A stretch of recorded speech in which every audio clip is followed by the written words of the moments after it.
Good evening, everybody. We are live. So,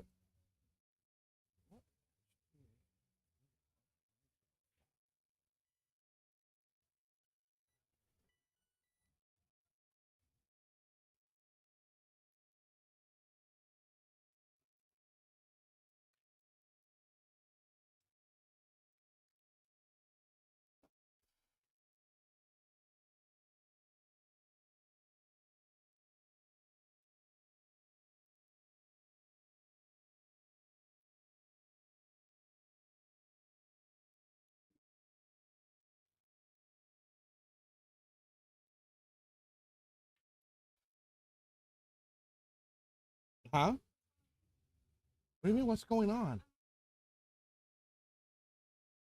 How many games do you get?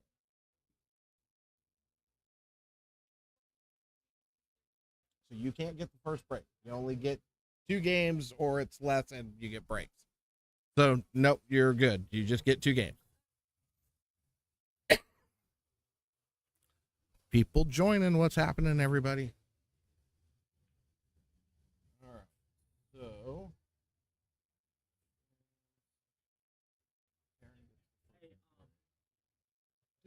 you get the first in the first. You get the first a game in the first break. Yes. Eric gets a game in the first break. Sergio gets a game in the first break. So 2 games. Chuck, Tadio, Sergio. Get a game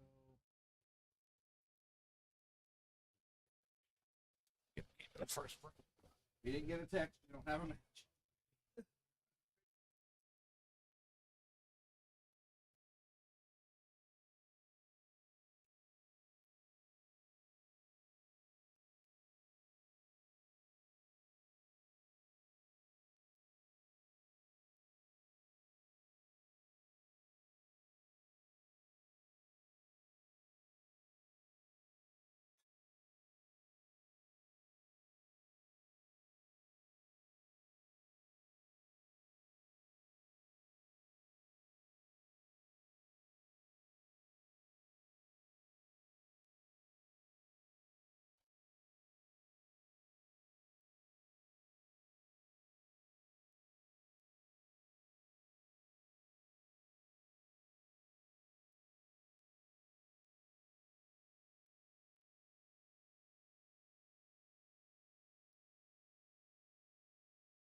Last second pool players show up. Oh, Matt was saying, "Oh, we're gonna have a small tournament." I said, "Oh shit, there'll fucking 29 people that show up at the last 2 minutes." You drop them out on your way out. Oh, nice. Yes. Good idea. Text system is on. Yes.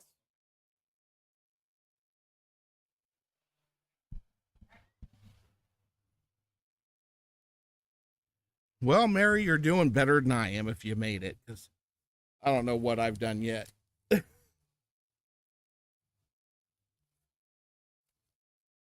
Barely making it. Actually, I'm going to take a quick break. Gonna go run to the restroom and grab another Rockstar.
All right.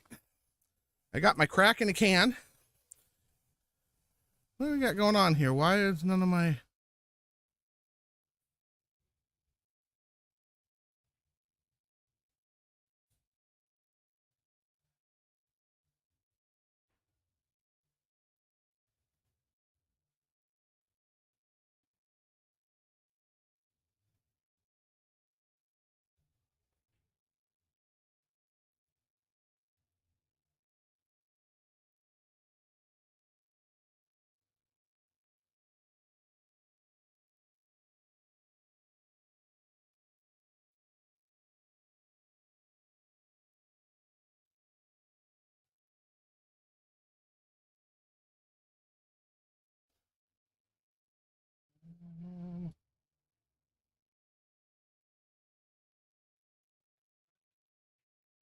Oh, loads.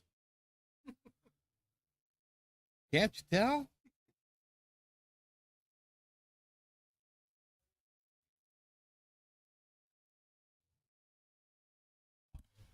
Yeah, I think I needed that way earlier, though. But that's all right. I got it.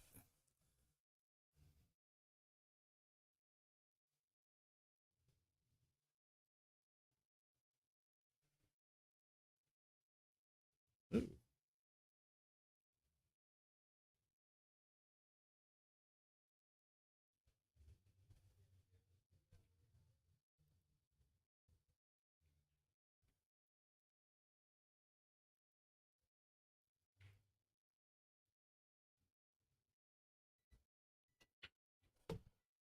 All right.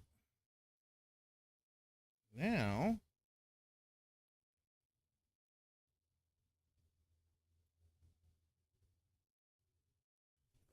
all right, let's settle in. Do we have a score on this match yet, other than the game that Sergio got spotted? No. All right. I'm going to figure this out tonight. I promise. All right. Now I need to change my insulin, but I can do that while I'm talking. So, like I've been warning everybody, I've called it wrong the last several times, but this time it's for real. This is the last stream before I go to Puerto Rico. So, um, there may be some streams that pop up while I'm in Puerto Rico, maybe some live stream, may just be some video shorts when we're doing stuff, getting around. There's a possibility that that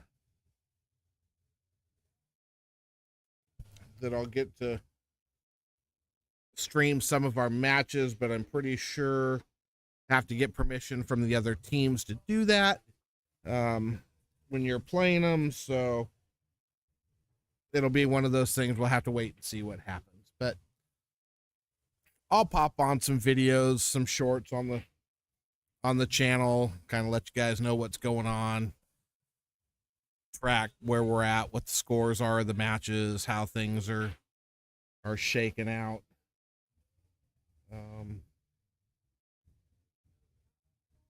So yeah.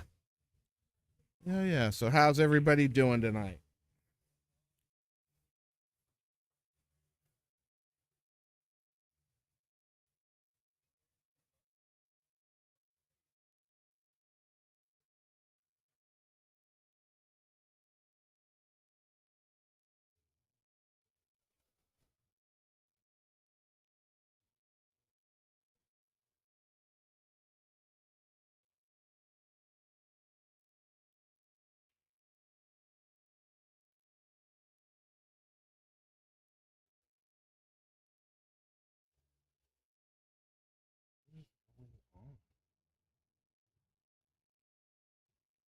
I do not like the way this chat box is working right now. It's getting kind of funky.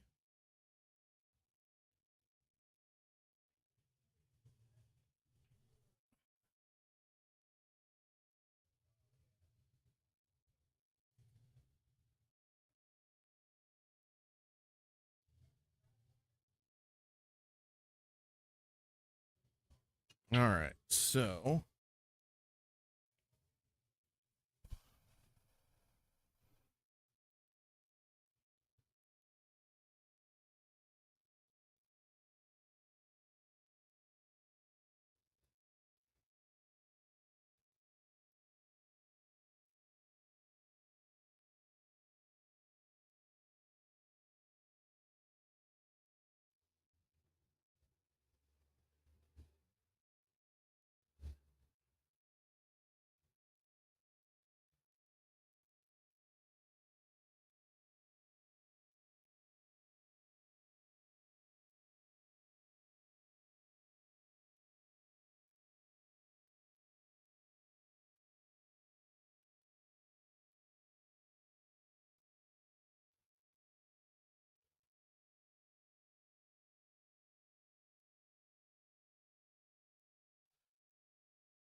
me too. Um, we'll see what happens if it does or doesn't. Hard to say what's gonna go. Why is this stuff not?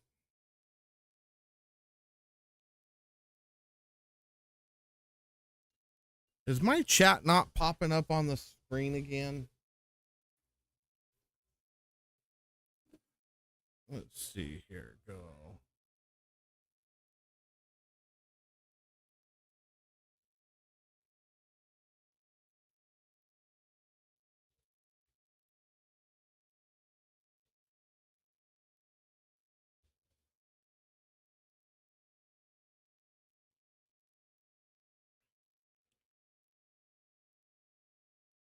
All right, Mary, send another message. I need to see if I can get this thing working. There we go.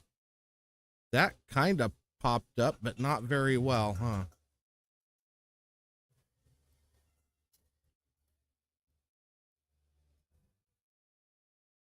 Why is it?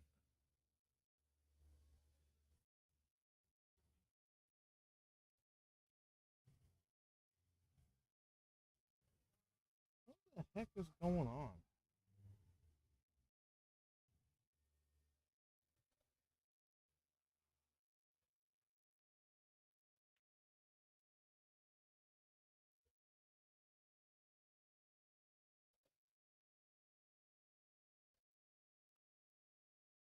Well, I'm trying to make it a little bigger because the smaller one, you can't read it. I don't know if you guys can see it, but I know I can't, but I'm not sure why.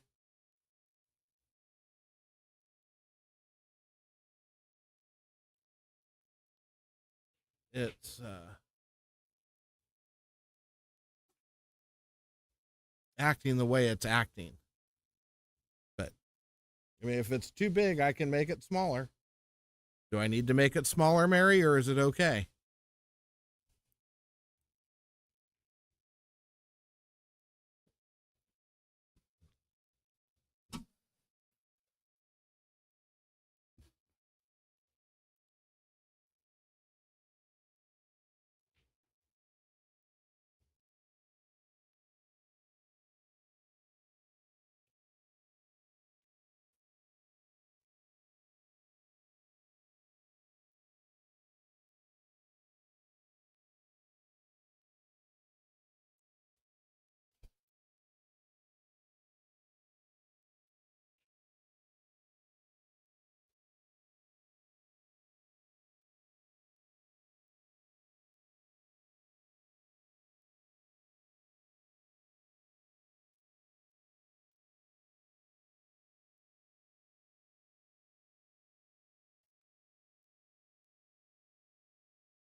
All right, so no, oh no, did you turn it in?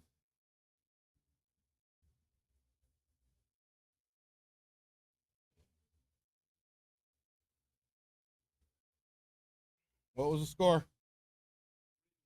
Who?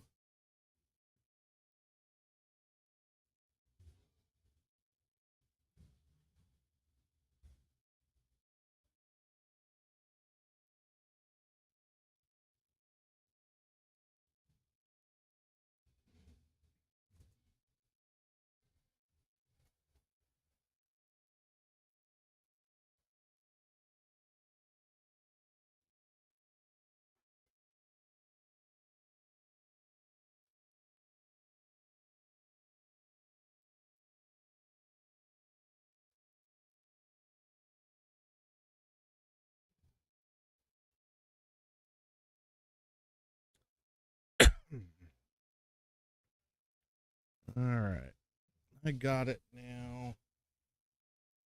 I think.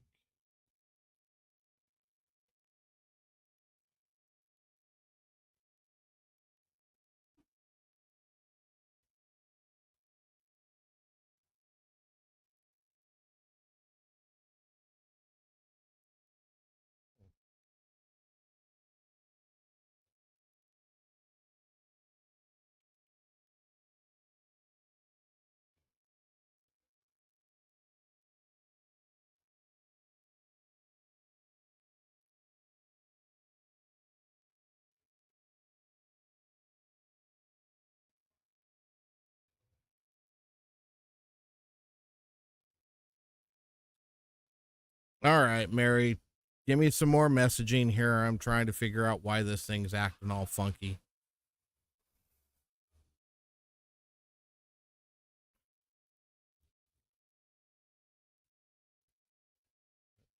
Three open.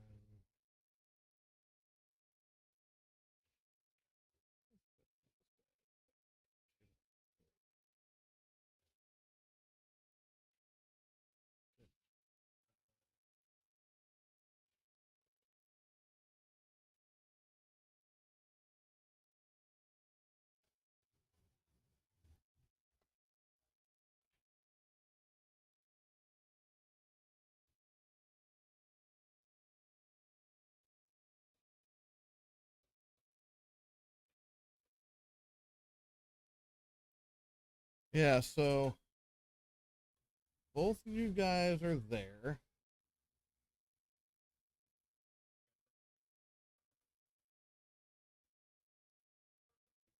Yeah, I got yours. Just came through. Um,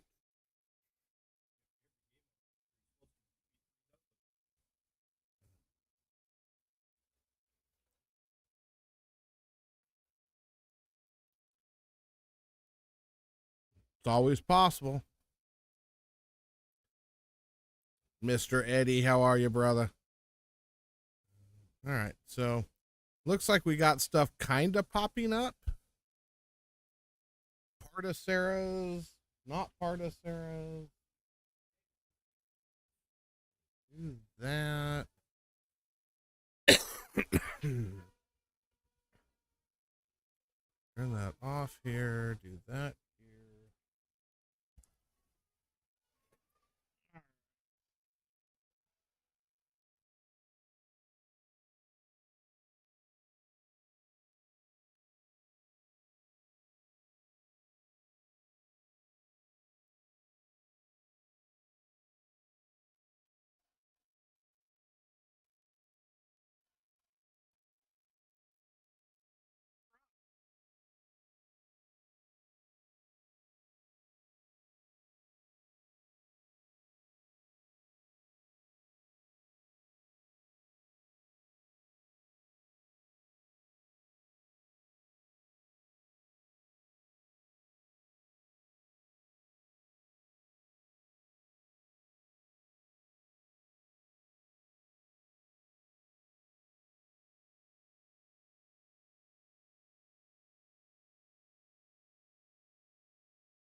So I don't want that.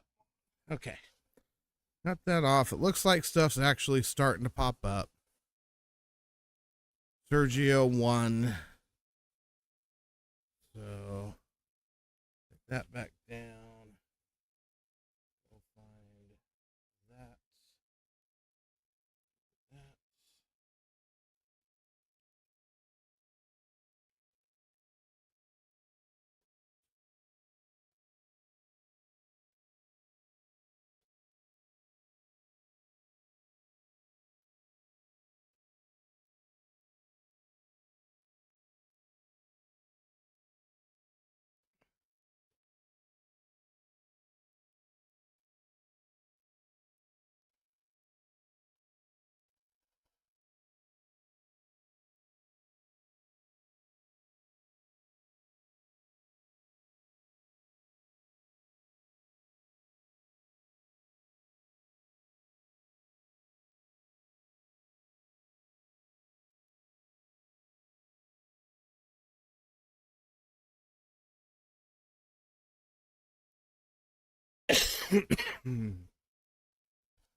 All right. Looks like I might have it actually working. It looks like stuff's starting to pop up now. Doesn't look like anybody's falling off. I mean, you'll go off the top as it goes through. I think I got the ugly green shut off again, so we'll find out when the next person comments. I guess I have to go let Mike know that he's playing Aaron, and Aaron will.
Mhm.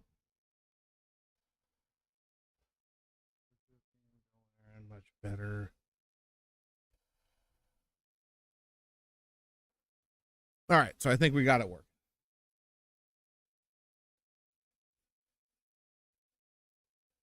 One. Those scores.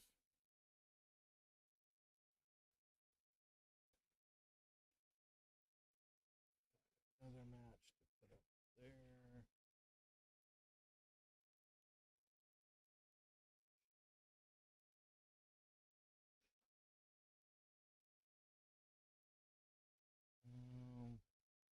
All right. So how's everybody doing tonight?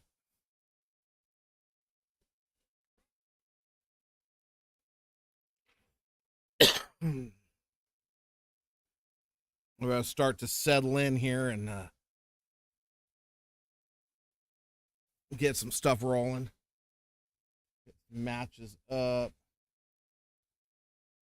Got some chatting going on.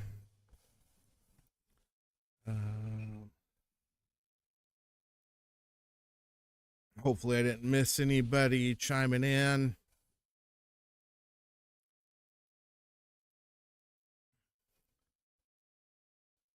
Mr. Eddie from Vegas, Sarah and Mary. All right. So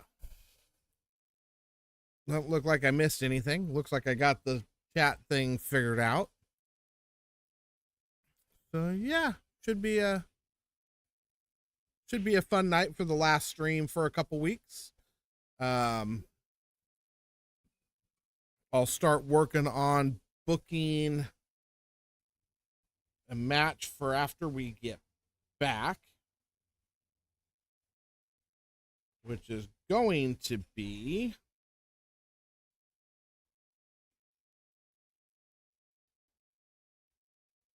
so the 15th. 15th will probably be the next day for a matchup, next stream.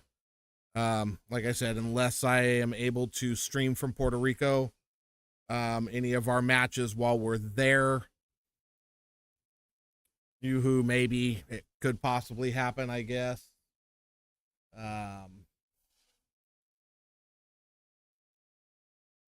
If not, then I will definitely post some video shorts and stuff so you guys get to see what's going on. Give me 1 second here. Yes, Taryn. If you submit them, yeah. Have you already played? Who'd you play?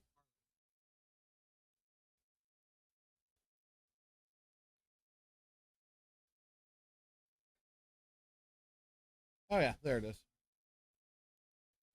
Got it.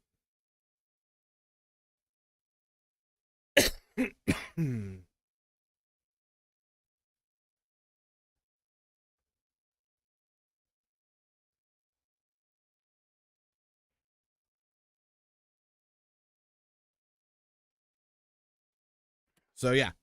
So possibly some shorts, possibly a live stream from the tournament.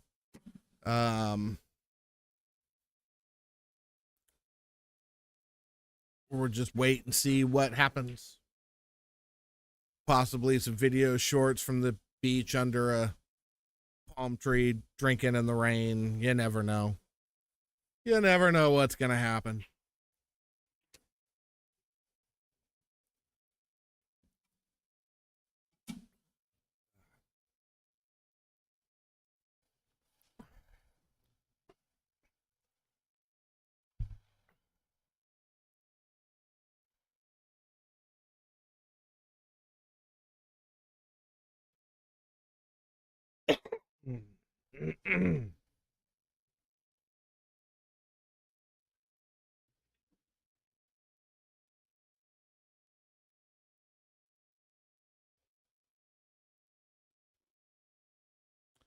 I will post to Throwdown if it's any pool related. I'll probably do the video shorts and stuff because, well, this whole trip is pool related. So, yeah, it'll all be posted on Throwdown. You'll get if you have notifications enabled. You'll get notifications if I go live. You'll get notifications if I post a video. You'll get all that good stuff. So a bit of good news out of Oklahoma. We had two players from our BCA league head out to the Oklahoma State Championships. They placed 6th, 7th in the Scotch doubles event. Paulie and Dave Schwarzenbach. Then I believe they will be starting singles. They either started singles today or tomorrow. So they're out there representing. Nice finish with the 6th, 7th, and the Scotch doubles. So hopefully we'll hear how things go for them the rest of the way through that tournament.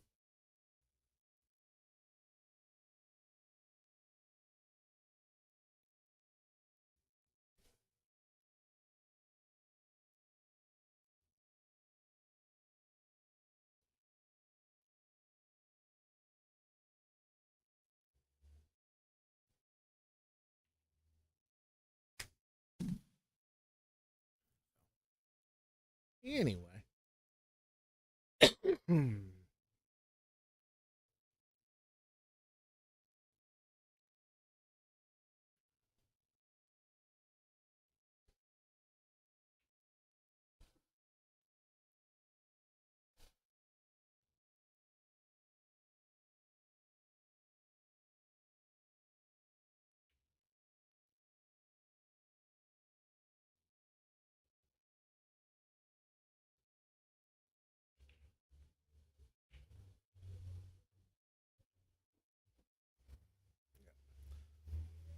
Looking forward to a great trip. I'm looking forward to a little bit of downtime and a whole lot of just pool time. So should be a great 10 days or 12 days or whatever it is that we're going to be gone.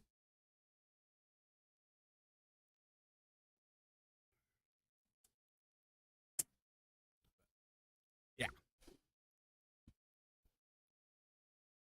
Hopefully we'll get to watch some awesome pool on the pro side of things at some point. I'm not sure how much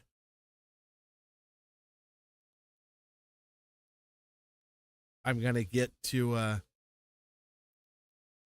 be there for the pro tournament and all that stuff. Hopefully I'll get to see some of it, but who knows? Oh yeah, absolutely going with Great Pete's. Should be a fantastic time for sure.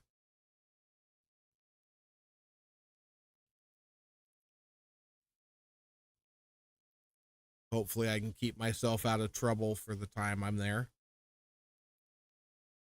Chances are it could happen. Maybe not great chances, but chances. You know.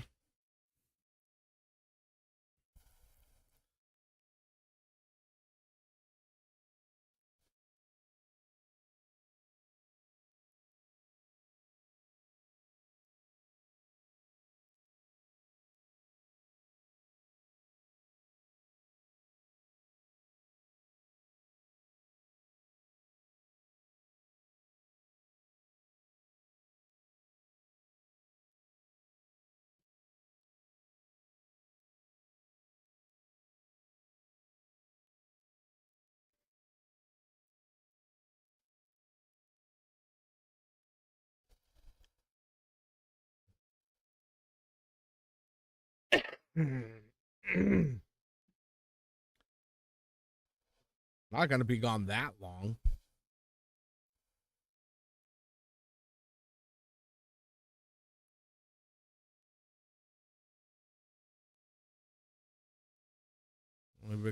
Only going to be gone for a minute. I'm sure that's what it's going to seem like, is just a minute.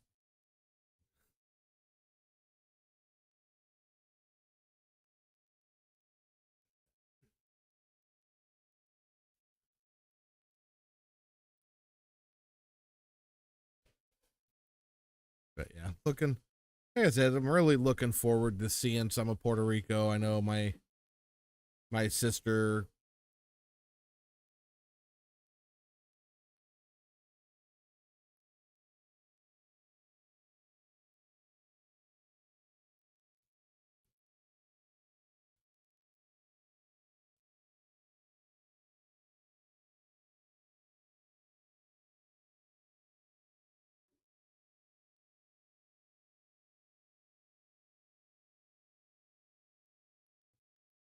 You mean that thing?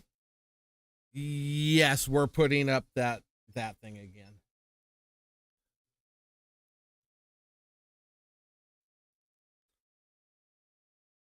Yep, that is our donation bucket for the troops.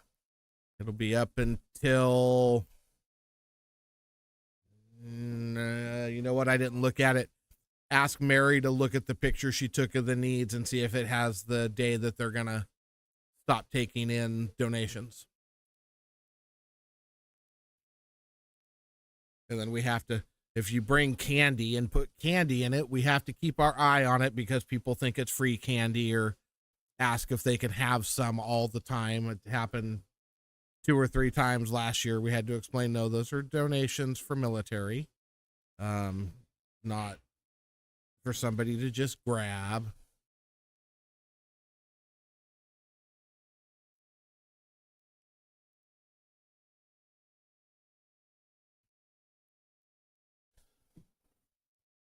Yeah, see, I chose to go to Puerto Rico instead of go to the hospital because that's how I get, that's the only way I can get vacations.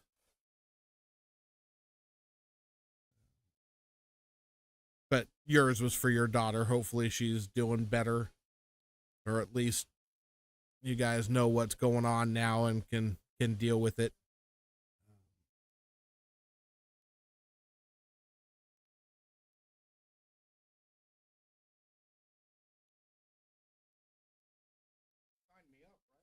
Yep, you're going out right now. I just had the table come up. You were next, and you are going to be giving up one game. Carlos, you know him. Table 7, he gets 1. You should get the text right now.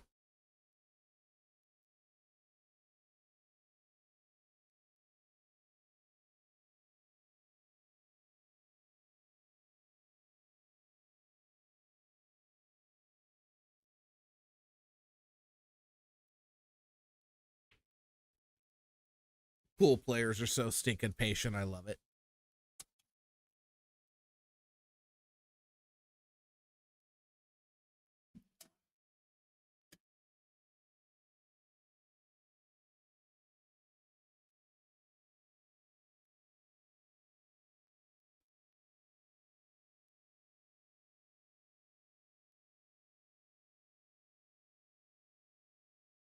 Right.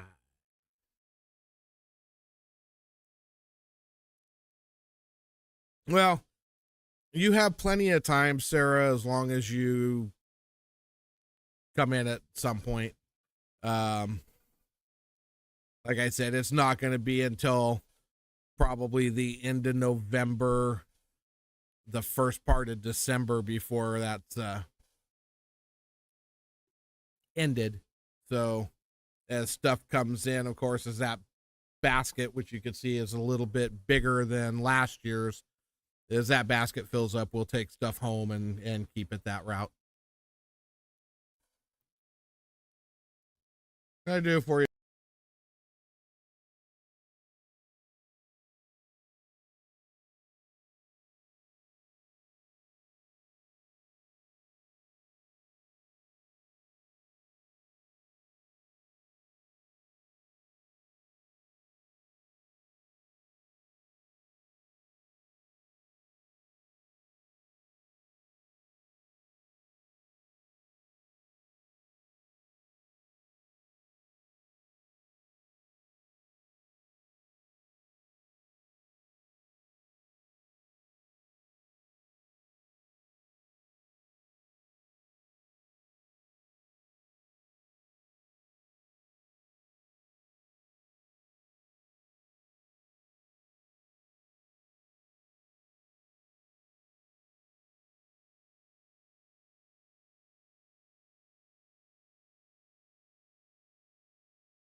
But yeah, so I mean, it'll be there for months. You've got plenty of time to bring it and drop it. I don't know if I can handle Amber coming into the pool hall again. She came in last night and I was like, ah, crap, what did I do? She never comes in here. So it was kind of scary. I thought I had done something really horrible. Seeing how that seems to be my MO, I'm good at that.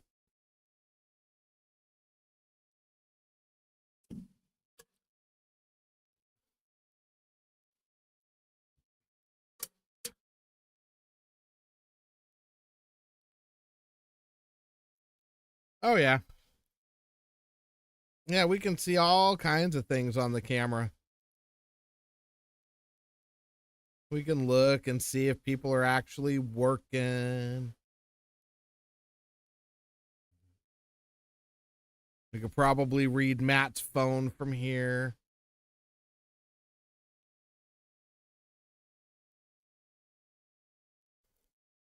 But yeah. Yep. 360-degree spin.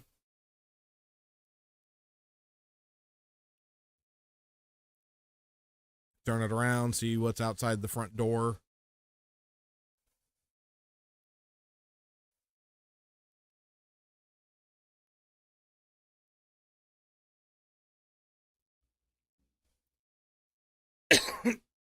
Right.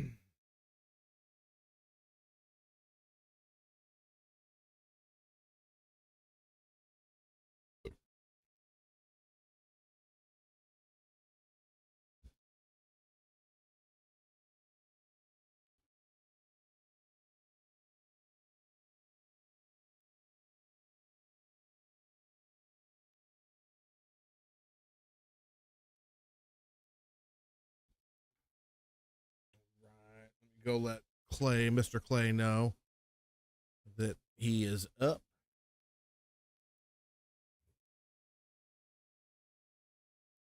Yeah, that's kind of a given. I'll be right back.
So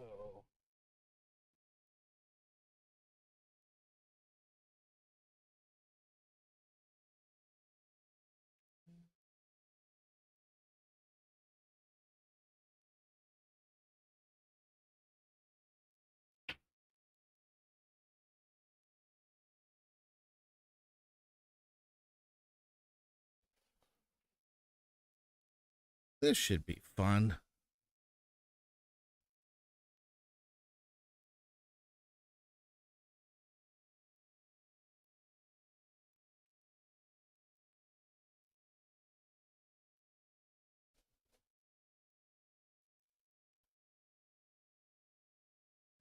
Be right back.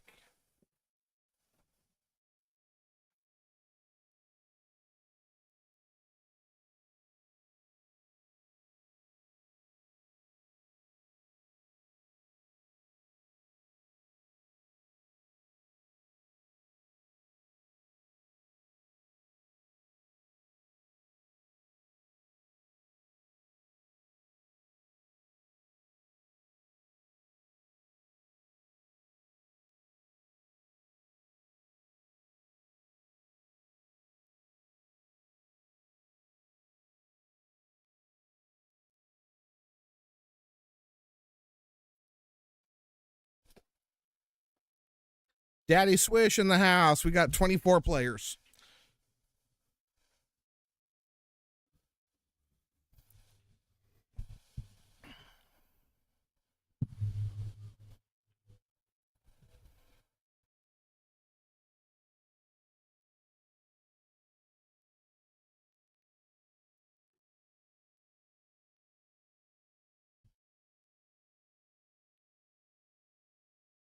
All right.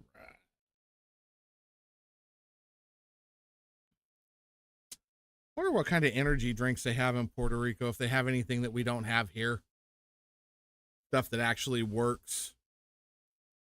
Red line, I hope.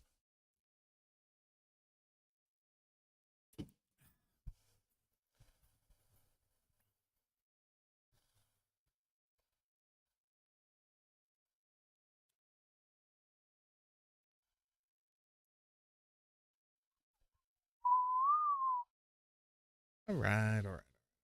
Do we have any one losers bracket match? Plenty more. Coffee doesn't work. I'm gonna drink a pot of coffee and freaking sit down in this chair right here and go to sleep with no problem. Dang near do it when I'm drinking the rock stars, so.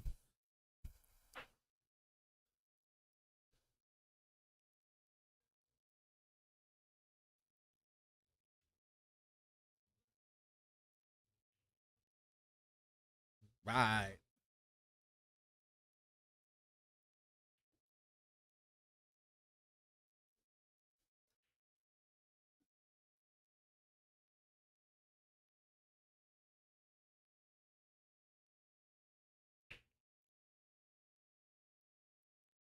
Aaron Brown.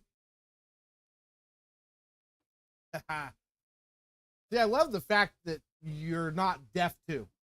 You and Mel Half Moon, table number something or other. Table number 4, you get one game in the first break. Why would you do that? Yeah, try winning. That's Mitchell. Who? Come on. One of those things.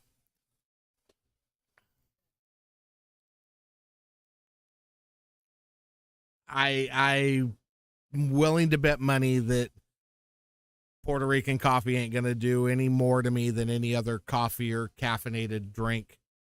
But we'll find out. Maybe if I mix enough rum in it. No, if I mix enough rum in it, it'll just put me to sleep. So, see, I'm.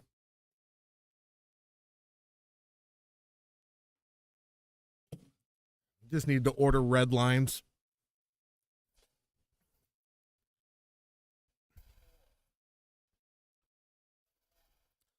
All right, so we got Flavio and John. Flavio got the first break.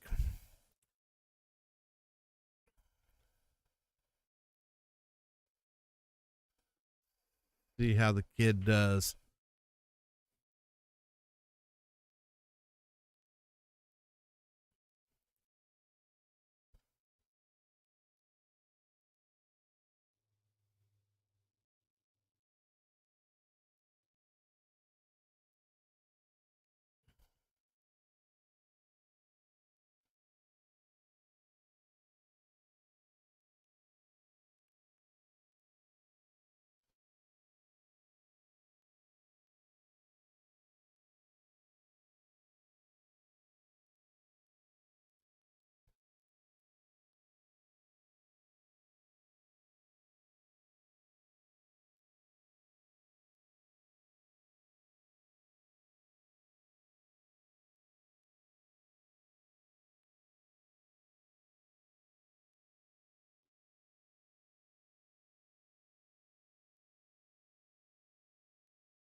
Who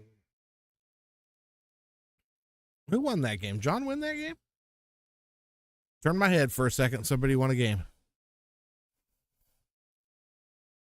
Yeah, the J will just put me to sleep quicker than the coffee does. So, yep, that's not going to work for energy either.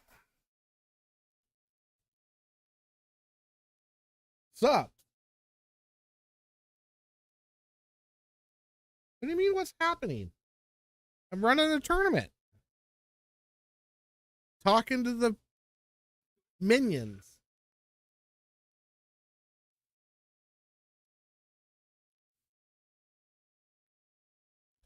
Hector's a little nosy trying to figure out what's going on.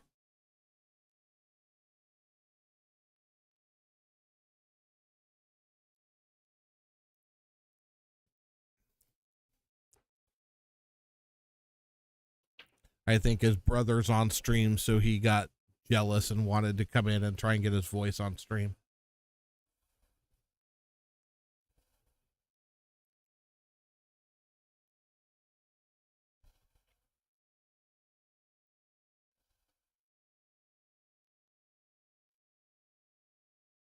Oh, I kicked him out. He's not here now.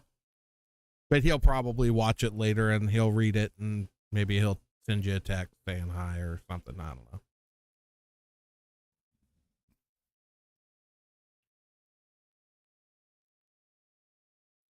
Hector, Mary said go home. I mean, go practice. Mary. She said you need to practice. A lot.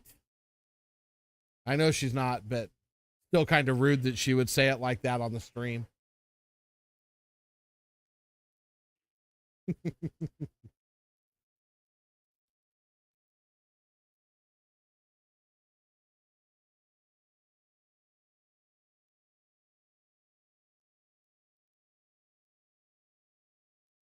Yes.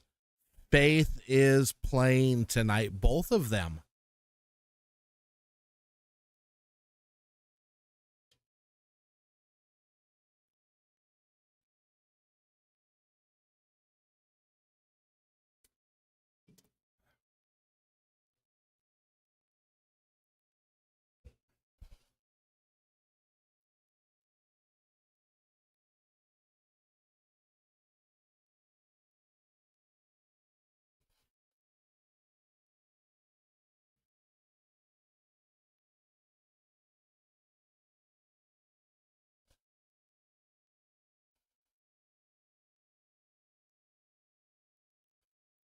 What happens when you get old, Mary?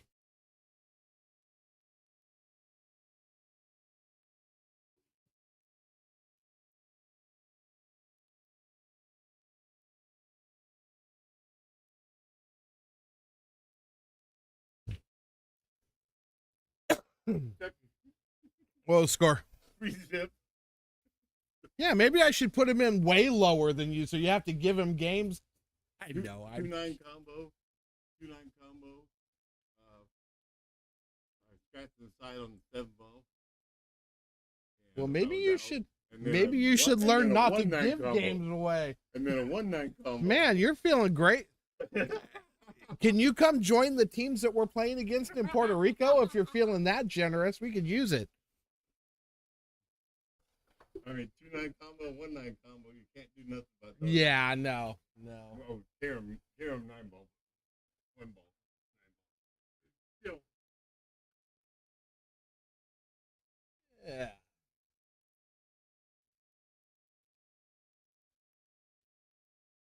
All right, I gotta go get these. I got a match to get started. I shall be back in a moment.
All right. Let's see here.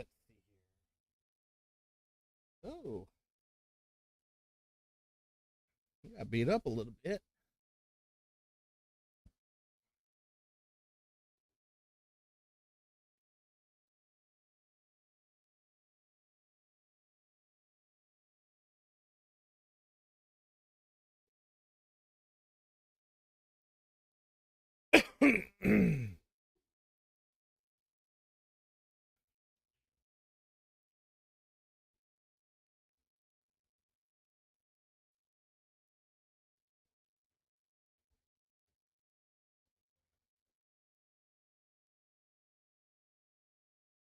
What the heck is going on here? Got an open table. That is definitely not the match. There you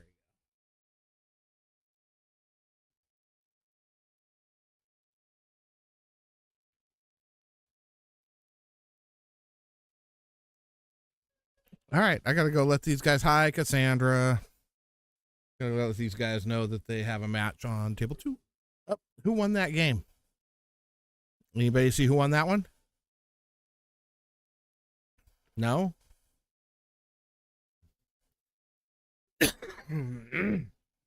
I'll be back.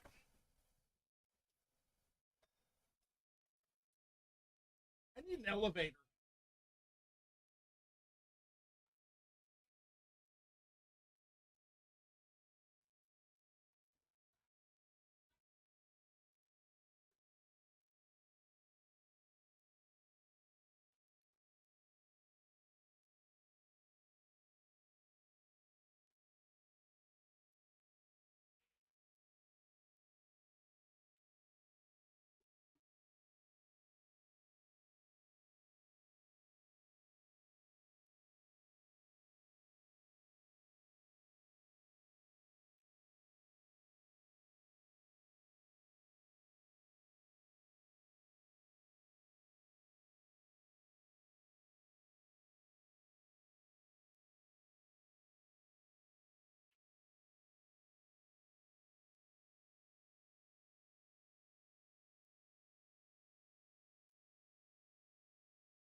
It's 3-2. Got it.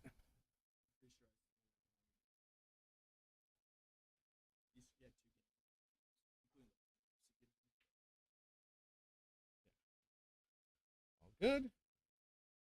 Got it.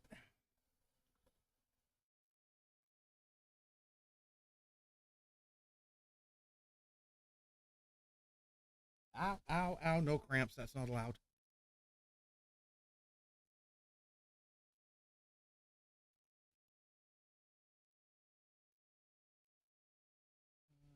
Um,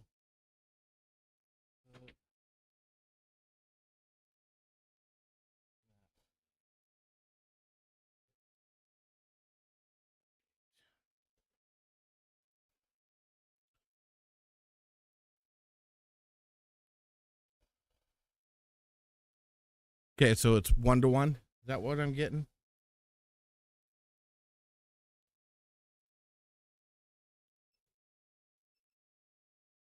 Right.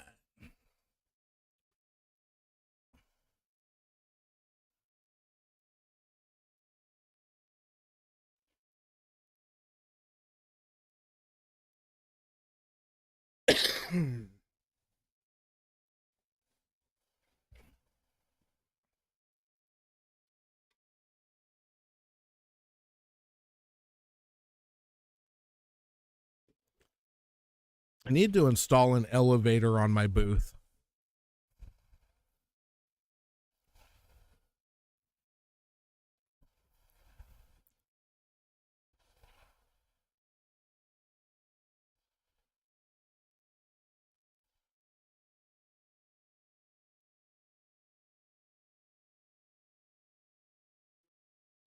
He gets the first break.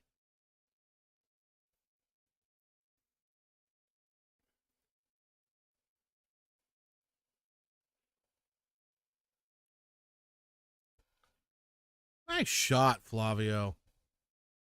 Atta boy.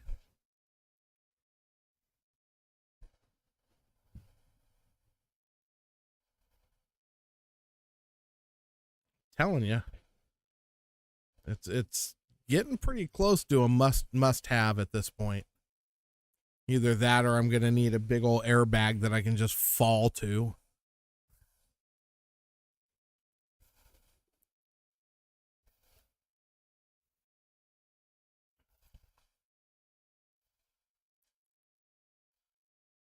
Or wheelchairs or fat people. And right now I fit in one category, and you never know, I might be in both categories before too long.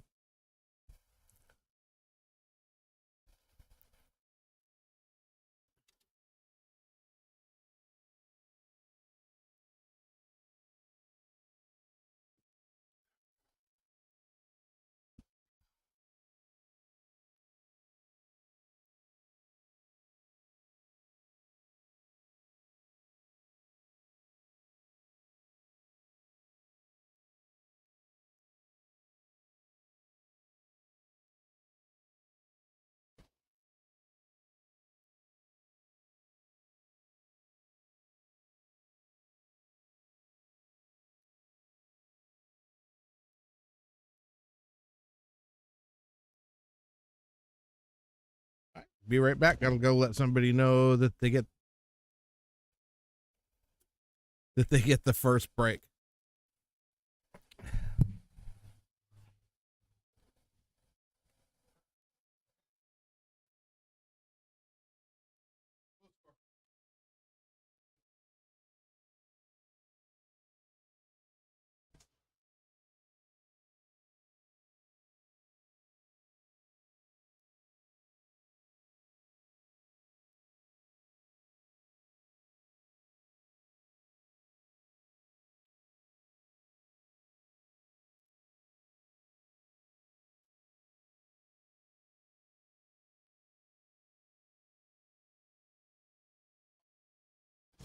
So what you're saying is you dodged a bullet.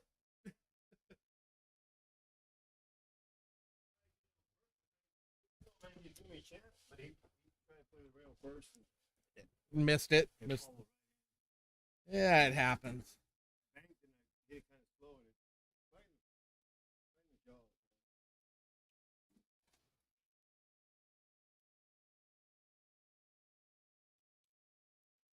All right. Where are we going next?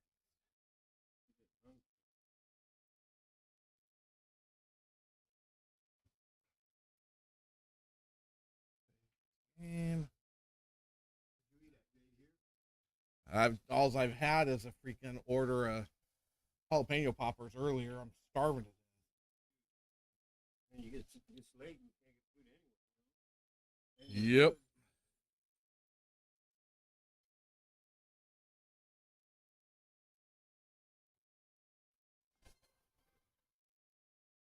$10.10 not recommended. I'm kind of lost.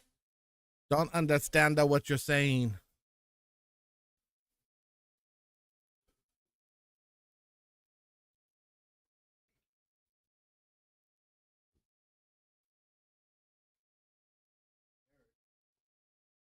Oh, kid, kid. What do you think, kid? I haven't heard from you in a long time. No.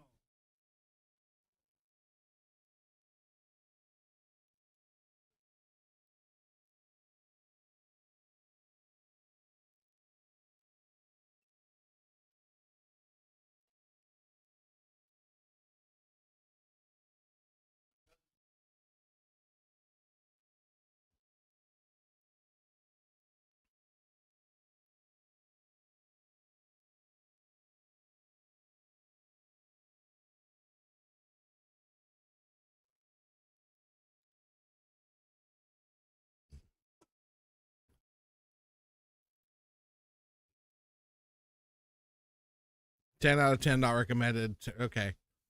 Gotcha. So I had nothing to worry about because no point in time have I ever been considered a 10. So we're good.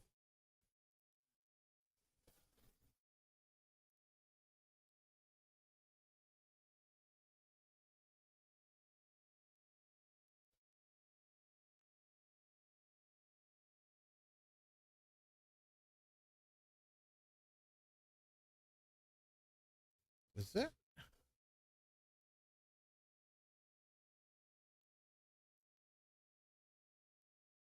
There's Eric.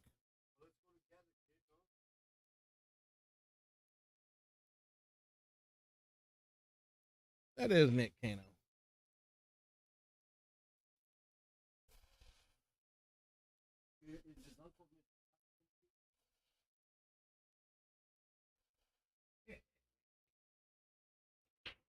I'm just fucking around. You started laughing when I said that.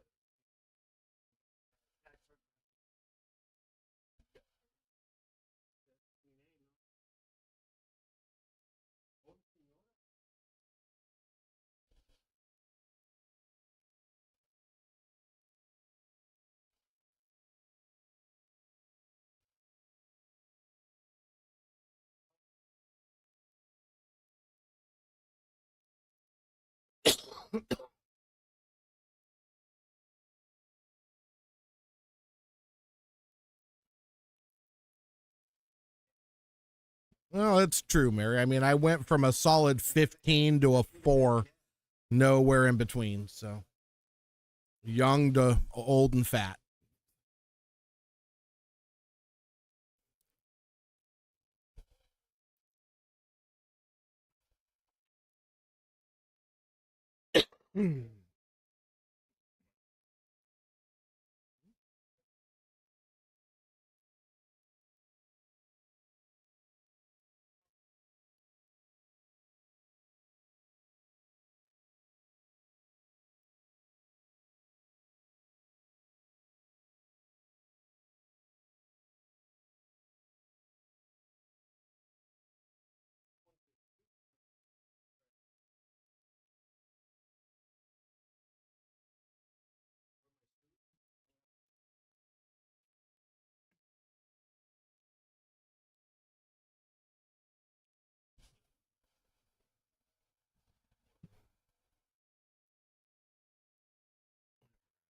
We got going here.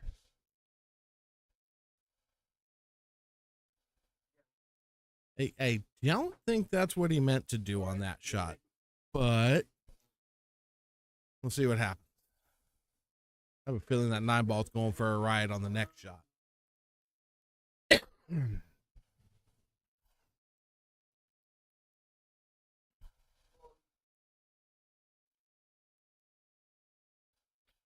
Maybe not. He might just try and bank it.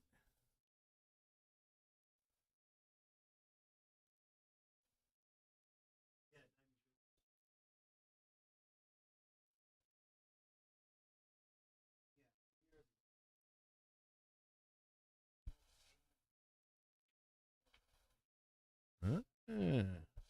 Ooh.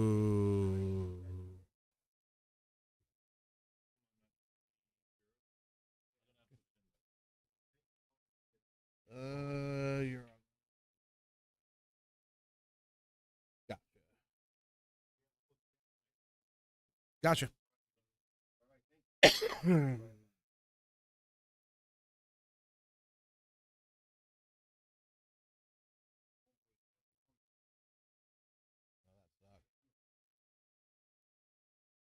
That sucks.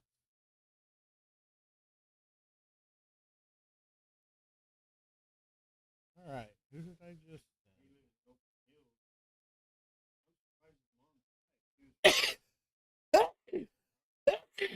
All right.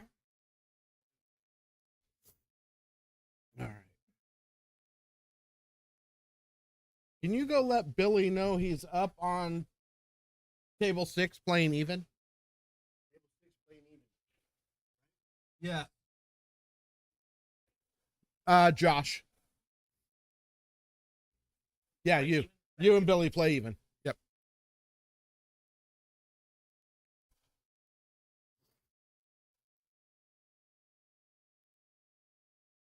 Right.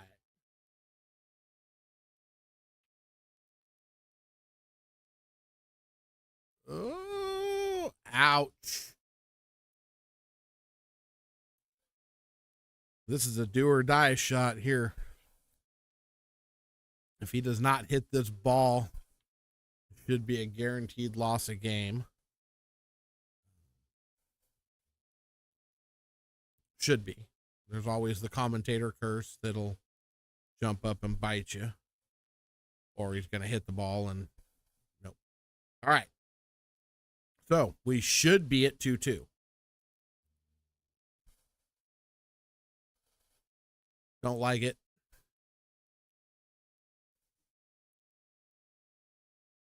Don't like it.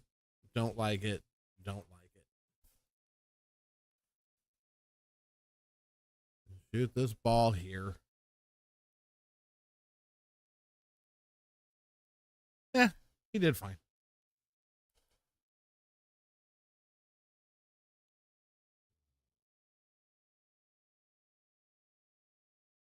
There we go. Got out. So I like shooting that eight ball in the side pocket. And the reason why is you can just roll. Let me pull it up here. If you shoot that this way, you can just roll the cue ball behind it and have the angle. The way he shot it, he had to work a little bit to move the ball. But it worked for him. He knew what he shot it well, got out, did what he had to do. I just like the ease of, especially when you start, for the boys, they're still trying to figure out dealing with the pressure of playing in tournaments. They feel the heat quite a bit. They get stressed out, nervous and whatnot. And the less you have to move the cue ball around when you're nervous, the better it's going to end for you in the long run. So that's why I say that. But he shot it the way he shot it. He hit it good. So here we are at 2-2.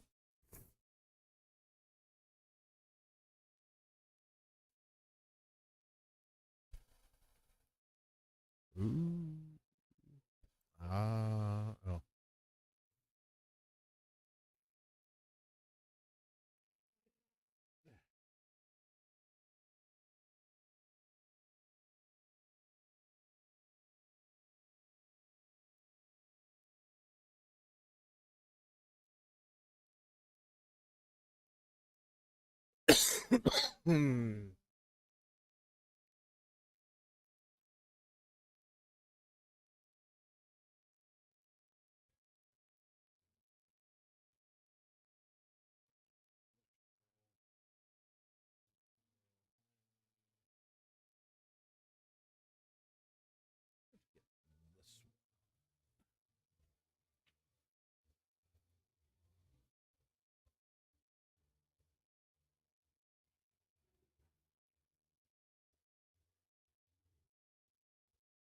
Jaime!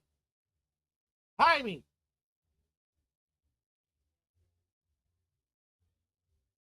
You and Sergio on table 4. He gets the first break. Yep, he gets the first break.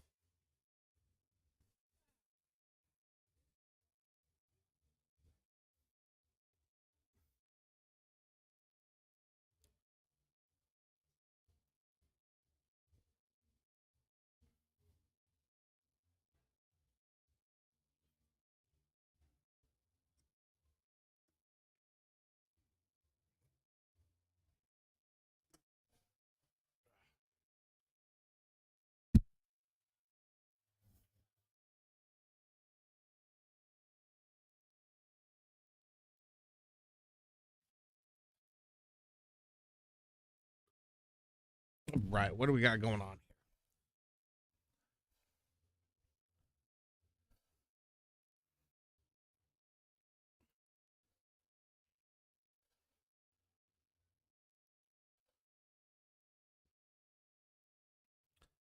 Miss Cassandra, why aren't you here tonight?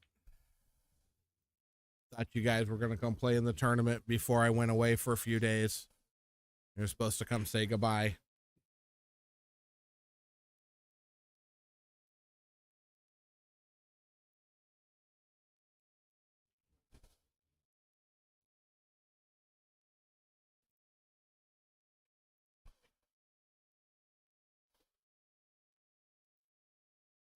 Been kind of weird the last couple streams. no Gerard. Usually he must be playing. He's got to be playing pool somewhere if he's not at least popping on, saying hi, and then bailing for whatever he's doing. So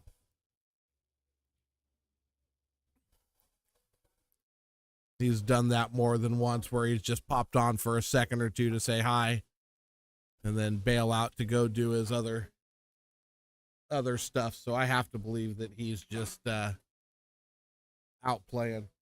No, thank you. But good job. See how much easier it is if you just go win? It's not as stressful. It's a lot less stressful to win. Yep. No, I'm sure. Thank you, brother.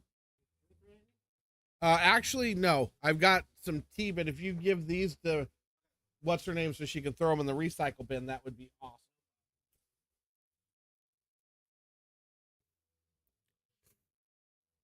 Yeah, it's like everybody bailed on me. No Gerard. Although Alan was on last night or whatever night, Wednesday night. Yeah, last night. Alan popped on for a little bit. Lisa popped on for a little bit. They may have league tonight. No. No, their league's on Tuesday night. So yeah. Like I said, Gerard, I bet he's just out shooting. He's out playing pool somewhere. Nice shot, Flav. All right. Yeah. Just a little stun. Roll it in. Nice. Little hard. Could have hit the ball a little softer, but it's not a problem. You've got a good angle. Again, just roll this ball in. You just want that 8 ball to trickle into the pocket. Wow, how you doing, Lisa? Being quiet, huh? Too hard, Flavio. All right, it's makeable. Well, yeah, Mary's being kind of talkative over here, so she's monopolizing the chat.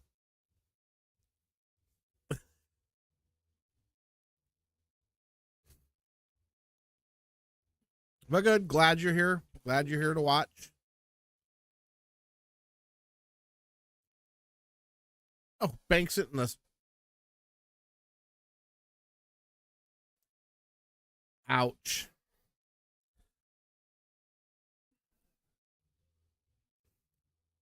Well, short of something crazy happening here, I do believe that is the end of this set.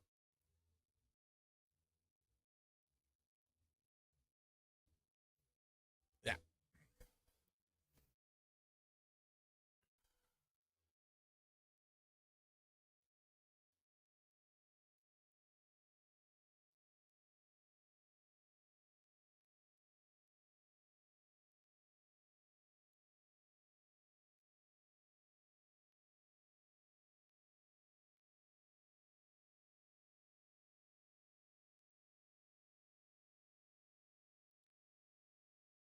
Go ahead and let him submit the score here in a second. Yeah, he's keeping it on his phone. He's just submitted it. We're good. Nope.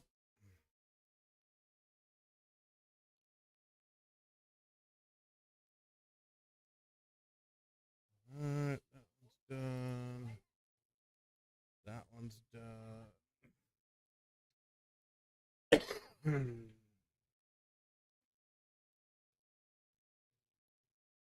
Oh, I like that.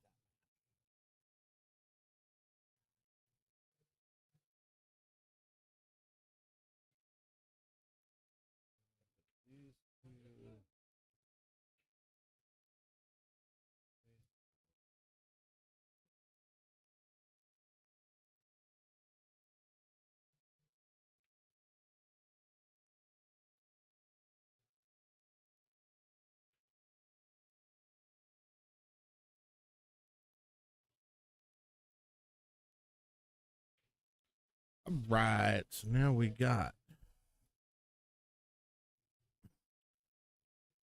Mark W. Ooh, that was Mark W.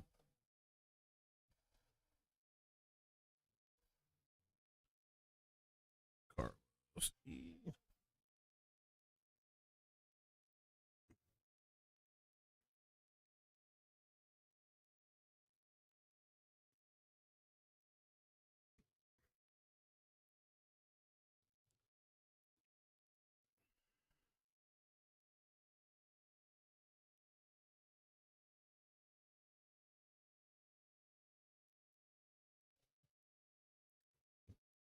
So are we deep in thought tonight, Lisa?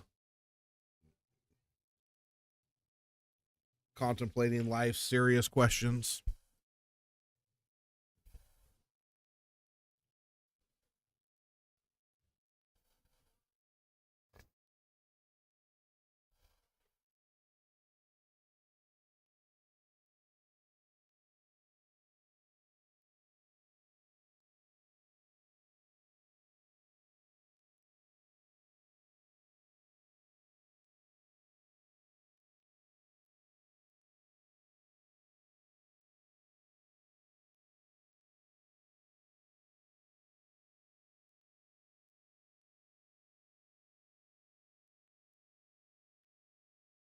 So Carlos and Mark. Carlos is going to get a game. This should be a fun set. Carlos is shooting really good right now. Mark is playing well at times, playing not so well other times. Still trying to shake some not feeling well, but see what happens. I might have to go chase these guys down and let them know they have to play. So I will return shortly.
Yep, there.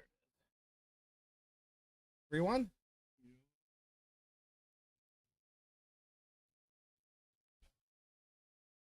Gotcha. You are going to play the winner of Matt and Nick. Flip for the break. Yes. Yep, that's table 5 match. If the match on table 5 ever gets up.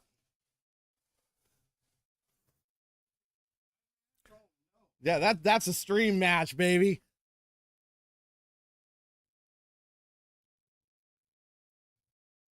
All right. So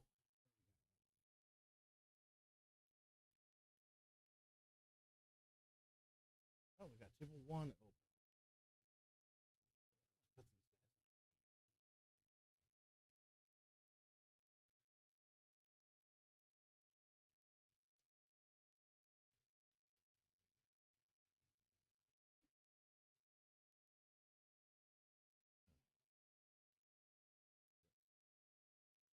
One.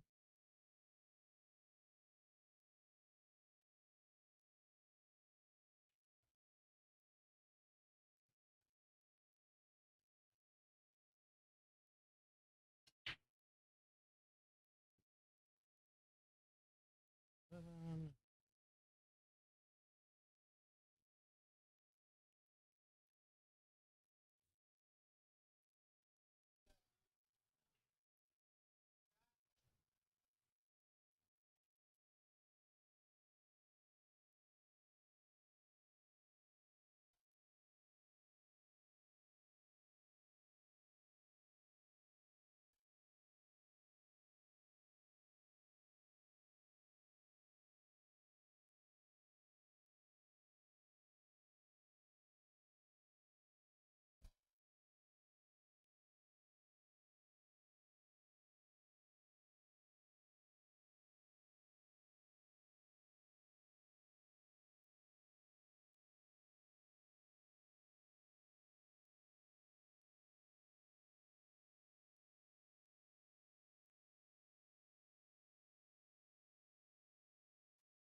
Hey, look, Alan's here. What's happening, Alan?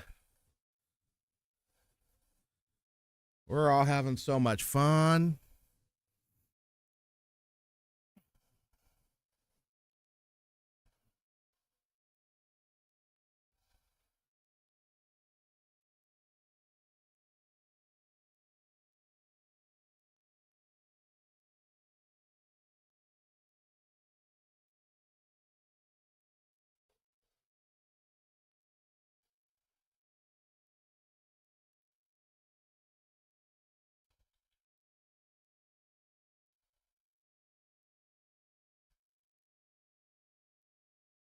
Oh, so now Lisa talks. I don't know about all that. I am a man, but I don't know about the man. Uh, so yeah. So we all having fun. But glad you guys made it out to join us for the last stream until the what day did I say? The 15th? I think will be the next stream if I can get a match scheduled. I enjoy doing it, Alan. I really do have fun. I enjoy the conversations and the joking around and the fun we have. And, you know, sometimes I even try and call a little pool, but for the most part, people don't want to hear me talking about, oh, he's going to shoot this ball in the side pocket with low left English and go 3 rails to line up this shot over here. Y'all know what's going on. And if you don't, probably don't really want to anyway. So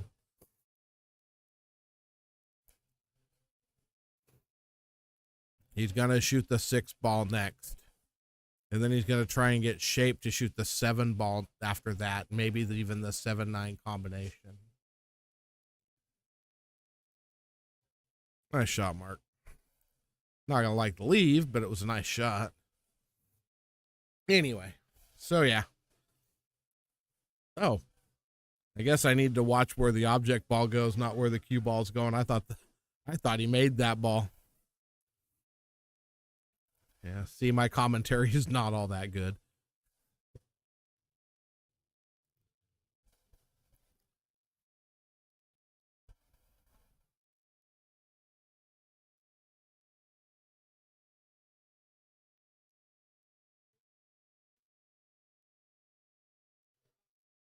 Yes, ma'am.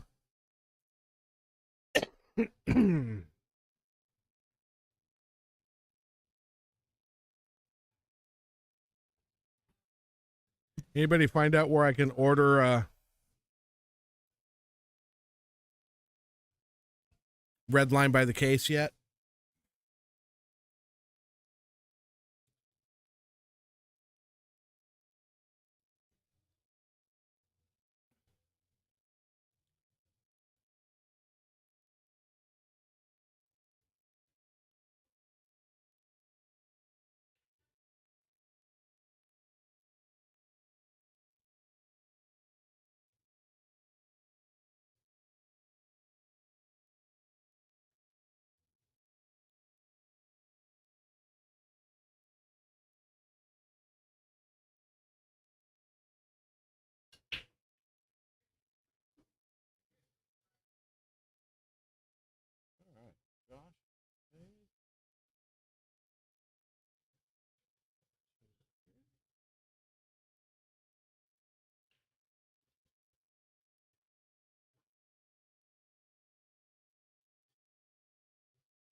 All right.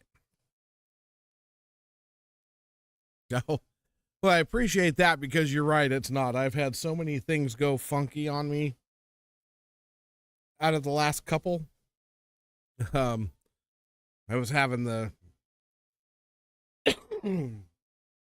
audio problem the last time because my equipment all decided to upgrade and then it dropped some settings I had to fix. And then tonight I was having a problem getting my chat box to work properly. So I was like, what the heck?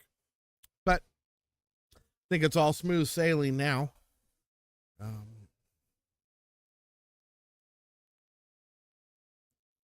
Sent on Messenger.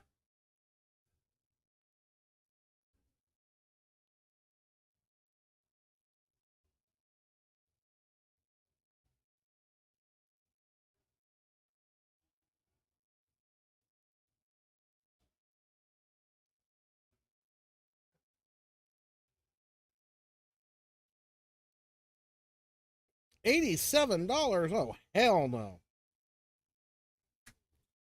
That's way too expensive.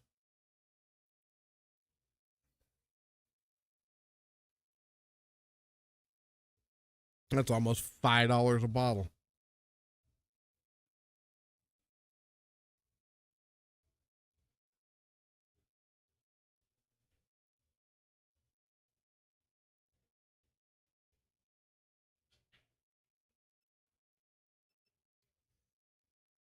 I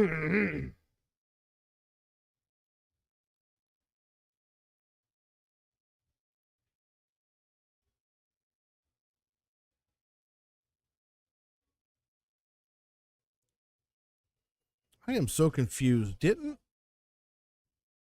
Carlos won a game already, right? Didn't he shoot like a 7-9 combination?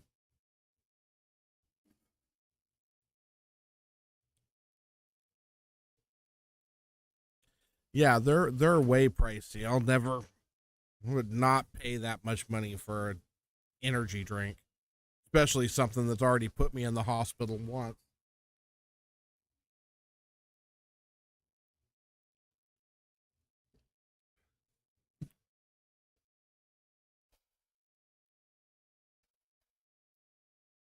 Oh, this is not going to end well for Carlos.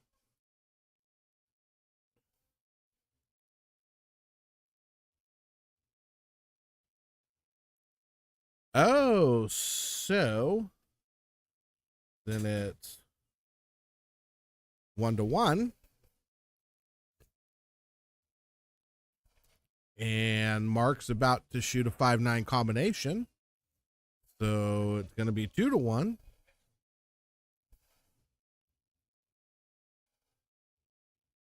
Thank you, Mary. Thank you, Lisa. Oh, and then he scratches on it.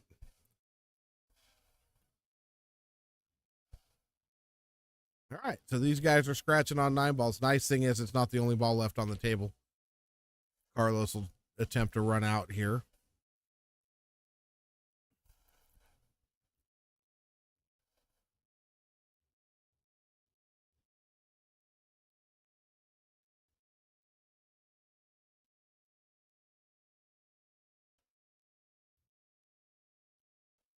Nice shot. Another nice shot. Kid's been shooting good. Kid's been shooting really good.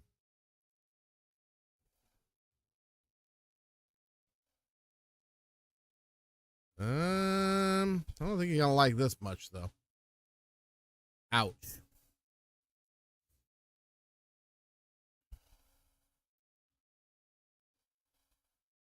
And it's gonna leave it. He might be okay. I can't. It's hard to tell how far past that rolled.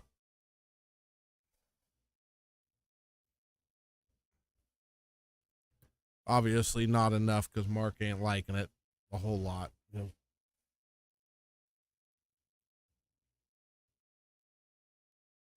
Nice shot, Mark. Nice shot.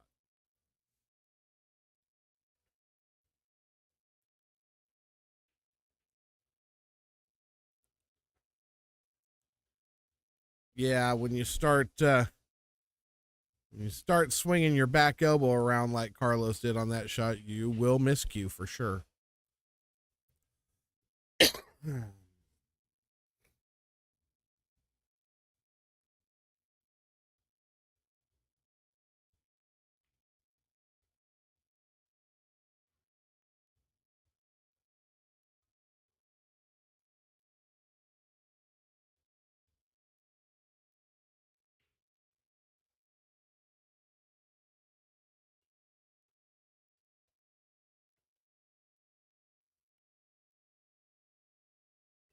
Right.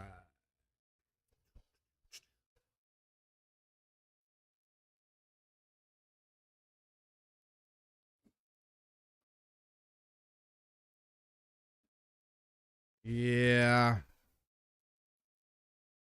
Have to admit, I've been known to do it myself. That or trying to use my wrist to put spin English on it. That's always nice.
Yep.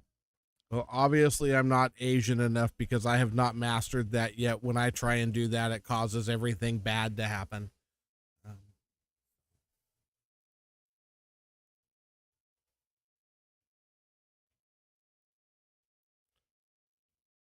oh, nice kick, Carlos.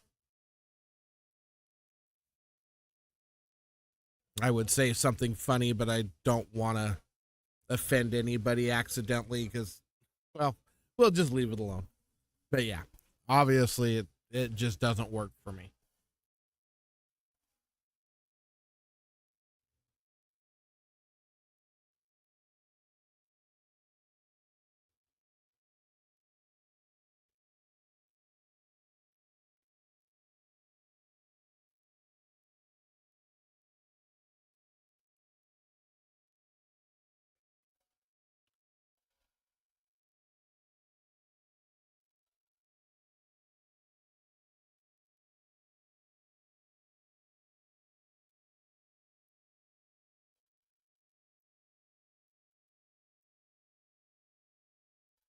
Oh, do tell, Alan, Lisa, what did you do to your cue?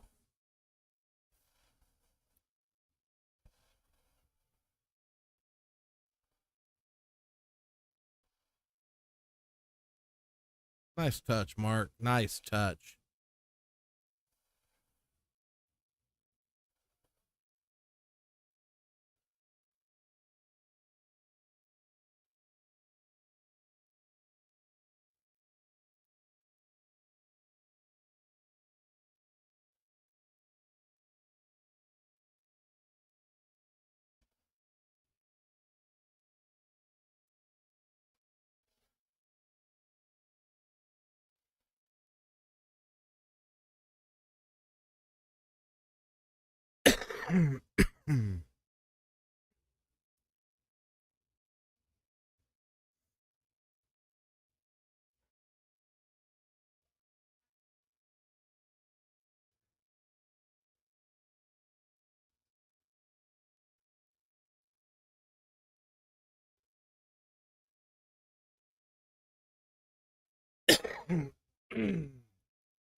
Oops.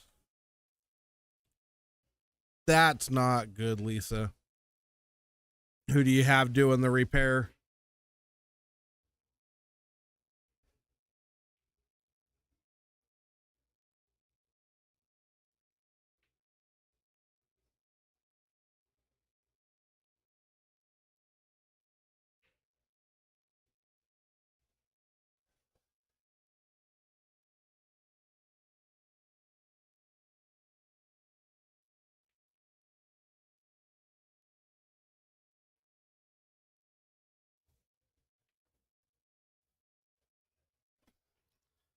Yeah, that sucks.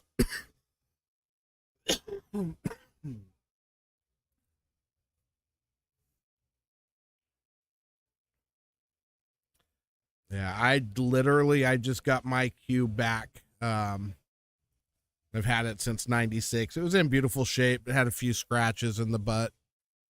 Sent it off to Proficient Billiards and had them refinish it. Got it back. Then I put a new leather wrap on it. Um, literally on Tuesday. Yep, got it back Tuesday. So I was kind of happy I got my cue to take to Puerto Rico that I haven't been shooting with because I didn't like the way the joint lined up with shaft. But Proficient fixed it all, so now it's back to being playable.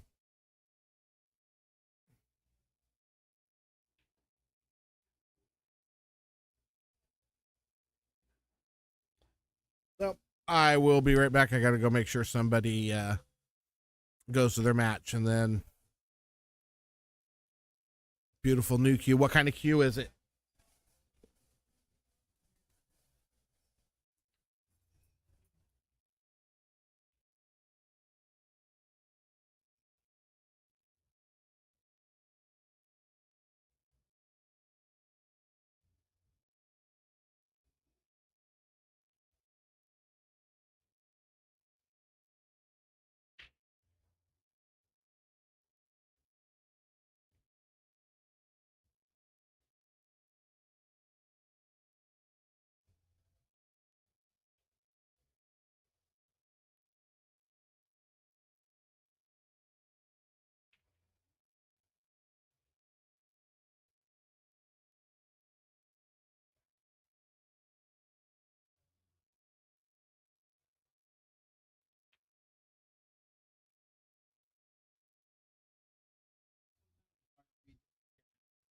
Yeah. Let's see. You are on the winner side, right? So you're up here.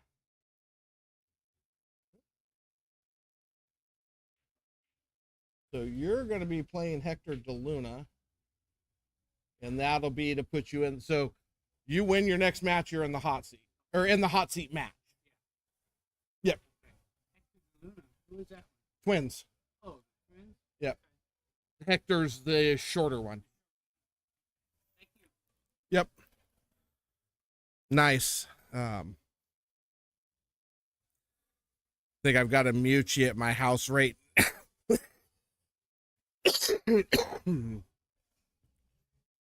I've got a mute you at my house right now that I'm going to be putting a Irish linen wrap on it for a guy.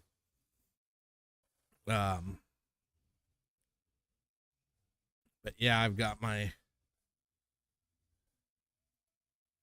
See if I can pull up a picture of it.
Oh.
Yeah, so there's my cue after getting it back from the refinish, the new wrap that I put on it.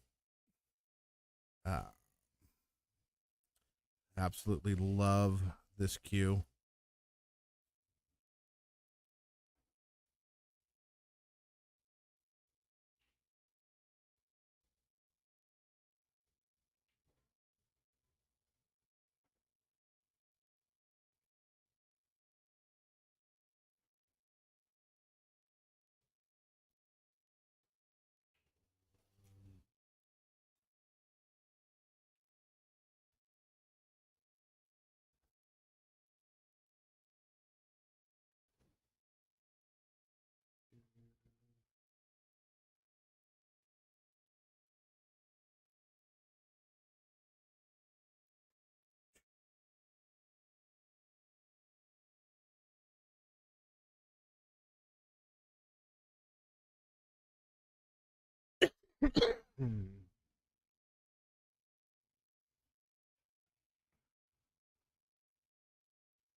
Another view, a little harder to see the points or the refinish.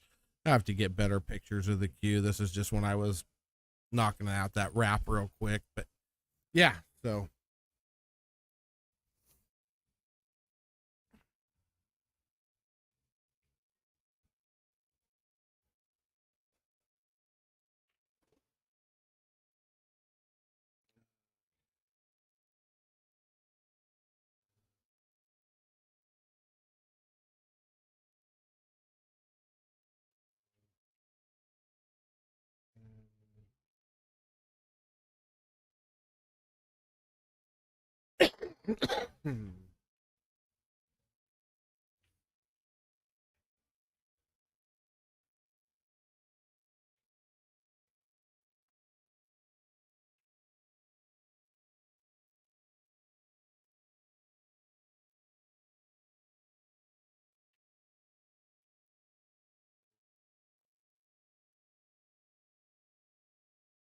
all right.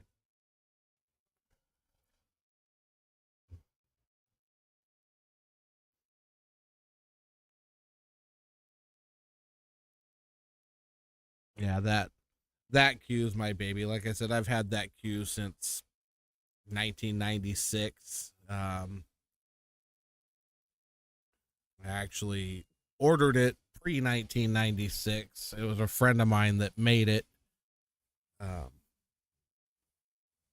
and it was still in beautiful shape, but when I switched over to carbon fiber, the joint on the carbon fiber shafts didn't match up to the joint on the butt. The butt was oversized a little bit.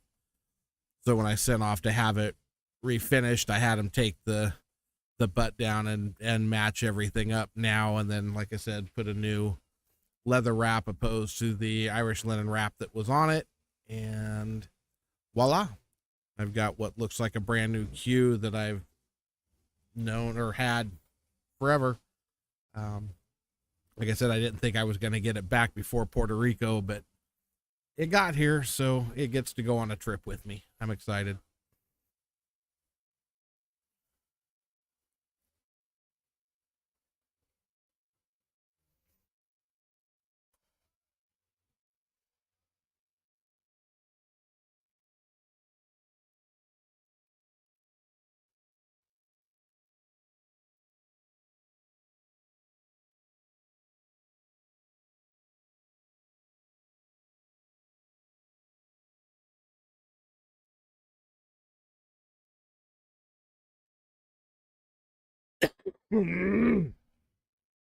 Lord.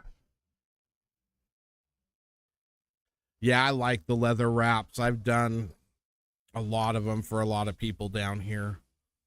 But they turn out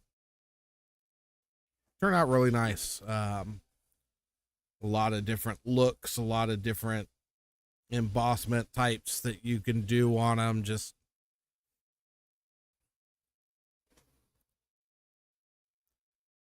they go from smooth to highly.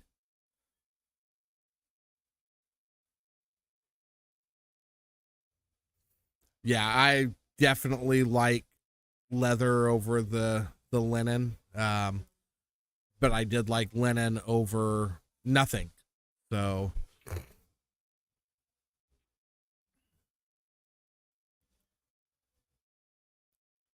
yeah, see, my both of my shavs for that Q right now are 11/8. Also, I've got a white carbon and I've got a Q-Tech Synergy. Those Revos shoot just a little too stiff for me. White carbon shoots a little stiffer than the Synergy. But yeah.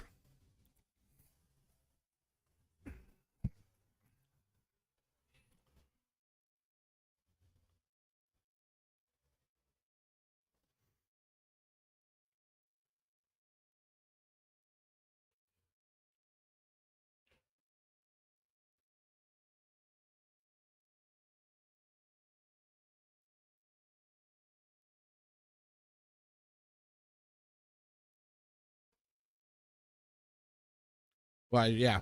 So my white carbon is 11.75. Synergy is 11.8.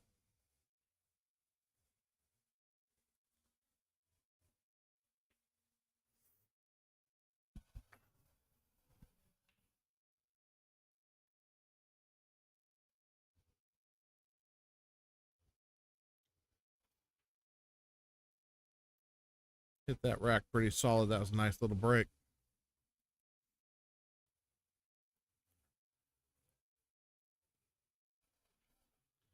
Hey, look, CJ is in the chat.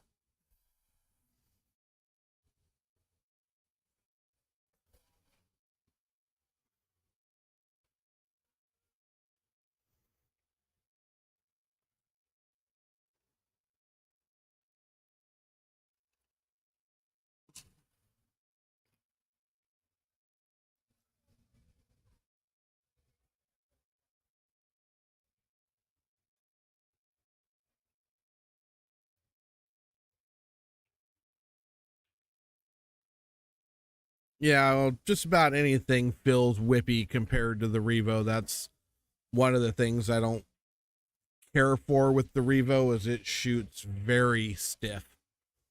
I like a little feel to I really like the way the white carbon shoots. That's what I've been shooting with now for the last 6 or 7 months.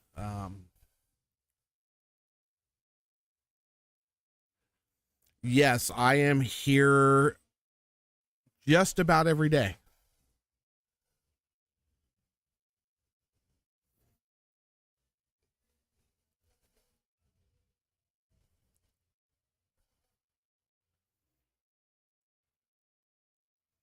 So the logo in the top right hand corner over there on the stream, um, that's me. So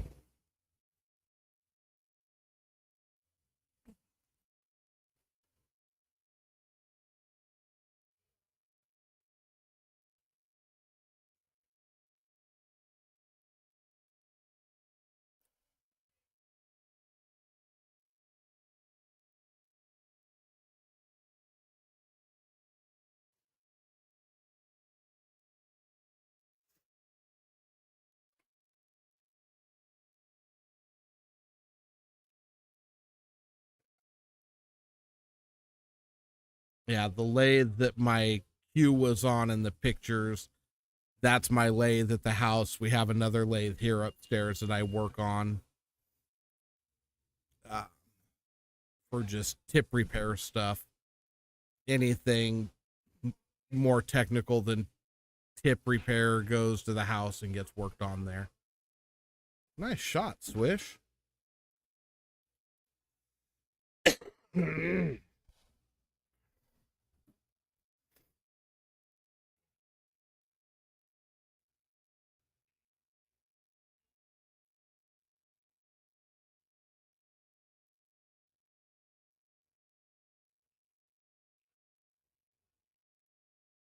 These two are locked in Mortal Kombat. It's 2-2 in this set.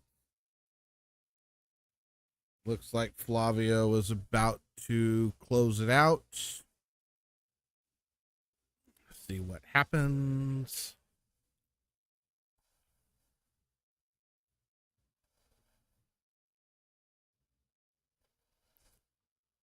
He hit that ball pretty good.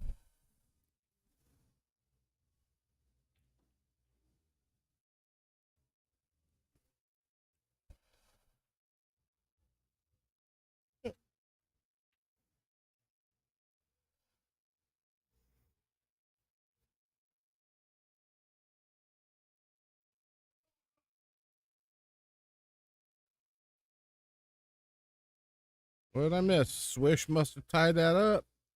Locked in Mortal Kombat here too at 2-2. That is done. This match. Gonna go to table 1.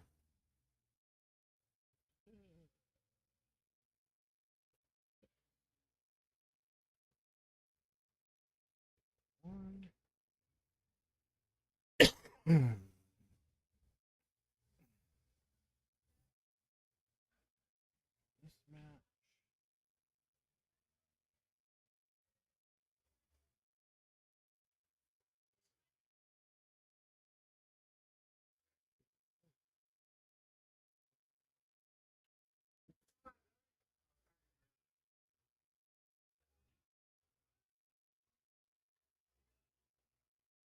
He is in the losers bracket.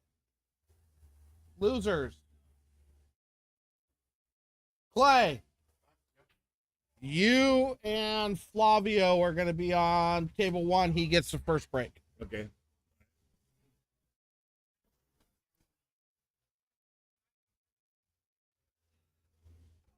You and Carlos on table 2.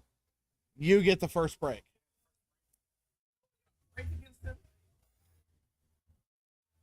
Snivel, snivel.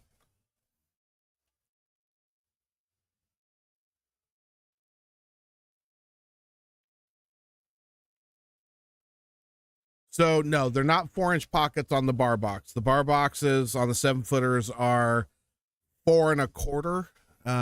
They're the Ridgeback Pro Cut rails. So they're about 4 1/4. They're still tight as they play super tight. And then the 4-inch pockets are on the Brunswicks, the Gold Crowns in the front of the house, 9-footer.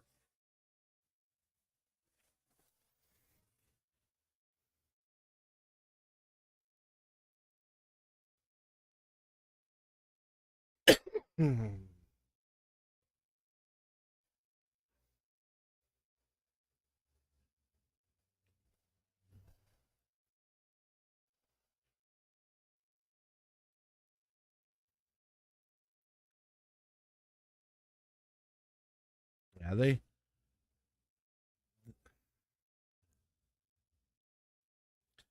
they all play pretty good. These bar boxes surprise a lot of people because people are so used to playing on, 5-inch bar box pockets.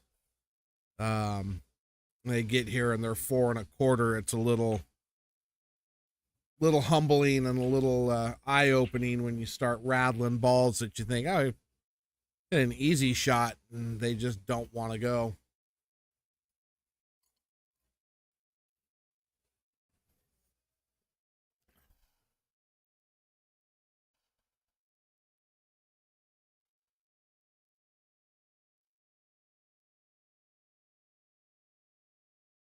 It's an allergy thing. It's been really dusty the last couple days, and then I was working in a house today doing a pool table job, and it was super dusty there, so it's been just blah.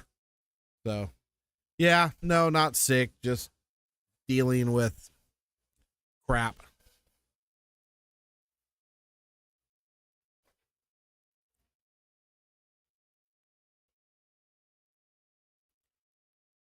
Can't get the tickle out of the back of my throat.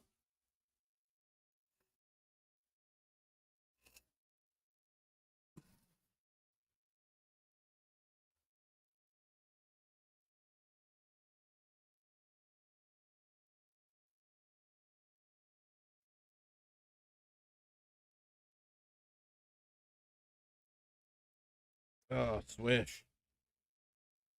Sometimes that poor guy didn't have bad luck, have any luck at all.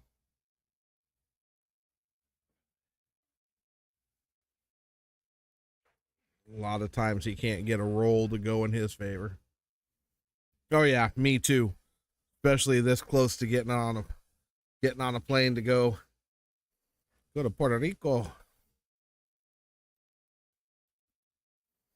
Right. Who are we gonna get on stream?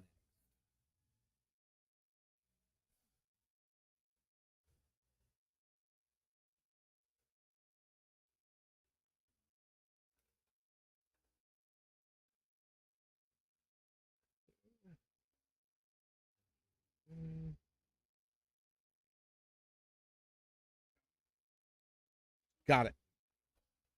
You were on stream. So now you get to go back and be on stream again.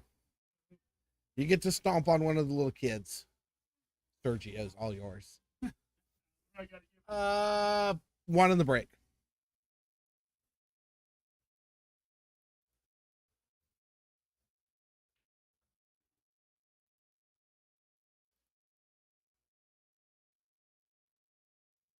Right.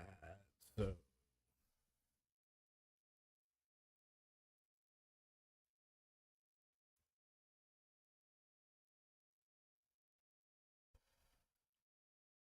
all right. Here we go with another Matt. Matt and Sergio.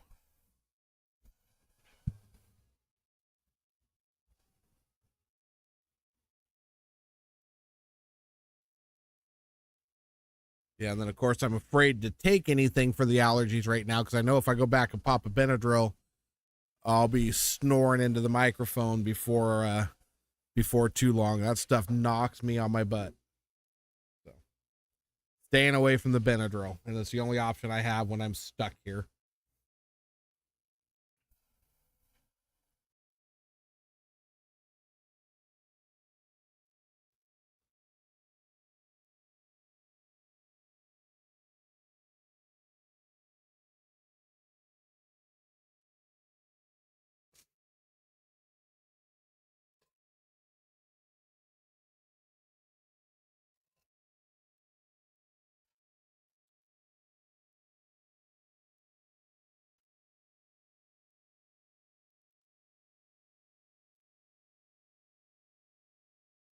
I didn't what?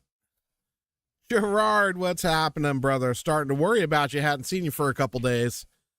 You weren't on Wednesday. You weren't on yesterday. You weren't on last night. I figured you were out playing pool, beating up on some poor sucker somewhere.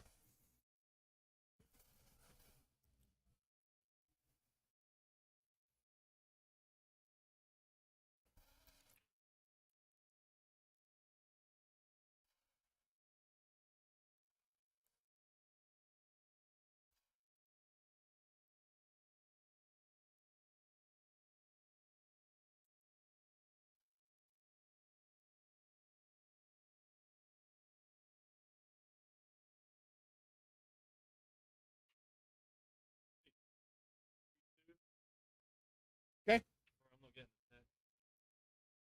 You're not getting the text? Okay, hold on. Let's Put it in through the link. Yep, let me get back in here. You were Is it the link to the Fall Guys stuff as well? Or? Huh? Logo, school. Yes. All right. Give me the phone number again. 347 347 896 2122.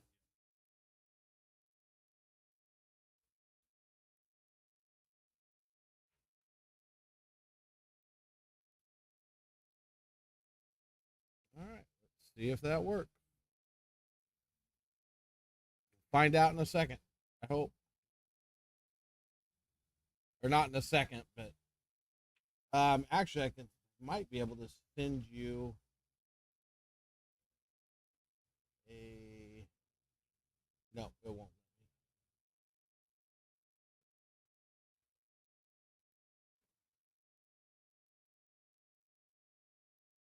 Yeah, it won't let me read. No, we'll find out.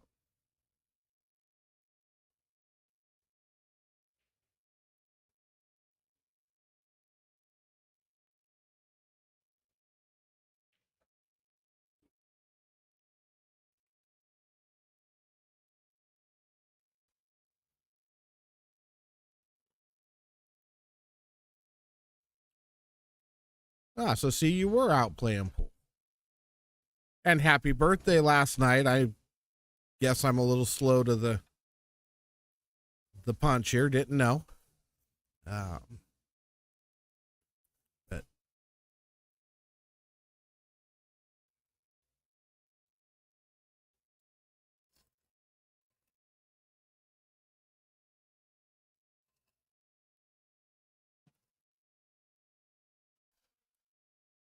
but that's a nice little birthday present and a little extra $100.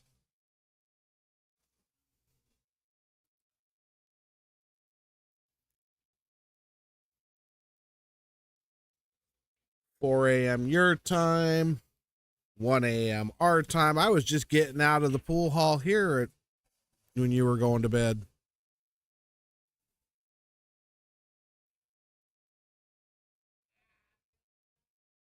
Nice.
Oops.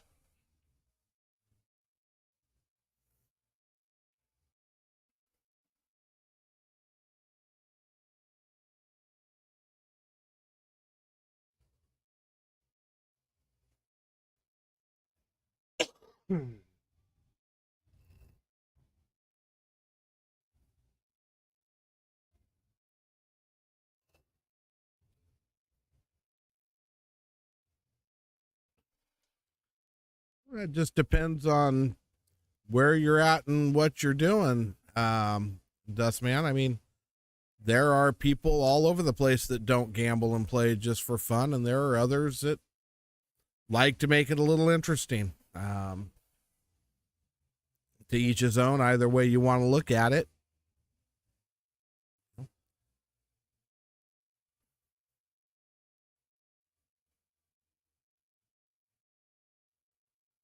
Oh yeah, I do too. I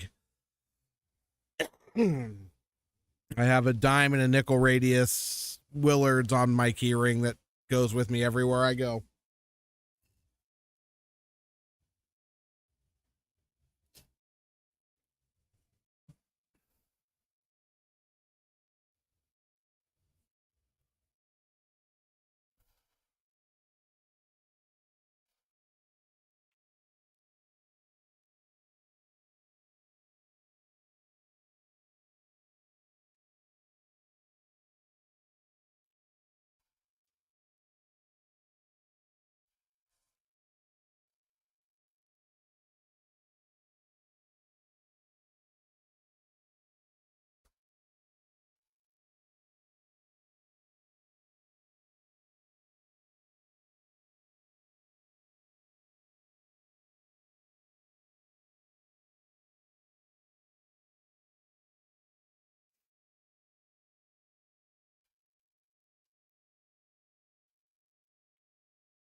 So the one thing I found for me, I shoot with a thinner shaft. I shoot with an 11.8 and 11.75.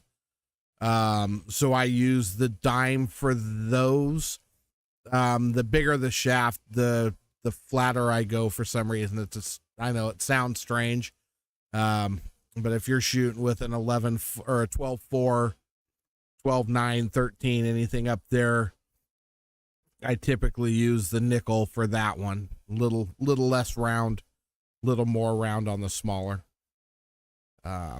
Advantage, I wouldn't say so. It's just a matter of what you like.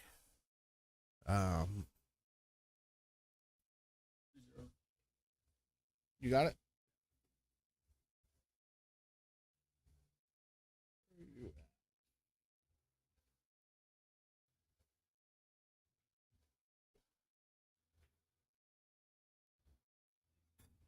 Who did you play, Carlos?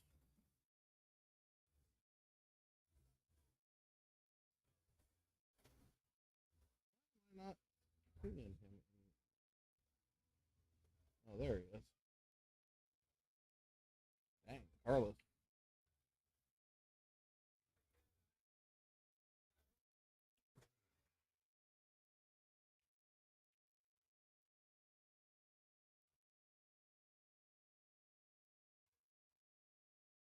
Yeah, and there's absolutely nothing wrong with that, Dustman. You just got to find those people that want to do that. I mean, I play around this pool hall all day long, every day, and don't gamble very often.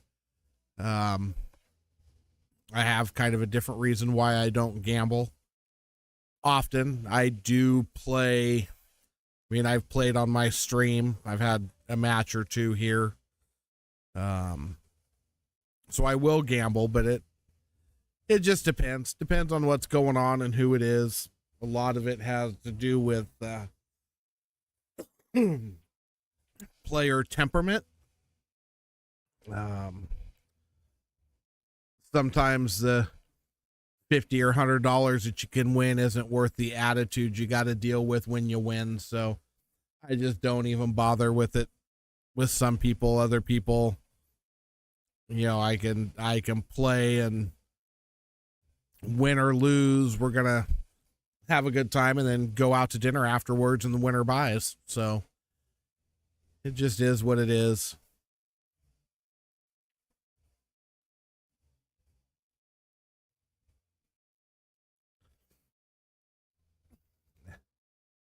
With the old folks.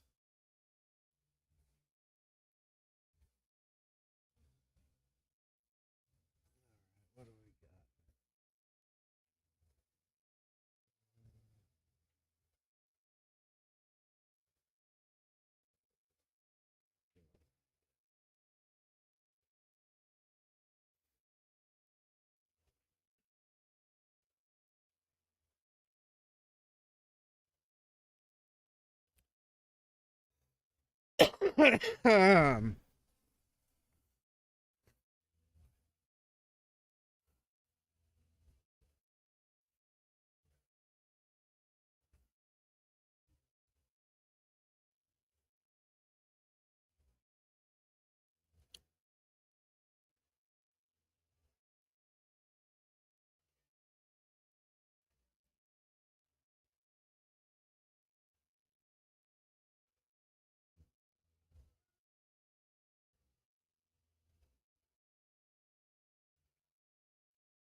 I know I missed a game somewhere here. Who the heck is winning? Somebody's gonna be up. Oh, maybe I didn't miss a game.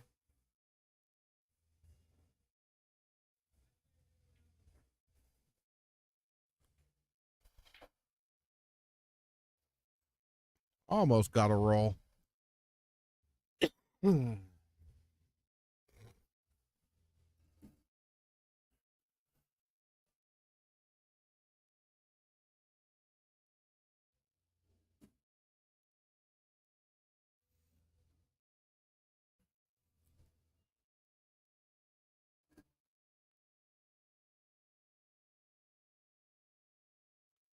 Oh, Matt.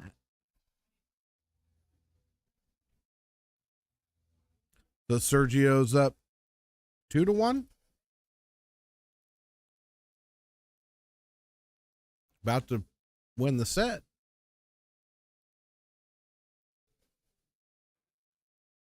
Fires that ball in.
It's over.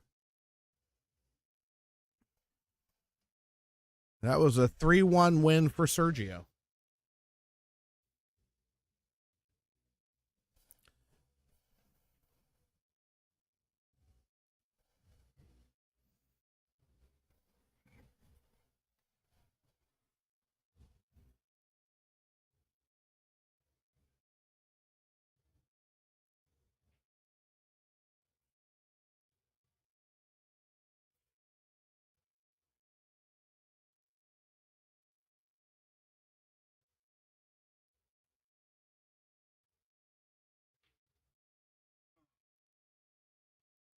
Three one.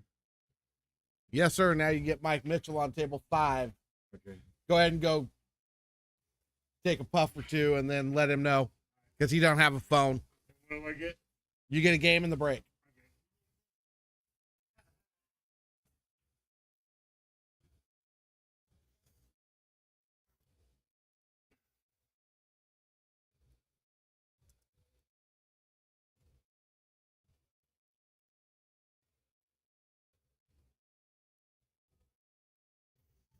All right.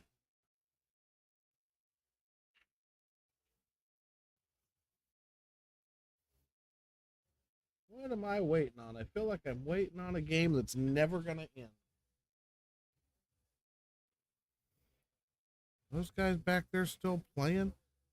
They're not playing and nobody. Oh.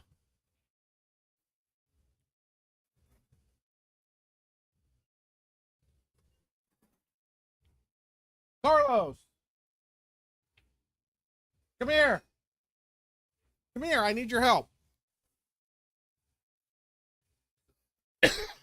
You know who Chuck and John are?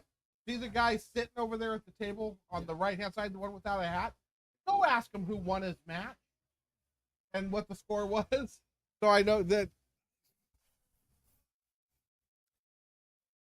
Oh, people are driving me nutso.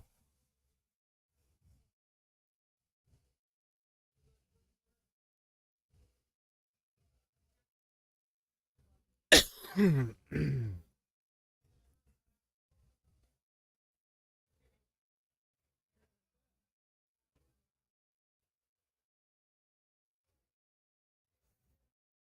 132. Okay. Thank you.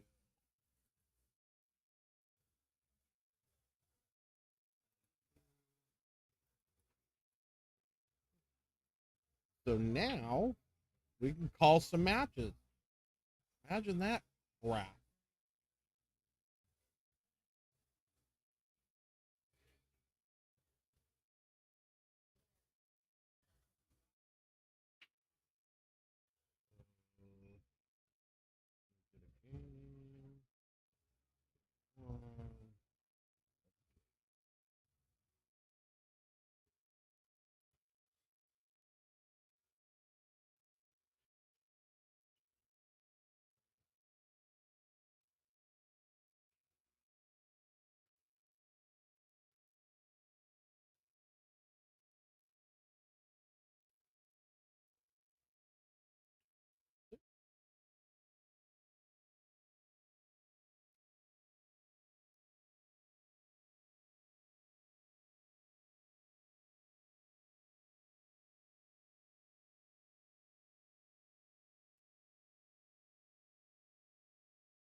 Very true.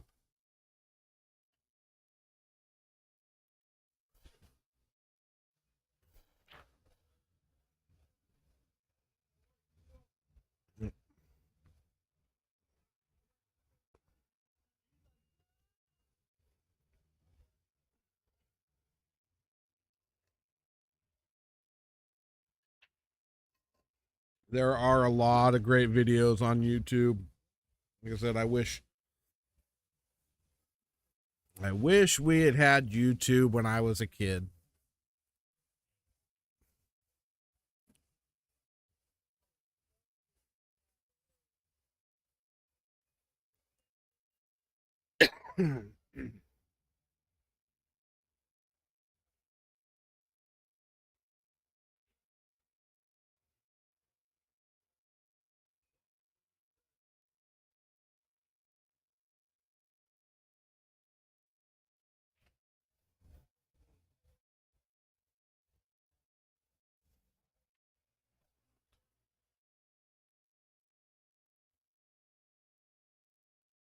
Okay, so now we got Mike and Clay going at it. Clay getting one game on the first break. Race to 3.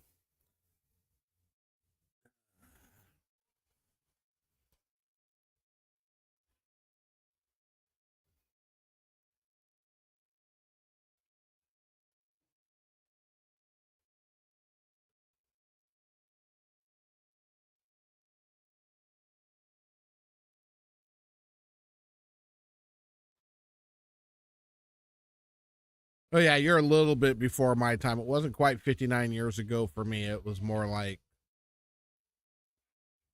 40, about 40 years ago. Yeah. Yeah. Now I feel old. I mean, not as old as Gerard, but I feel old. Um,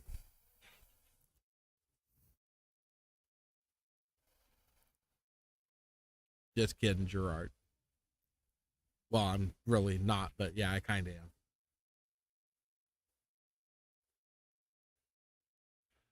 I will always find a way to step in it somewhere. But I don't have to worry about Lisa wanting to kill me now. So not yet. We're in the winners bracket. We got the 2 matches playing to see who's playing in the hot seat match. And then we've got 2 matches going in the losers bracket to get to the 2 matches to get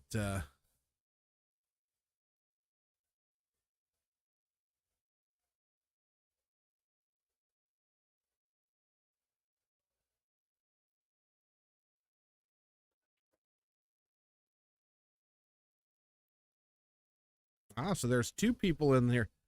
There are 2 people in the chat older than me. All right.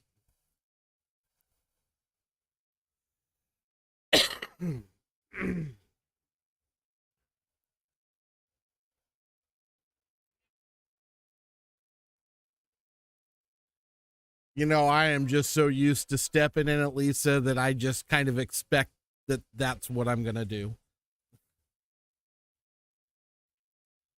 But sometimes I forget Gerard's a good sport. He knows I'm just playing.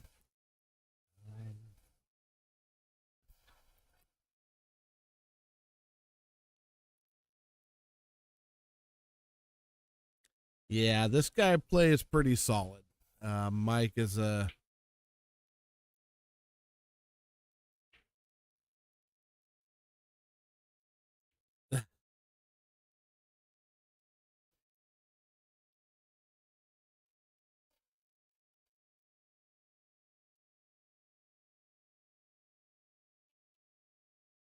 huh? You were being a grumpy little shit earlier.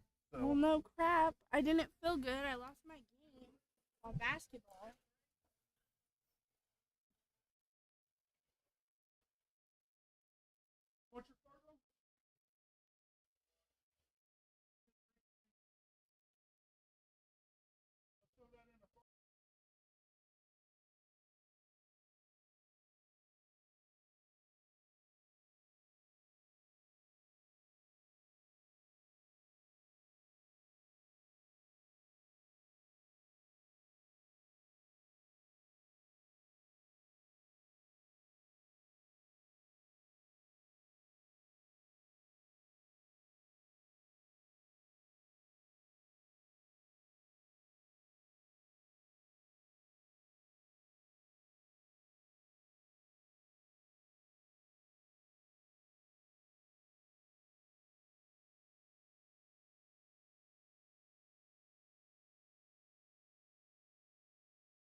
Well, I'm gonna be there, so I'll go find. I'll find the booth and find her. I know it'll be first couple days. We're there. I'm not sure that we're even going to be anywhere near the convention center. We're going to be kind of checking out the sights and sounds of the sights and sounds of the island, having fun. Then we'll get over. Good night, Matt. Then we'll get over to the tournament, the convention center, and buzz around over there. But yeah.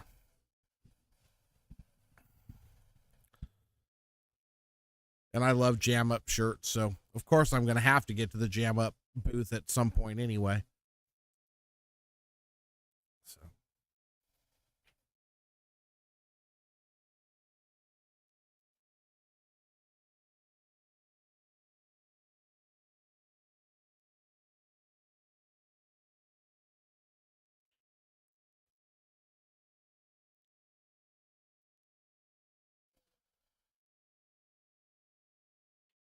yeah, see, we're only playing teams. Like I said, if it wasn't my first time in Puerto Rico, I would be going probably straight to the tournament and play singles and play more events. But because I've not been to Puerto Rico, I'm gonna run around a little bit and get to see some stuff. And then I'll go play the team tournament, and then who knows, maybe go back next year and play more events and spend more time there. But yeah, so Dust Man, if you haven't figured it out yet, I'm leaving for Puerto Rico on Saturday for the BCA Caribbean Championship. So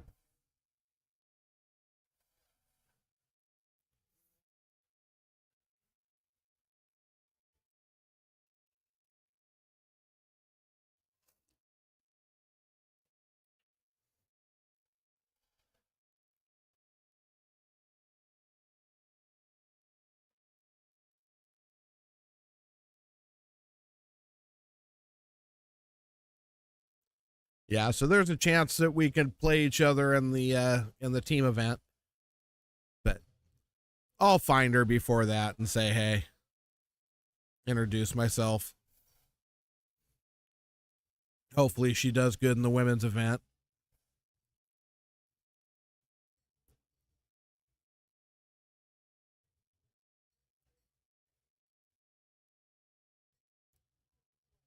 Oh, sorry about that. I thought you were talking about the tournament we were talking about.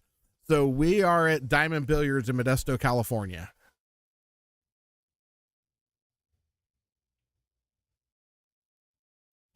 And thanks for joining the stream for the first time. Find us by share or like, or you find us by search.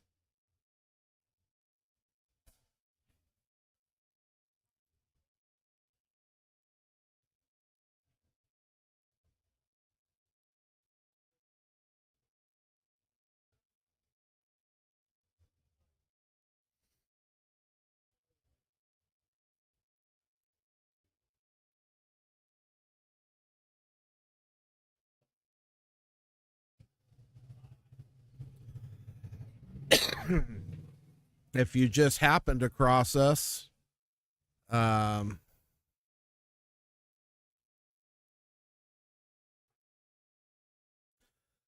so I do a Sunday stream that's usually some type of one-on-one matchup for $100 a set or $100 best 2 out of 3, whatever it is. That starts at 1. Sometimes there's 2 sets, so a 1 o'clock and a 3:30 in the afternoon, our time.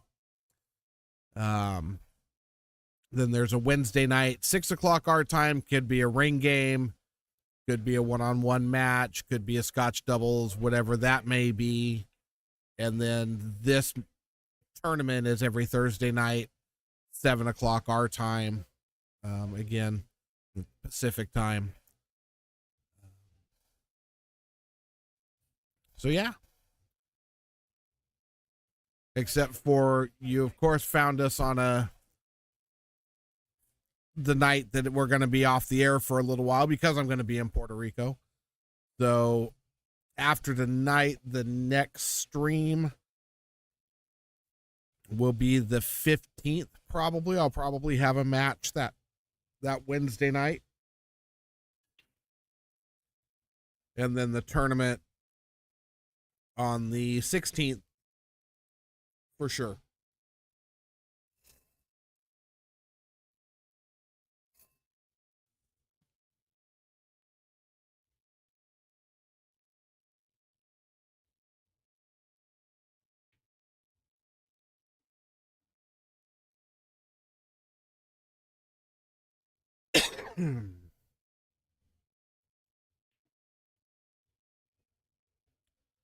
But yeah, if you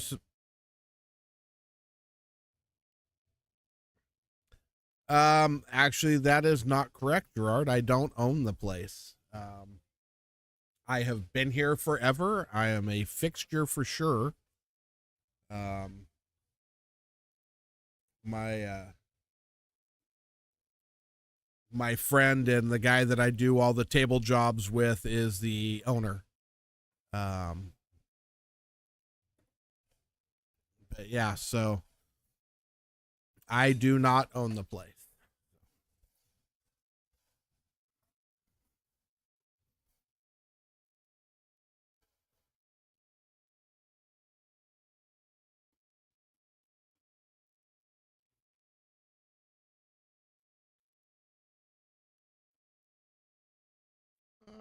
Thanks for the subscribe, Lisa.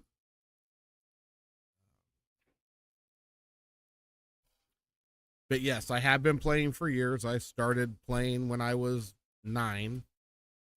So, it's been about 11 years I've been playing now.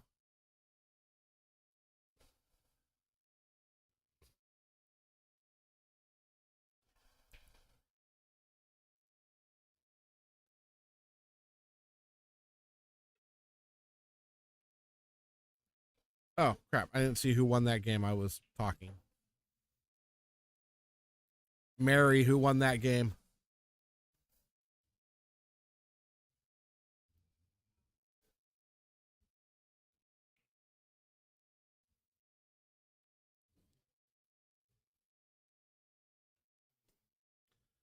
Yeah, but like I said, Dust Man, Sundays and Wednesdays are.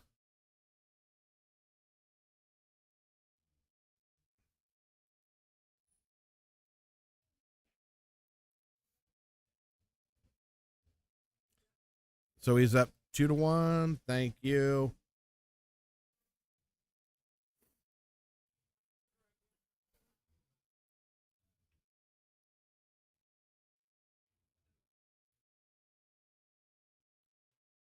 You think? All right.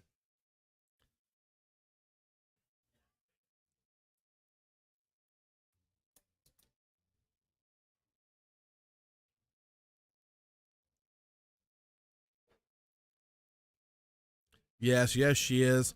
I really expected her to get me when when Gerard said I've been playing for a long time, and I said, yeah, since I was 9, so about 11 years.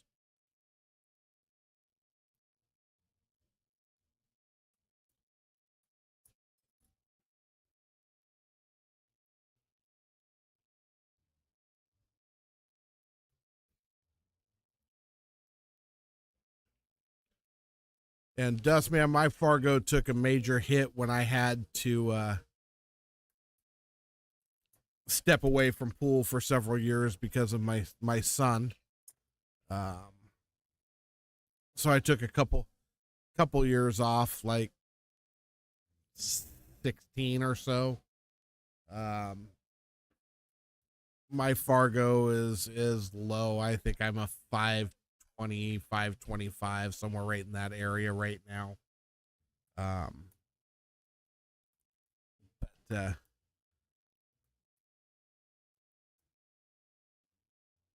bar box 8-ball is not my strong suit, and that is what my Fargo is based on, because That's about the only thing I play that has Fargo, with the exception of a few hard times tournaments. But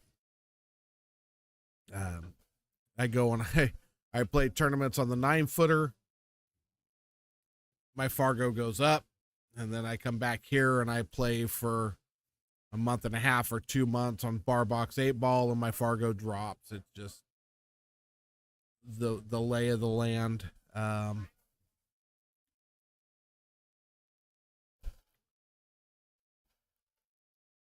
Well, thank you, Mary. I appreciate you letting that slide.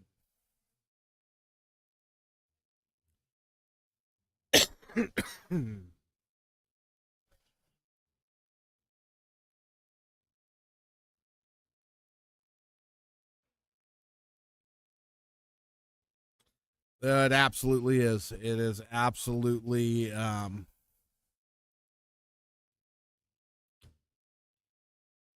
demands control for sure. Everything's tighter and in clusters. It's a tough game. It is a tough game, but it's even tougher when it's not necessarily where you want to be playing.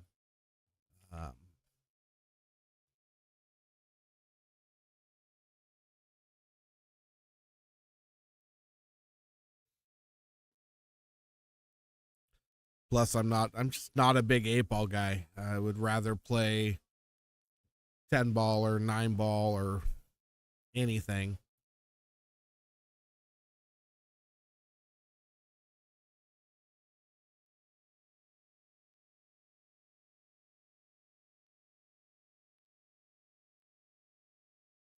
Yeah, absolutely. You definitely have to control your rock when you're in that game. So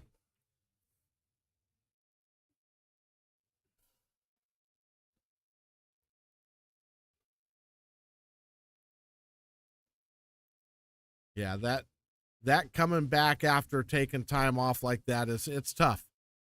It's it's a tough thing to do.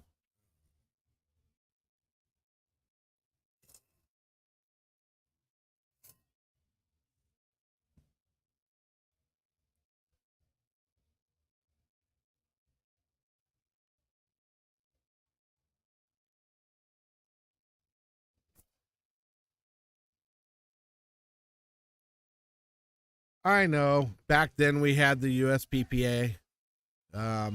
It was definitely a different way of life back then, but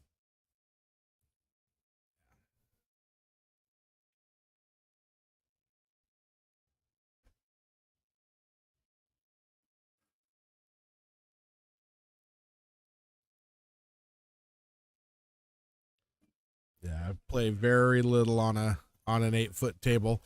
Got a 9-foot table in my front room at the house, and then pretty much everything we do down here is bar box as far as the BCA league and tournaments. Just recently started getting matches going on the 9-foot table. Well, since I got the stream started, we got 9-foot matches going, so starting to get people back over to the 9-footer a little bit. Lady J, did you just sign on, or have you been lurking in the shadows?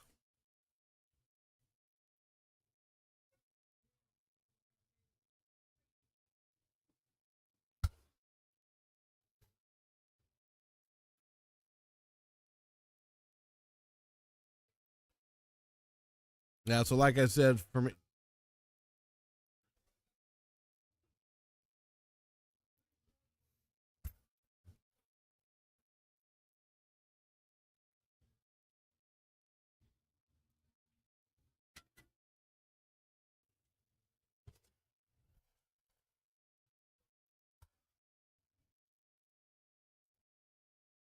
yeah, well, you know, um,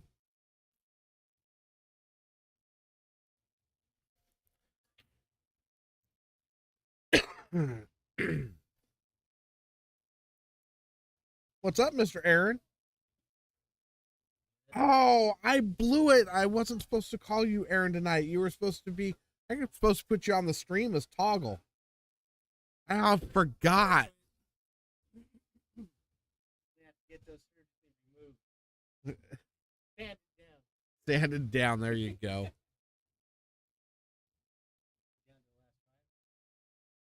Well, hold on. That match complete. I got the final 4. Down to the final 9 right now. So.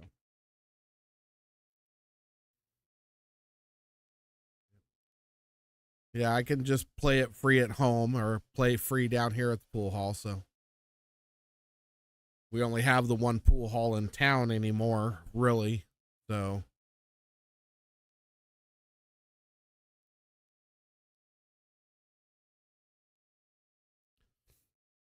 yeah, I don't know if you've looked at these tables here, Dustin, that we're showing this match on. These are 4 1/4 inch pockets on a Valley bar box. It plays a little tight.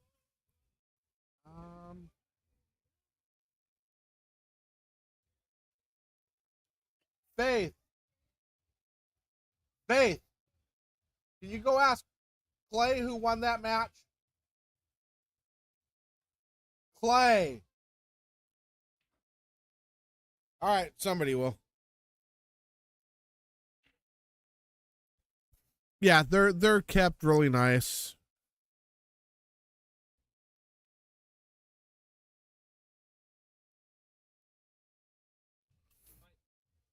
I got it. All right.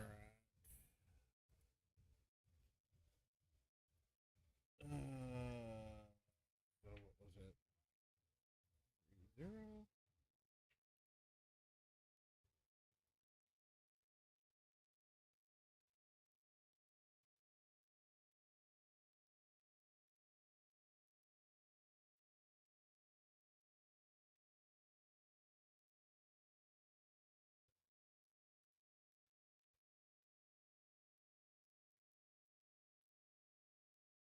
Ooh, this is gonna be a rough game.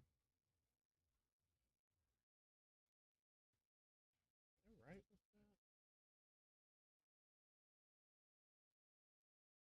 Man. All right. You have fun, man. Thank you, sir. That's the plan. Oh yeah, definitely. Have fun and win a tournament.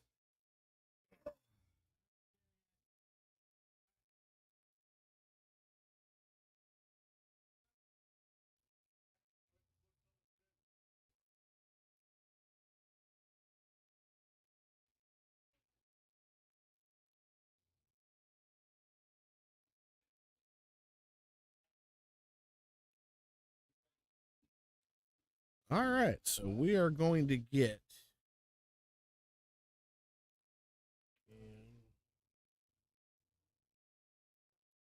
and Sergio.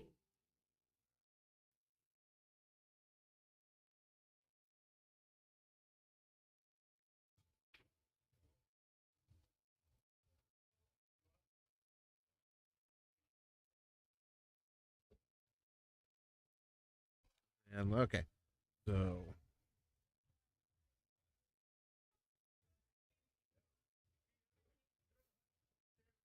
okay, so yeah, they are, like I said, they are fantastic. 4 1/4 inch pocket Simonis cloth.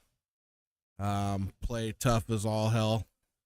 Our 9-foot tables, our front 9-foot tables that you'll see on stream any other time we're doing stream are 4-inch pockets on 9-foot gold crowns.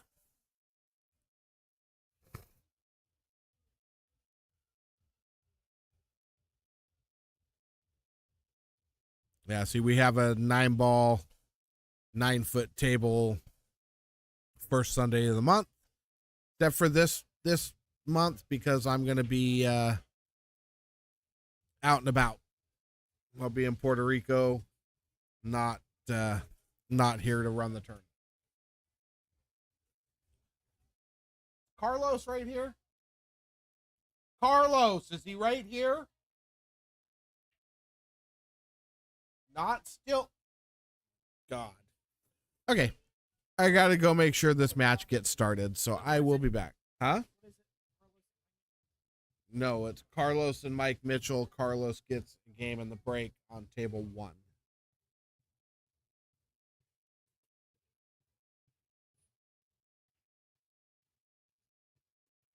Is Jaime not playing right now on table 6? Okay.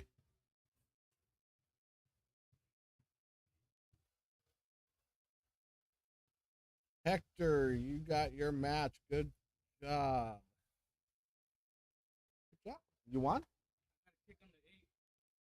What it takes sometimes. Sometimes you got to get a roll, baby.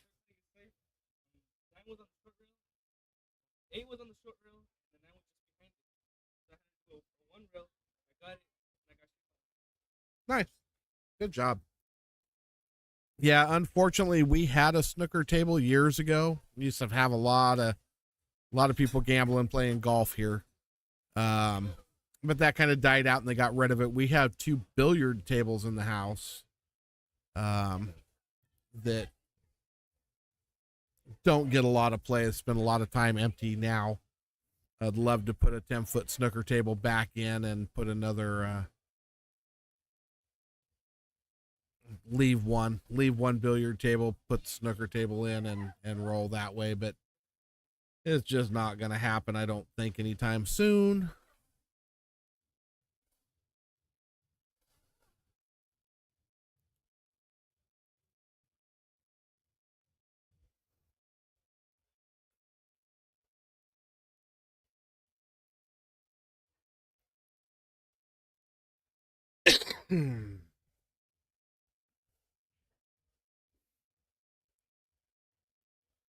So, Dustman, if you don't mind me asking, where are you located at?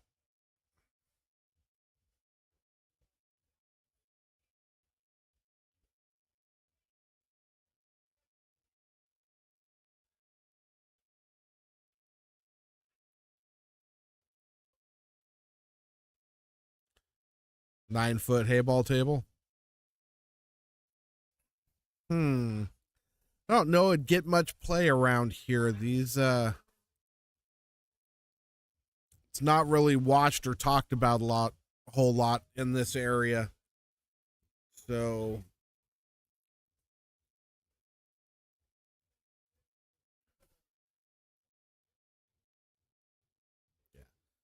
basically it's a 9-foot table with rounded corners like a snooker table.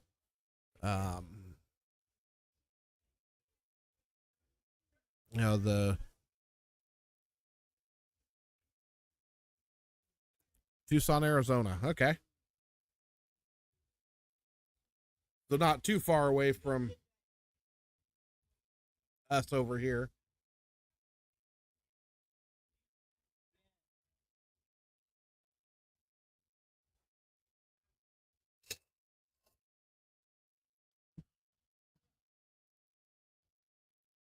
Went to Tucson several years back on a motorcycle ride. Long motorcycle ride.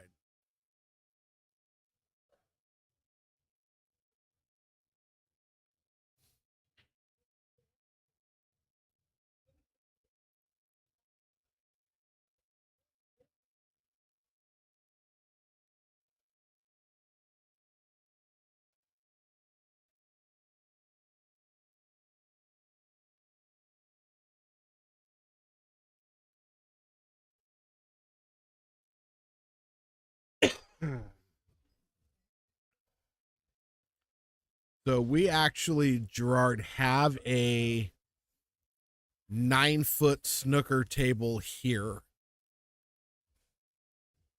right now. No, it was several years back. It was a Star Touring and Riding event that we had in Tucson. Oh God, how many years ago was it? Seems like forever. But yeah, it was a heck of a ride. Left here, went to Tucson, woke up the next morning, went to Tombstone, back to Tucson, was there for 2 days for the event, then took off and went up to Petrified Forest, went through Globe and over the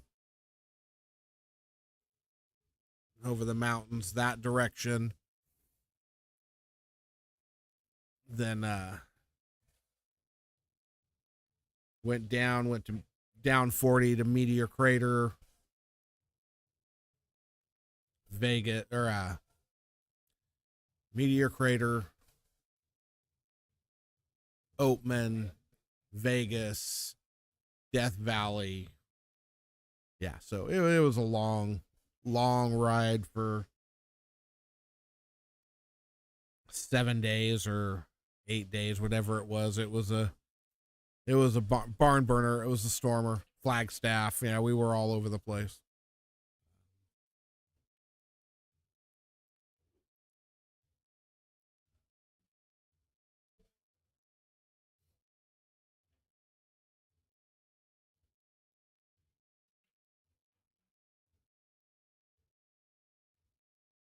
Got a little hoppy on the break there. But yeah, Gerard, I'm sorry. I was also saying that we have a 9-foot snooker table here that we're trying to get. It's an antique. It's an old guy, beautiful condition. And eventually we had talked about putting it out in place of one of our other 9-foot tables.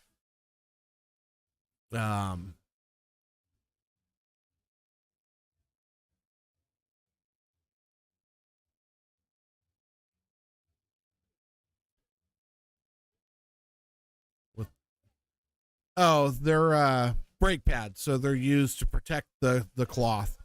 When you break from the same spot a lot, you get the little white friction burn marks all over the cloth. We put out the brake pads to protect the cloth from that kind of wear and tear. We try and keep our tables in good shape. We have 2 leagues.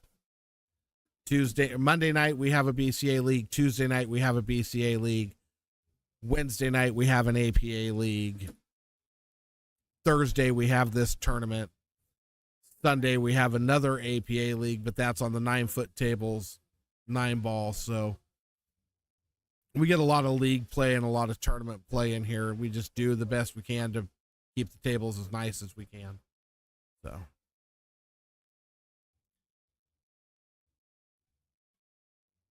doesn't always work, but we try.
Yeah, so we are, something I haven't done yet. I'll do it here in a few minutes.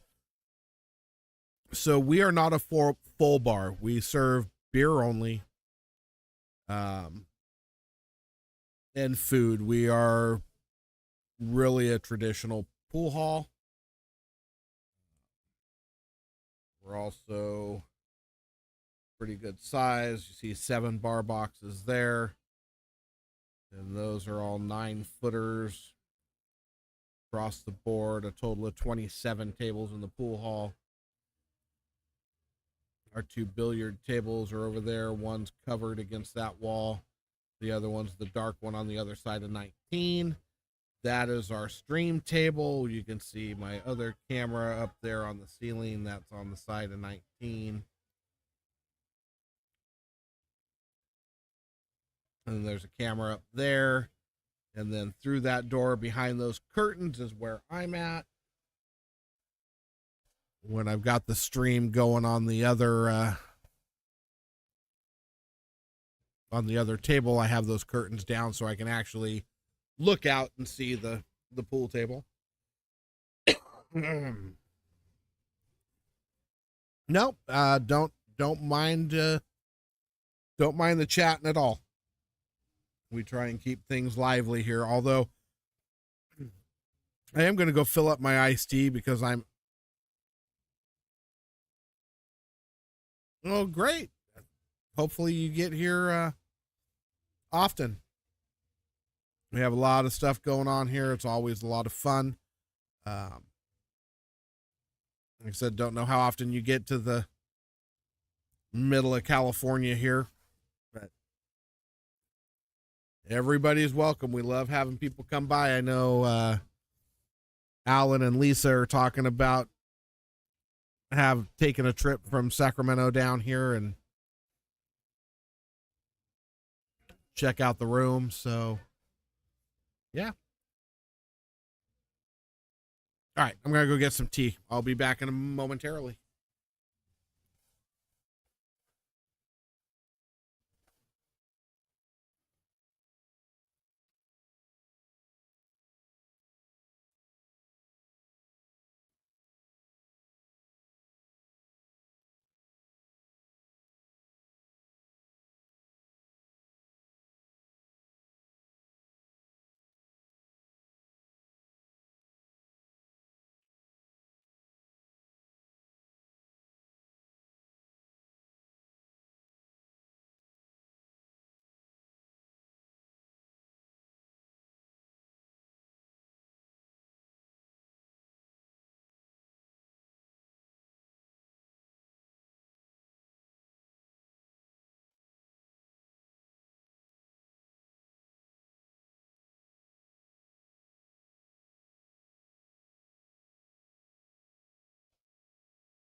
Stare up there all you want. I'm not there. I'm guessing that was a 3-0 or 3 to whatever the spot was.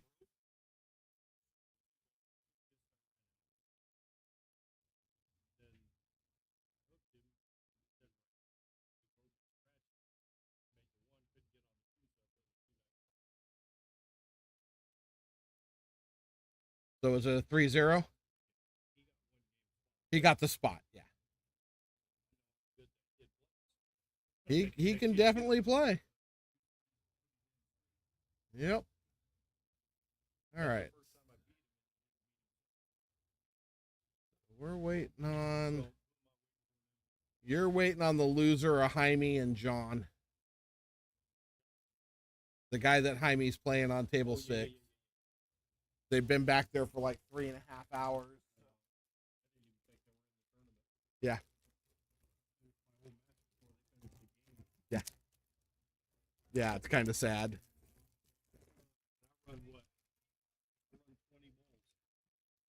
Gerard, yes, both Faiths played tonight.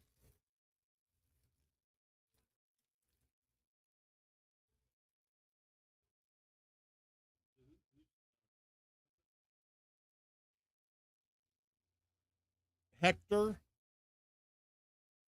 and whoever wins that match. Yeah.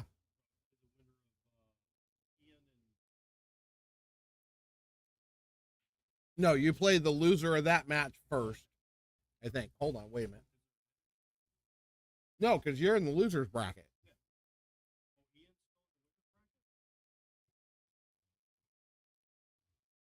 No, Ian. So whoever wins Ian's match plays Mark Worsing. You're yeah, they're below you, one below you.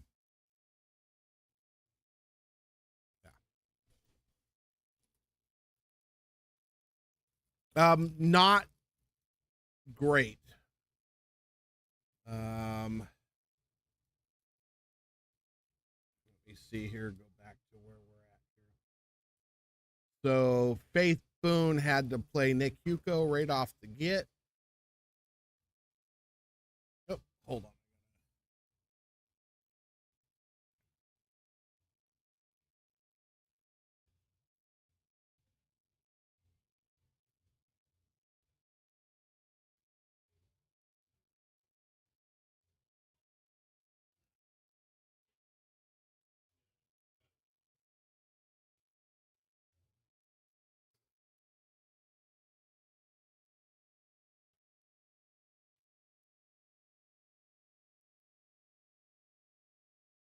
This will be a good match.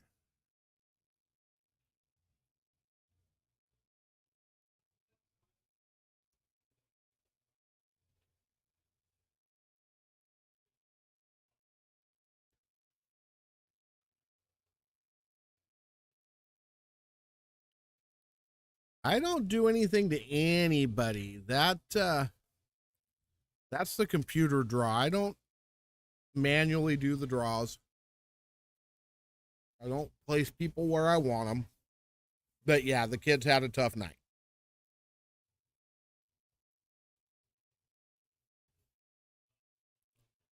So Dustman, no. Mr. Gerard is from Georgia.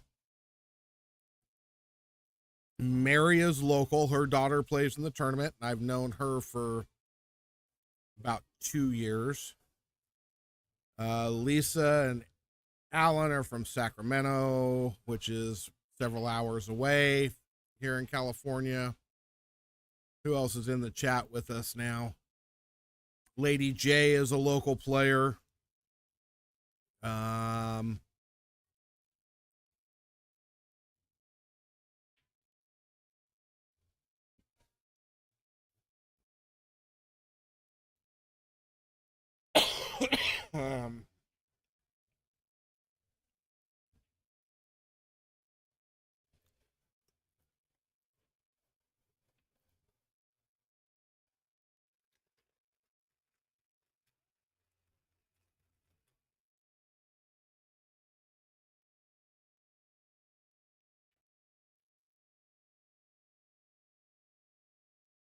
yeah, so far as I know, Gerard is, oh yeah, that's right. When Ryan's on, he's from Canada, friend of Audra and Amazon, which Audra didn't get on tonight at all, and neither did Joey. Huh.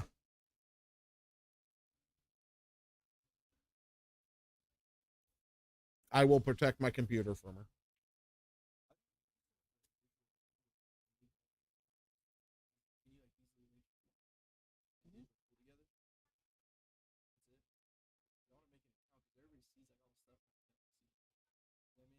Yeah, just go on, make an account. Real simple. You're tech savvy enough. Yeah, I did it. You can do it. I just didn't even know that you could link it easily with your Fargo because I haven't looked at my Fargo in a while. Well, you can go on and do a Fargo rate account too. Yeah, that's super easy when you do that. So the Fargo rate is this one that comes up with if you put your leagues in, but your robustness, your Fargo rate, all your stuff. Yep. Like, 'cause you could No, you have to do that through Solano, and you have to get the other guy's permission, and you have to pay. All right, brother. Have a good one, Carlos.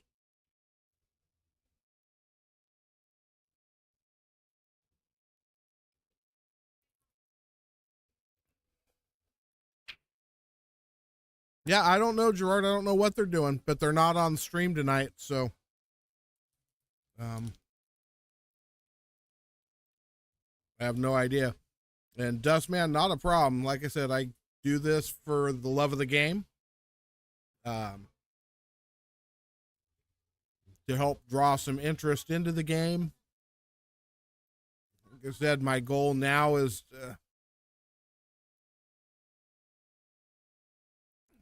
just continue to do so.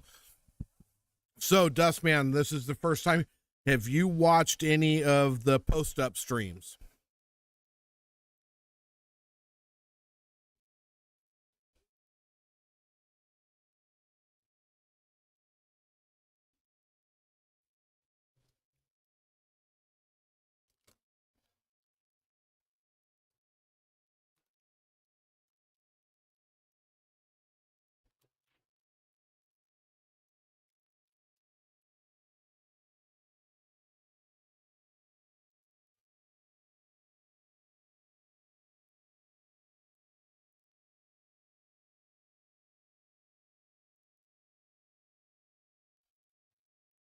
Oh, crap. Did I miss a game?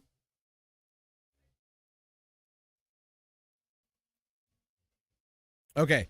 So, Post Up is another streamer, local ish. So, up around Lisa's area. It's called Post Up.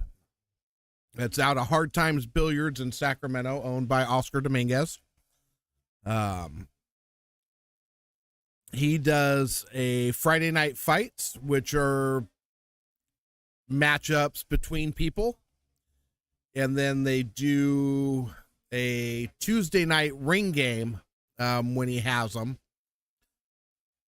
Fantastic stream. Collins is amazing. He is the trailblazer on this. If it wasn't for Collins, this stream wouldn't even exist. I went up and played in ring games and Collins is in post-up stream a couple times and realized that this is something that needs to happen in more rooms, to get out and get about. It's a great way for pool to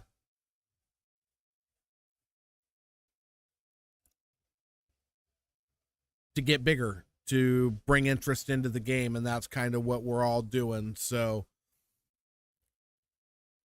oh yeah, that's right. The guys from Fresno, they've come to my tournaments here. Yep. Alan's been on the ring game. I've been on the 500 to 550 ring games.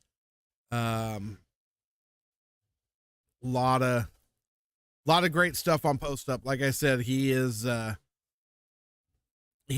king. He is where I want. He's what I want to be when I grow up. So Collins is fantastic. Check it out tomorrow night if you have time. Typically, I think his starts at 6 o'clock as well. But you can go on and see his past streams and stuff that he's done. Just like you can go back on this channel. If you go back under the live button, when you look at the content and go back under live, you can go back and watch kind of where this has come from in a pretty quick little turn. It wasn't that long ago that I was doing streams with no sound.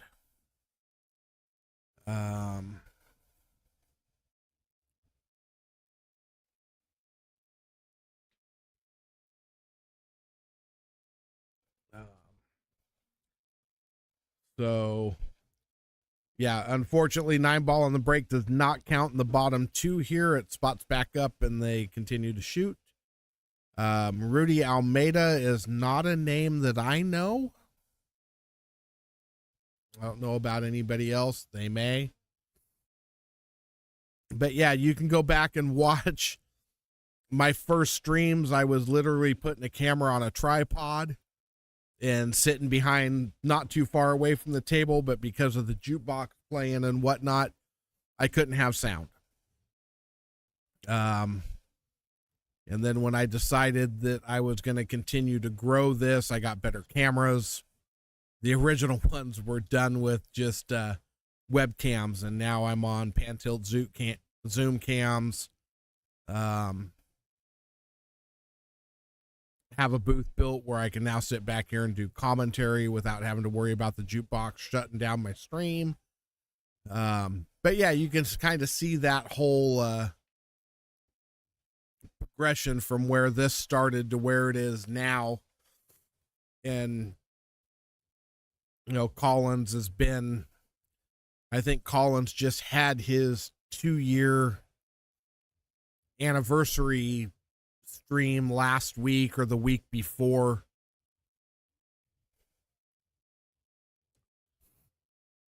That I agree to an extent, but you got to understand, like tonight's tournament, you saw my stream. I've got 7 tables that are involved in tonight's tournament. Now we're down to 4. Actually, I think we're down to 2. Ian's just running out from everywhere. That's what happens when you're a 700 Fargo player.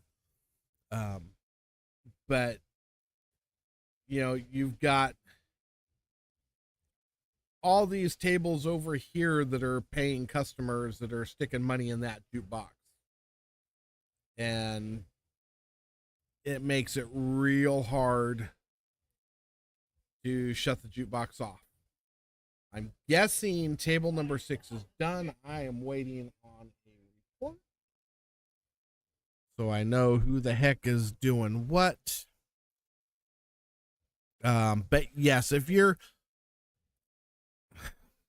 I don't know. I'm kind of tossed one way or another on that. Somebody yell at Jaime and tell him to come report the score.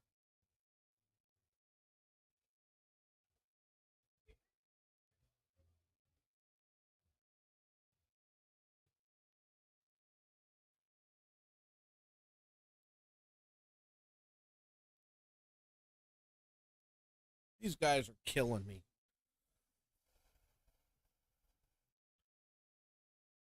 Yeah, 7,000 subscribers. And he's been out there for 2 years. But all right, I have to go yell at pool players. You guys continue to chat amongst yourself. I'll be back in just a moment.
Oh, I'll have to check that one out. I don't know about that one, Lisa.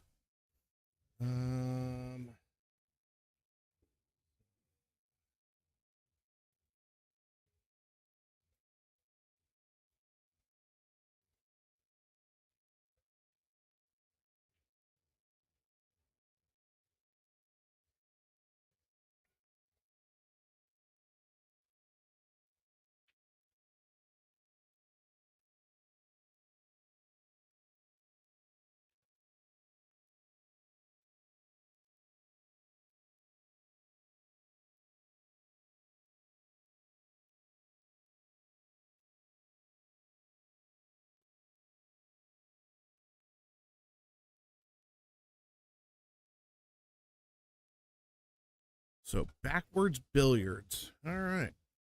Out of San Antonio, and I get over there quite a bit because my whole family's in Texas. Well, except for my son, who's in Clarksville, Tennessee right now, or now that he's in the military, and that's where he's stationed, although soon to be stationed in Colorado. So we'll be moving around there.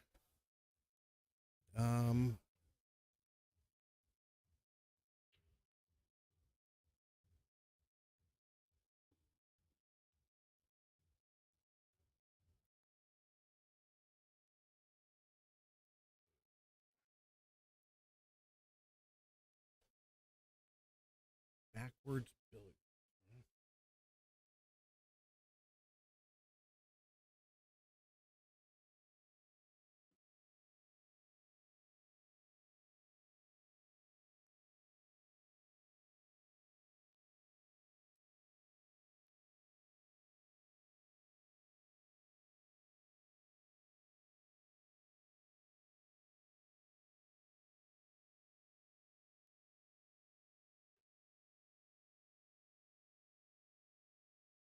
And I know, Lisa, don't we have another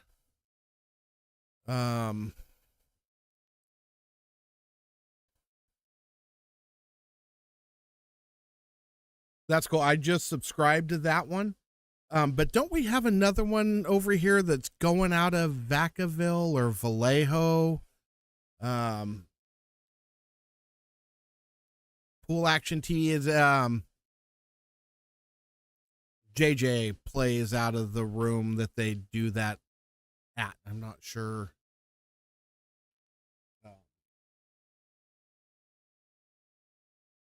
Mark and Ian done. Mark and Ian are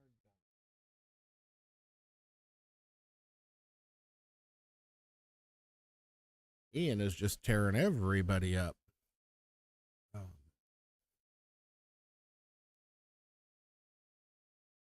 Mike and Jaime.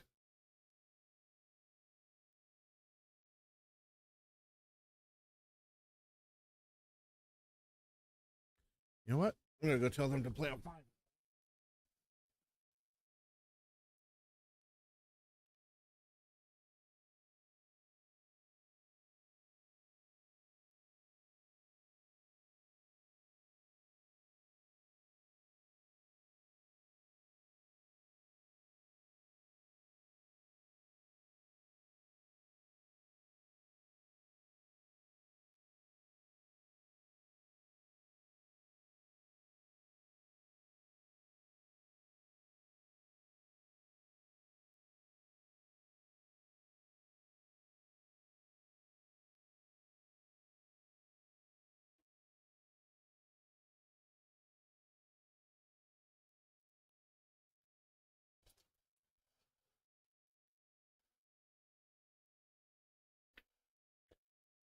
All right, so Ian's already run that one, so we're going to turn this camera a little bit.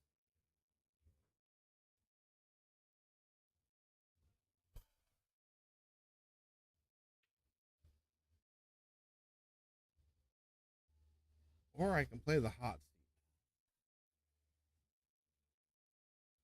You know what? I'm going to play the hot seat. Good.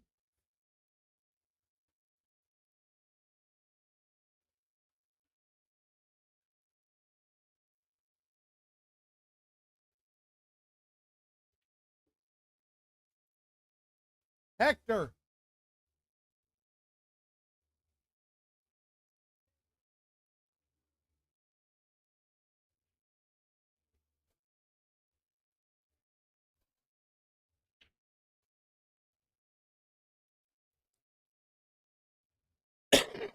There's a lot of factors for me on that one, Dustman. Because it's not necessarily best breaking spot on a bar box. You got to figure out what the table you're breaking on is doing. Hector gets the first break with John, table 5. So tables change. Great example of that was, I don't know if you just watched what was the tournament that just happened in Austria? Oh, the World 8 Ball tournament that Shane just won in Austria. Shane's break was phenomenal all week long. All of a sudden, they had a rainstorm. It rained for like 40 minutes one day, and everybody's break was done. Nobody could break and make a ball. It was insane what just the rain caused such a huge thing. So I don't, like I said, to me, there isn't just a good spot. I am a second ball break guy. So I break from the left-hand side and use the second ball break, and it works very good for me. My head ball break does not always work, but you got to move around. You got to figure out what's working up on the table. The tables are different. Exactly. Shane's got the best break in the world and couldn't pocket a ball at the end. If you watch his finals match in that tournament, he couldn't make a ball. I mean, everything went horrible for him.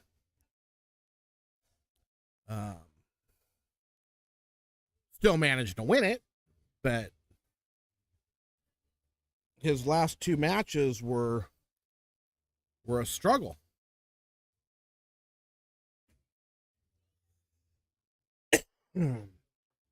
But every little thing changes. Yeah, so all right, so we got a couple different things. So yeah, so you just got to figure out what works best for the table you're on at the moment, because it changes constantly. Lisa Allen, not California Billiards. I'm pretty sure it's Vallejo, and I want to say it's Pool Action TV or something like that out of Vallejo or Vacaville. Jonathan Jackson plays out of whatever room it is that they're doing that out. All right, brother. Have a good one, Sergio. Thank you. That's my plan.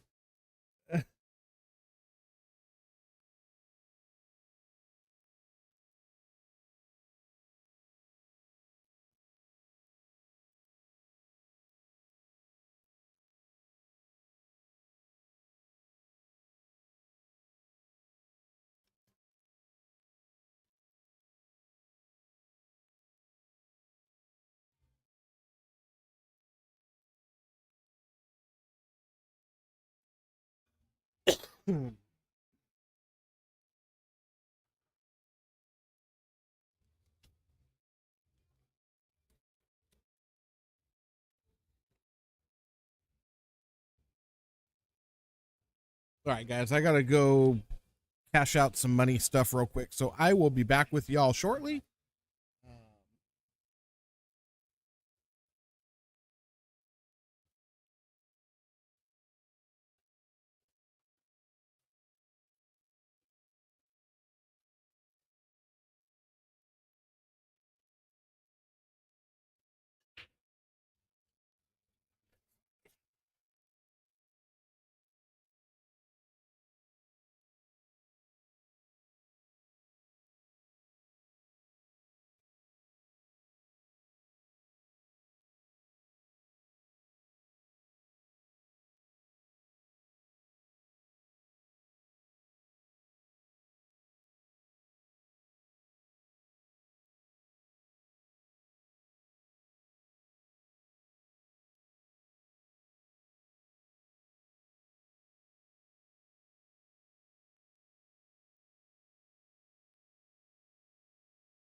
Okay, hold on. Stuff's going by too fast. I got to back up here.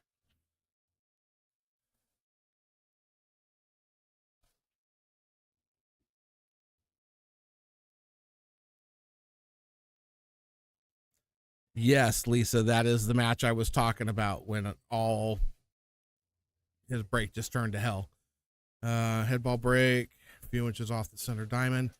That's where you start. If it works, great. If it doesn't, give it a couple times and then move on to somewhere else. Bounce around until you find your spot as quick as you can, because it could be the heck of a difference in a match.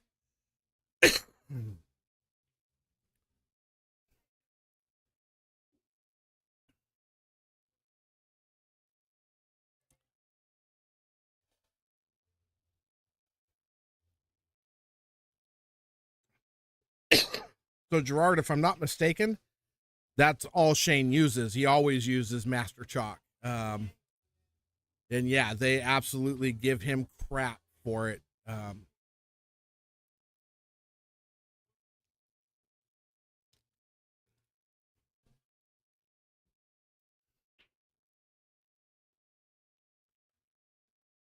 Everybody uses Master Chalk, or most people do.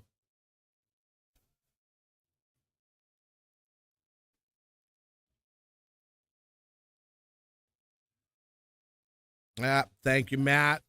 Gonna plan on having a good time. I appreciate it. Yeah, safe flight. Really not much I can do with that. All I can do is sit and wait. But I can't control my drinking, so I might think about it. Have a good night, Matt. Thank you.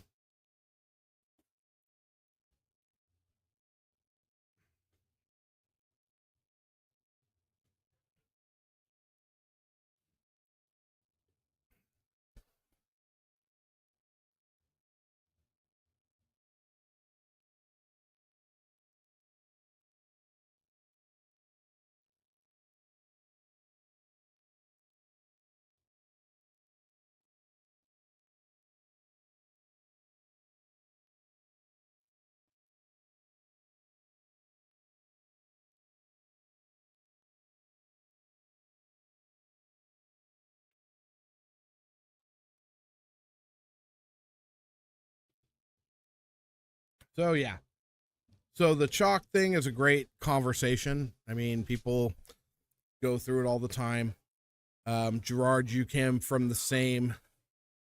Well, so those of us that have been playing pool for a long time, we grew up and that's what we were taught. You chalk every time. Chalk every before every shot, you chalk. Chalking is a part of your pre-shot routine. You know, you're chalking while you're looking and aiming and doing all that other stuff that you do. Then these new chalks come out that you don't have to chalk every shot. Some of us still chalk every shot, even though we use a different chalk. Now, I changed to the Town V10, and I did so because I got tired of the Blue Masters chalk all over the balls and all over my table. It made the table dirty. Not as dirty as Predator, because Predator is horribly dirty. Swear more Predator chalk on your table and your hands than you get on your tip. But that is what it is. I digress. But I moved to the V10 because it does not stick to the balls. It does not make a mess. It's very clean, but it is expensive. It's not cheap. So it's not for everybody. Masters chalk works great. There's no problem with it. Been around for years. There's still a lot of people. There's still a lot of pros that use it, especially the older guys. If I'm not mistaken, Earl's still using Masters chalk. If I'm not mistaken, those guys all do. I agree, Gerard. And now they've got a new one out that I don't know. I don't even want to try it because of how bad it was. One of the guys that is here used to use Predator chalk, and he had a watch band with a white band. Well, it wasn't white. After about 3 months of playing, his watch band was stained blue. He couldn't get it out. And that was from using Predator chalk. So I'm not a big fan of Predator chalk. won't use it. The Talm I am a big fan of. It's very clean. So that's just my take. Of course, I wouldn't flip out if I went somewhere and they said, oh, you can't use your Talm, you have to use the Master Shock we have. I'd be okay with that. It wouldn't bother me.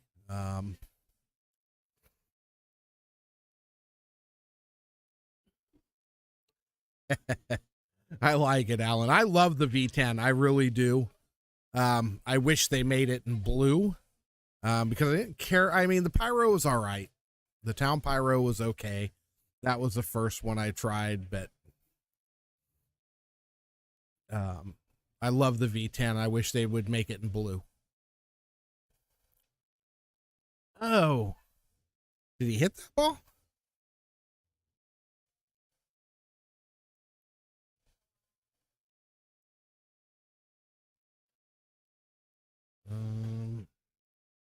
I don't think I ever reset the. Yeah, I didn't think so. This is still their first game.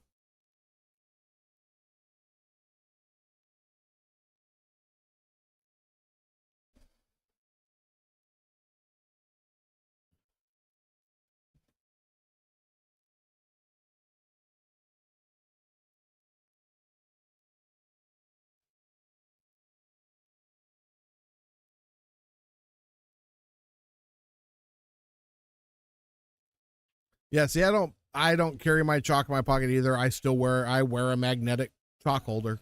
It's always on my side unless I bump into something when I'm walking and lose it and have to search around the pool hall for it for an hour to figure out where it's stuck. But yeah.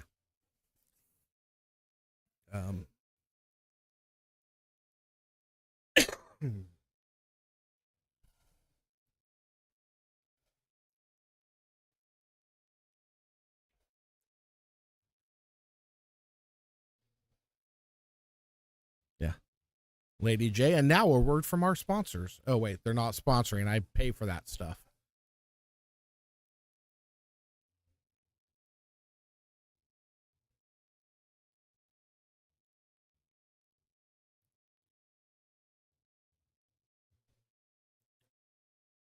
Criticize what, who, wait, where'd criticism happen? I didn't see anybody criticizing anybody.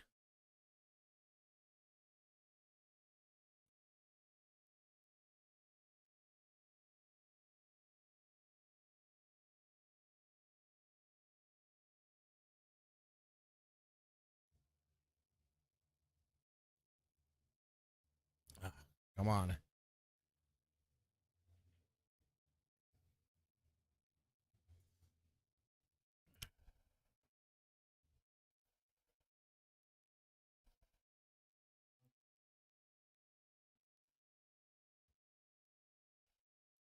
That's not criticizing. He came up short. And you said, what did you say? You said, oops, big mistake there. It is. I mean, that's valid. That's not being hypercritical. You've gotta know where that cue ball's going, or at least know that at least know if I roll, I want to roll long, or I want to roll short, but I just don't want to be here. Make sure you don't get there. That was one of the few places on the table that he did not want to be, was right where he ended up. So,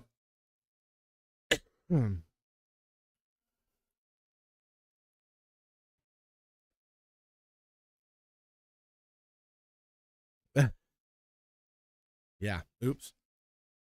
So pros and cons of different types of chalk holders.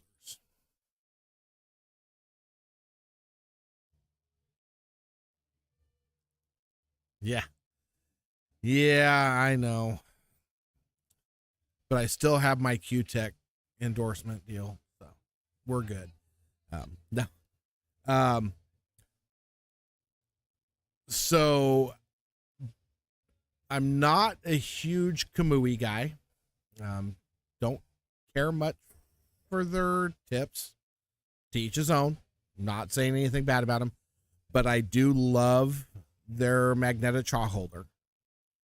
that magnet on that thing is so strong. It's about the only one I can keep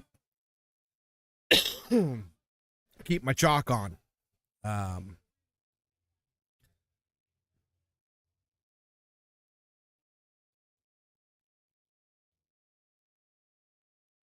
Mr. Hugo, no, it's not. Unless you're ready to go home, and then it's advised. But yeah.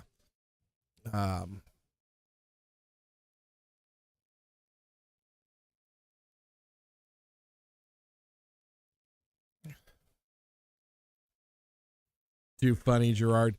But I really like the Kamui magnetic chalk holder. It's nice, strong magnet. It takes a little bit to get that to bump off. In fact, most of the time, if I lose it, it's because I was sitting in a chair and it'll bump off, but then it sticks to the chair. It's really easy to find. Some of the other ones I've had over periods of time, the Summit magnetic one was way too weak. You dang near fall off just when you walk. And then there's the stick ones that, they have a little tip pick or something on the end of a chain or a string. And yeah, there's all kinds of stuff out there. I like the Kamui magnetic. That's my go-to.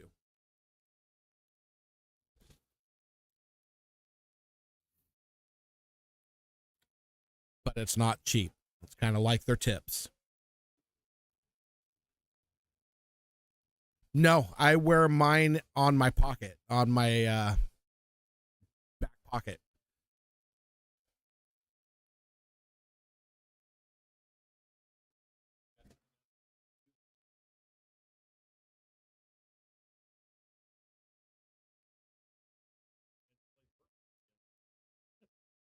Usually do.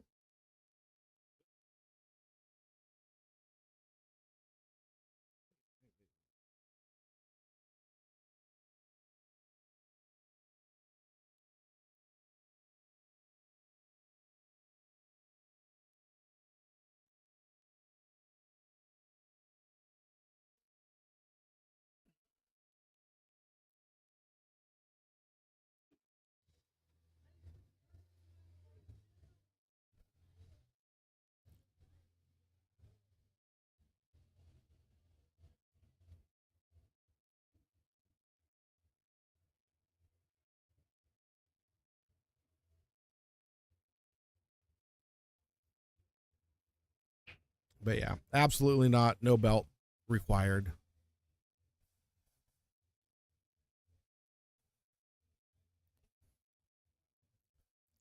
I couldn't agree more.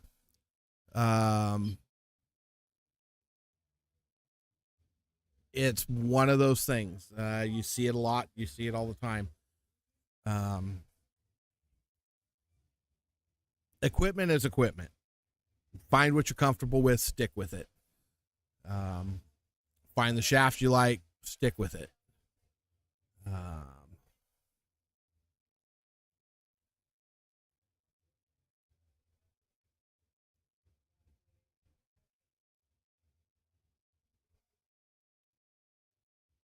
You're right.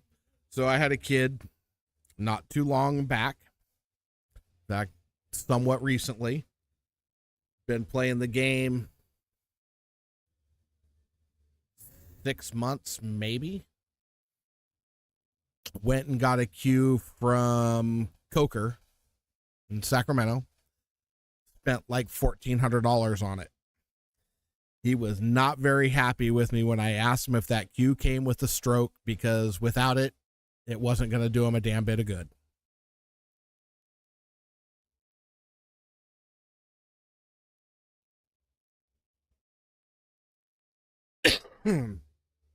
I agree. Should be able to use a house cue. However, it is nice to have a stick that you are used to. You know the ins and outs of. That's why, like my cue, I've had it since 96. Kind of hard to argue with, I know how that cue does what it does. It I know how it feels. I know what I need to do to get the English and stuff like that. Yeah, I know it was kind of a jerk thing to say to him, but my point was he didn't need to go out and spend that kind of money on a first cue. He could have gone in and bought a $80, $100 McDermott or something to learn with. He didn't need a $1,400 custom cue to learn how to play the game.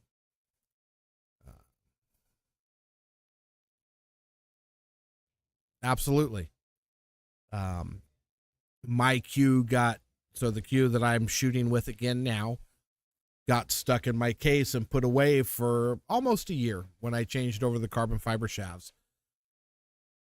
It wasn't because I didn't like the way the cue hit. It was because it had an oversized joint on the butt and exactly, Gerard, but it had an oversized joint on the butt. So when I got my Q-Tech, my carbon fiber shaft that I swore I was never going to get till I hit with Q-Tech, and then I bought one. That's a whole nother story. I didn't like the fact that it had a lip, that the shaft was smaller than the butt of the cue. So I got a cue that was normal size joint and put my custom away. Like I said, I'd had it since 96, put it away for a year. Well, I decided a month ago to take it back out, called Proficient, sent it off, had them refinish it and turn it down to match the joint on the shafts, and got it back Tuesday. Took it home, put a new leather wrap on it, and now I'm back in my custom cue that I've been shooting with for the most part since 1996, the only cue I had besides a brake cue. And now I have a Sean that's for sale because I don't need it. But yeah, you're right. A lot of people put a lot of emphasis on equipment and stuff. I do what I do to make me comfortable. I like the chalk. I know I don't have to worry about it. I like that chalk holder.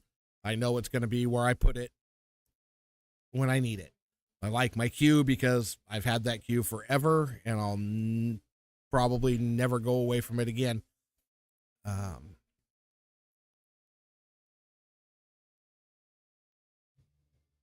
These guys are high 300 Fargos. So yeah, it's, I kind of want to get the other two guys to. Yep, you are right, Dustman, and that is the other thing I told, like this young man that's shooting right now, Hector, him and his brother, they were doing the same thing. They were starting to buy a lot of cues and do a lot of crazy stuff. I told them the same thing. I said, if they want to spend money on this game and something that's going to help them, find a pro, get lessons, do what you need to do.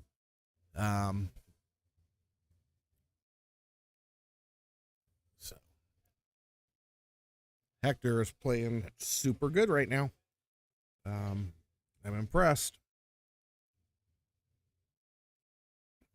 Yeah, I don't really know what the APA equivalent is because I don't play APA. I'm just going to leave it at that. I'm not going to turn it into a.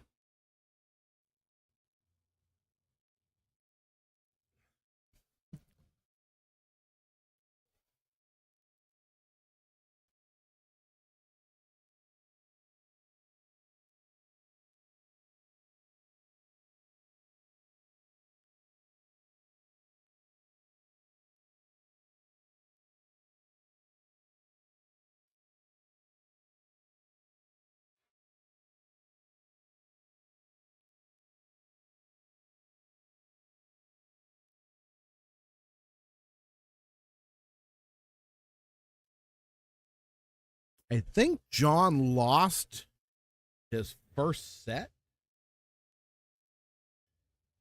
Or no, John hasn't lost. This is the hot seat match.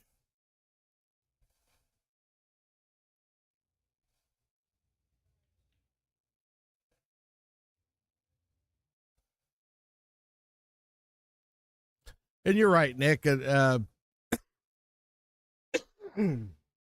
nice cue from a reputable cue maker is going to hold its value. If you don't destroy it because you don't know how to take care of it properly. But it is what it is. I think he could have spent that money on something much more productive for his game. So. This is a $10 entry, double elimination. We are in Modesto, California.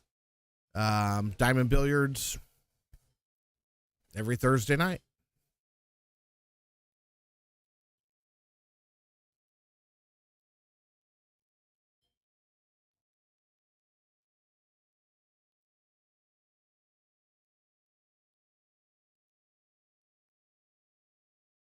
Oh, he must have just done it because I could have swore he had it on at the start of this match. So he took it off at some point. Yeah.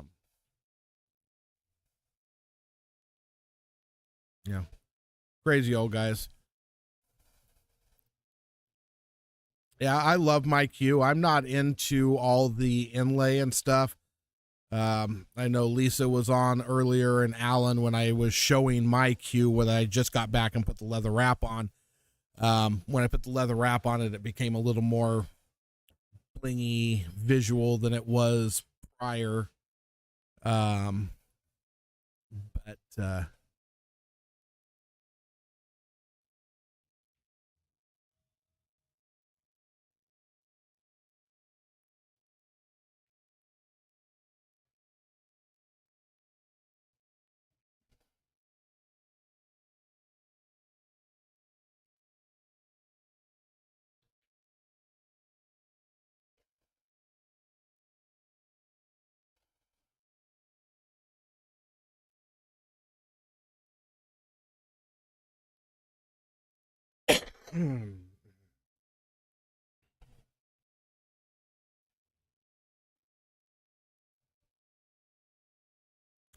tonight we had 24. Gerard, thanks for joining us, brother.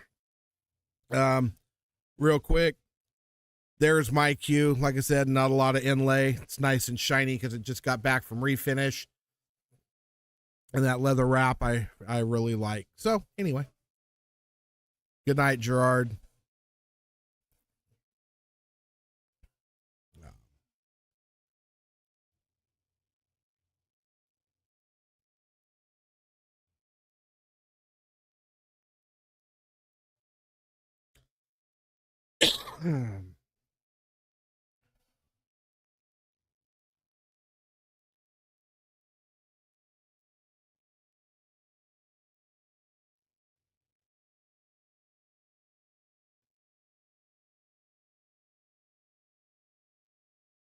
Thank you, Gerard. I'm just glad I got it back before Puerto Rico.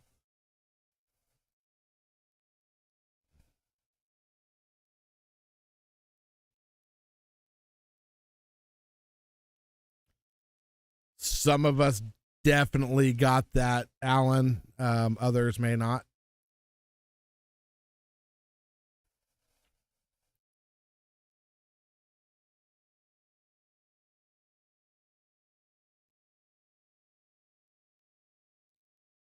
Yeah, I'm definitely a leather wrap guy too. I really like them.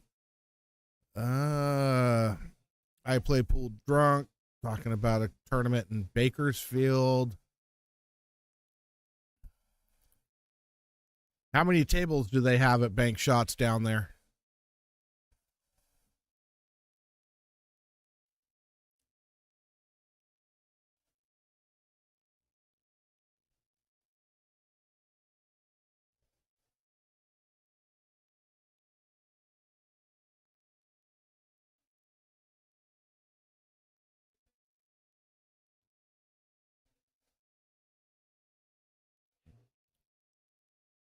Nine-footers or 7-footers?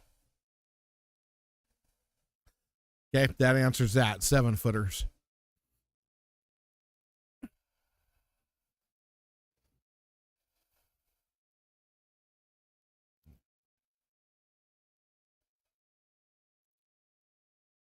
when is it? When did you say? November 4th? November 4th, that's Saturday. Can't do that. I will be on an airplane on my way to Puerto Rico.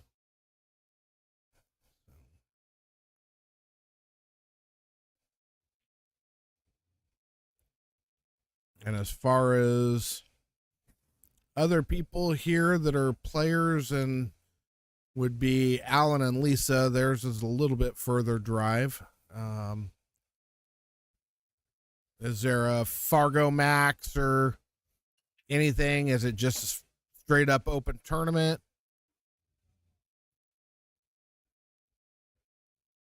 What's the particulars?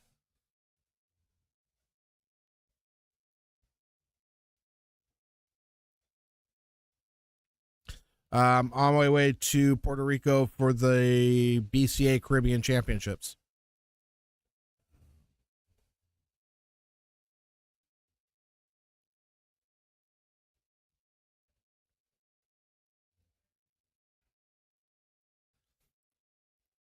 Yep, that's the plan. Decided that it sounded like more fun than going to Vegas, so we decided to do Puerto Rico.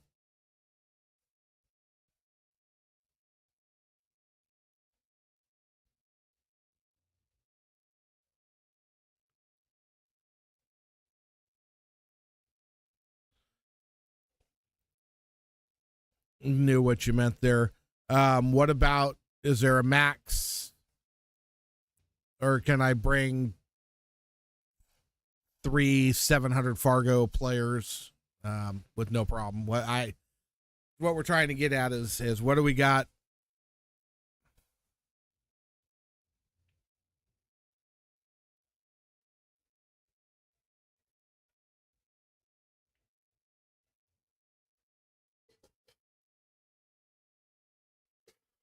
Good point, Nick.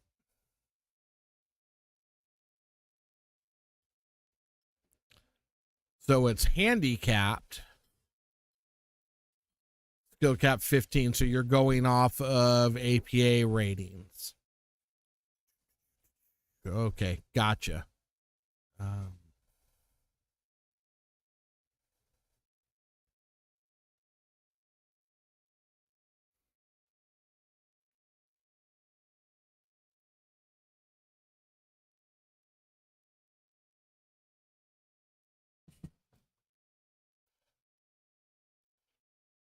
It is 2-0, right? I didn't miss my. All right.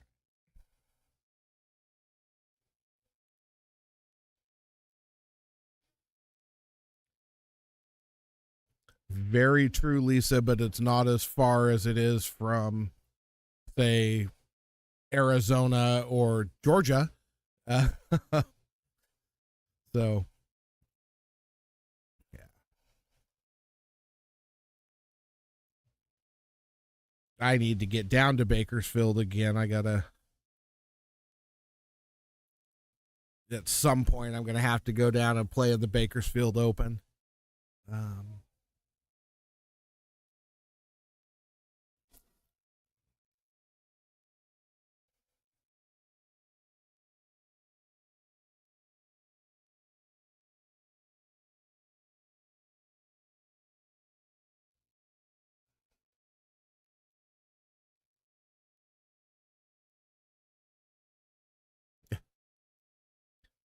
Hey, some of my funnest road trips we ever did were down to LA to play in tournaments. Or are you talking about Louisiana?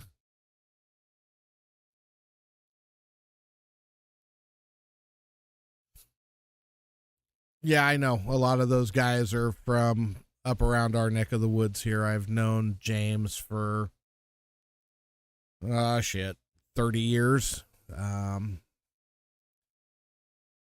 He's from up here, from our neck of the woods. We were running around together way back when. So yeah, a lot of the guys that go up to that tournament are friends.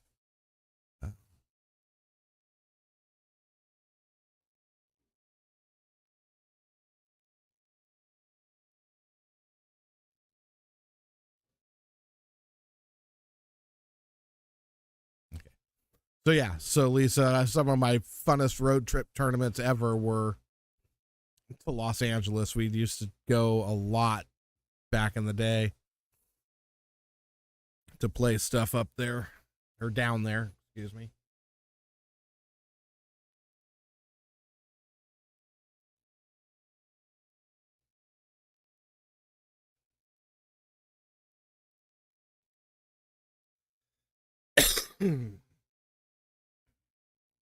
Tear it up, kid.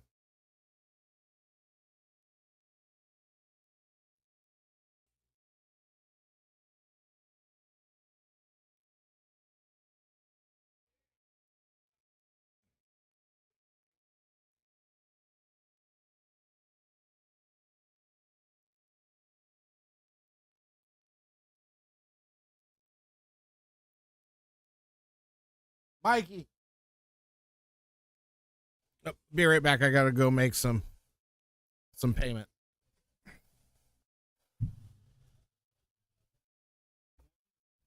You and Ian.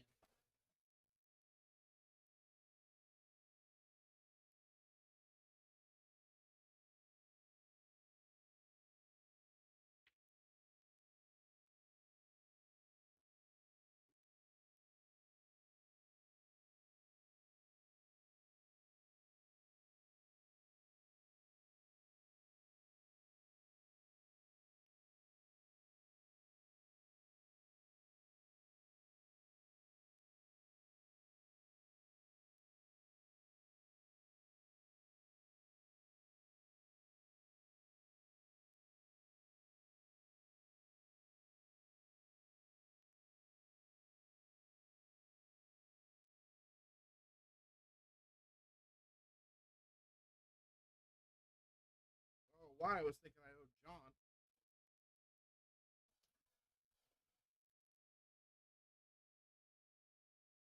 Yeah. All right.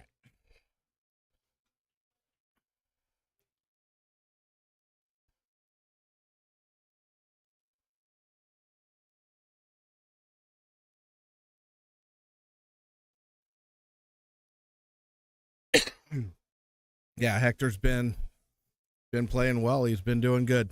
I'm proud of the kid. Yes, this is a handicap tournament. We have a. Well, hold on, I gotta fix my scoreboard.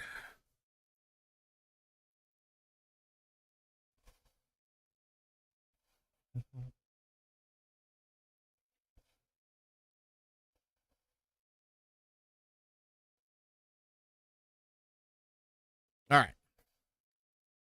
So we have this one's done kind of differently. We have our own in-house handicap system, and rating system for the most part. So if there's one skill point separating, that's you get the first break. There's two skill points separating, you get a game. If there's 3 points, you get a game in the first break. If there's 4 points, you get 2 games, and it's a race to 3. So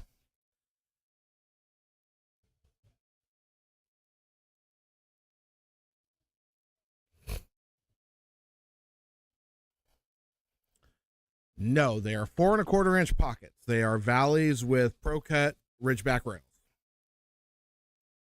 and Simonis 860. And then our 9-foot tables, our front 5, our main tables are all 4-inch pocket Simonis gold crown. Well, 3 gold crowns, a Brunswick tournament, and a Brunswick Sports King, but all with 4-inch pockets.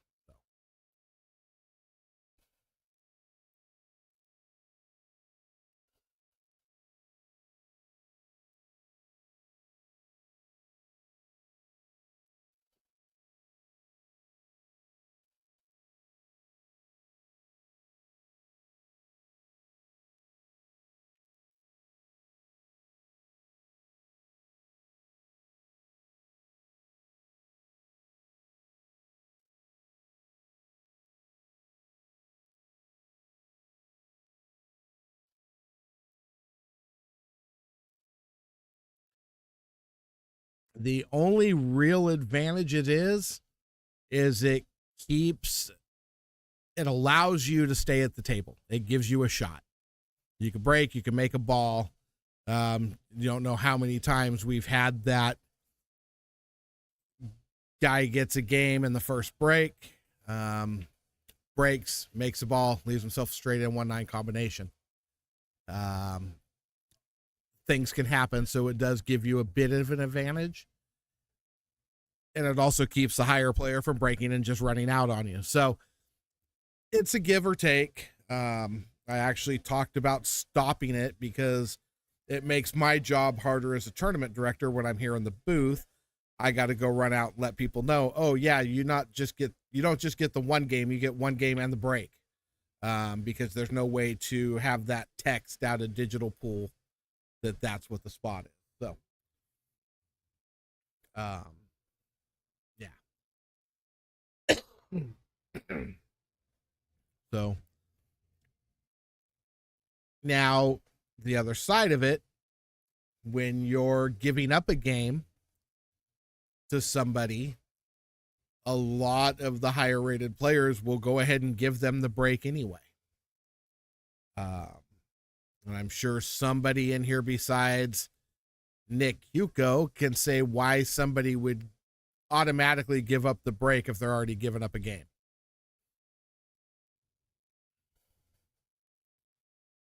Any guesses? Besides Nick?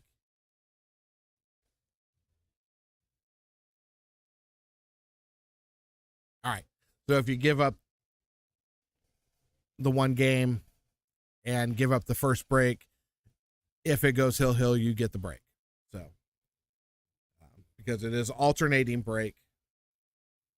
Guess I should have added that. Anyway, yeah.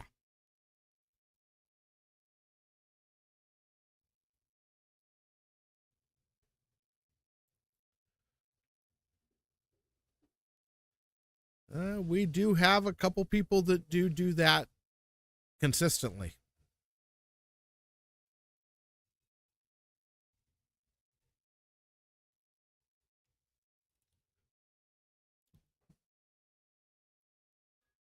Well, I shouldn't say consistently because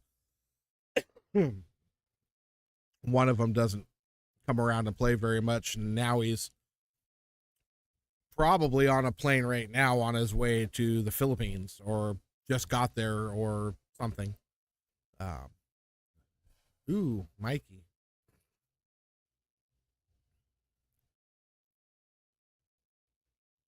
But yeah, so there are people that do give up that first break just because it gives them the break if it goes hill.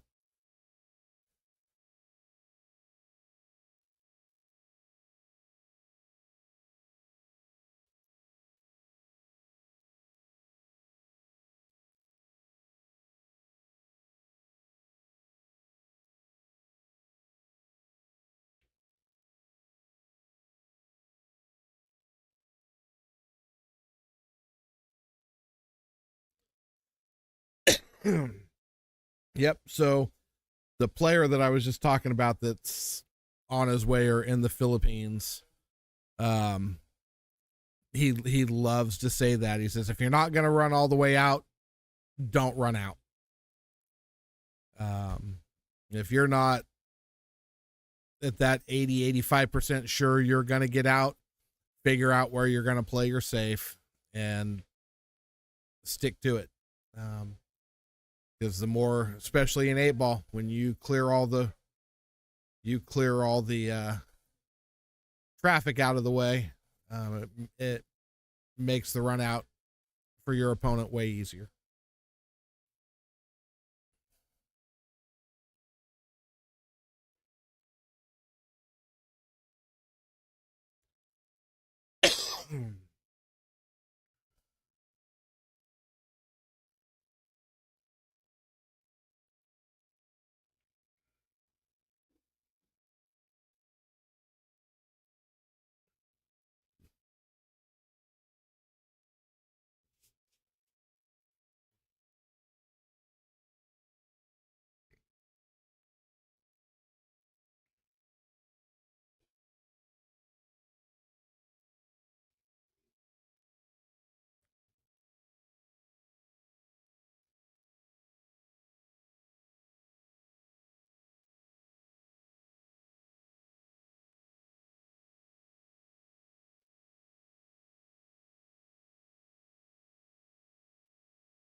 Nope, they play even.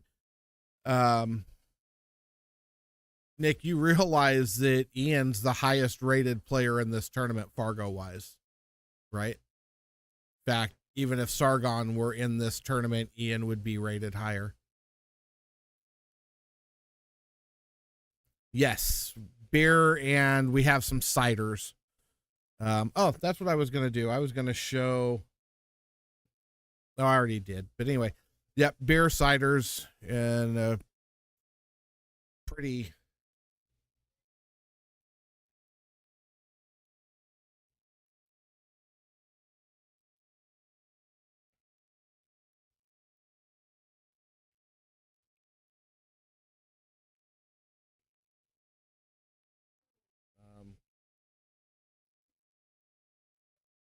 Quite a bit of food, pizzas, hot dogs, fried food, stuff like that. But yeah, just beer and ciders. His Fargo is 703. Last time I checked, Sargon's was 702.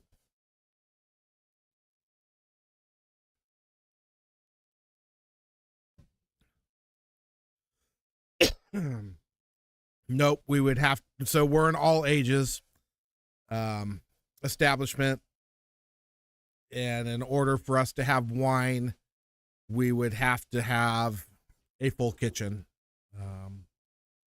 Yes, cream cheese poppers. In fact, I had an order yesterday and today. Shame on me, too much fried food. But yeah, so no wine, unfortunately, but we do have a absolutely phenomenal pineapple cider that is really, really good. So there are options.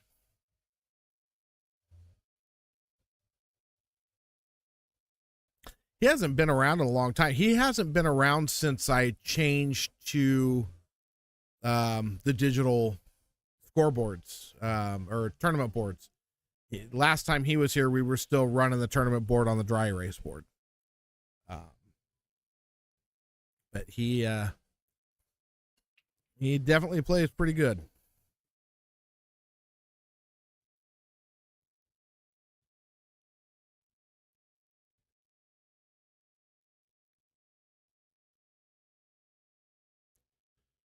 M2's Fargo is 688, I think, or 6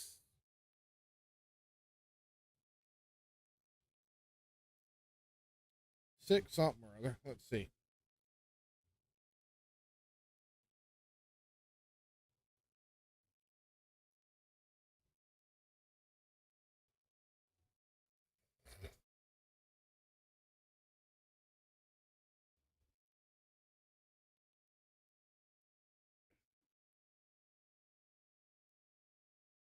$688.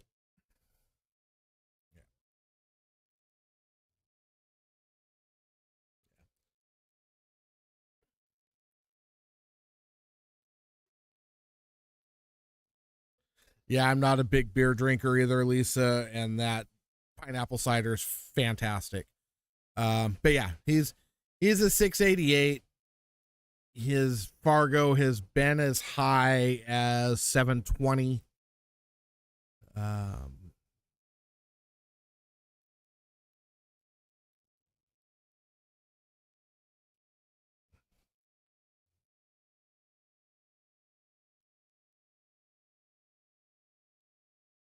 Yeah. At one point, he was just outside the top 10 in the Western United States on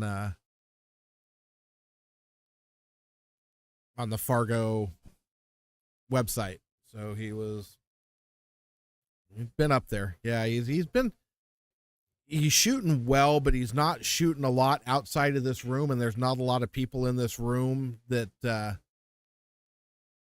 are good for his Fargo. In fact, the only thing that happens is he can have a bad night against players that are, 200 points lower than him, and his Fargo will drop a lot quicker than it goes goes up by beating those same people. So, you know, he doesn't get out a lot as far as shooting in tournaments elsewhere due to. Oh, he is struggling tonight too. But yeah, definitely not having a good night.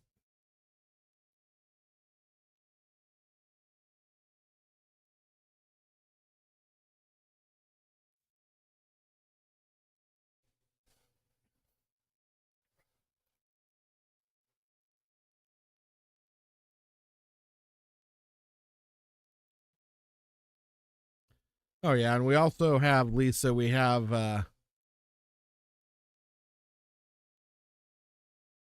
couple of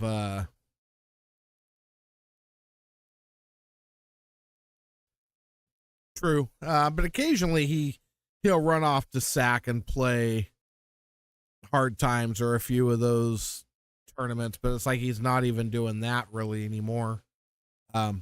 Lisa, sorry, I was saying we also have Mike's Hard Lemonade in bottles. And that Ace Pineapple Cider is on tap. And Fargo is 703. And he is a power player. Mike always hits the ball pretty firm. So that's not abnormal.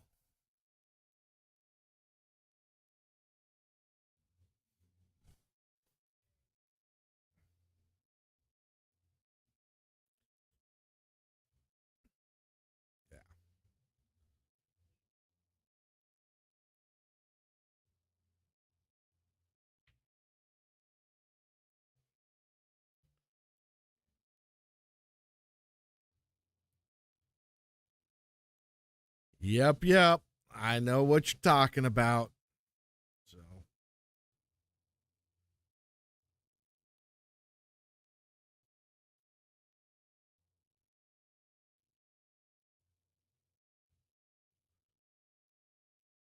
there you go. So yeah, you should be able to find something to drink. He'll definitely find something to drink. We've got 11 beers on tap and then bottles of other stuff. So definitely a beer drinker's room.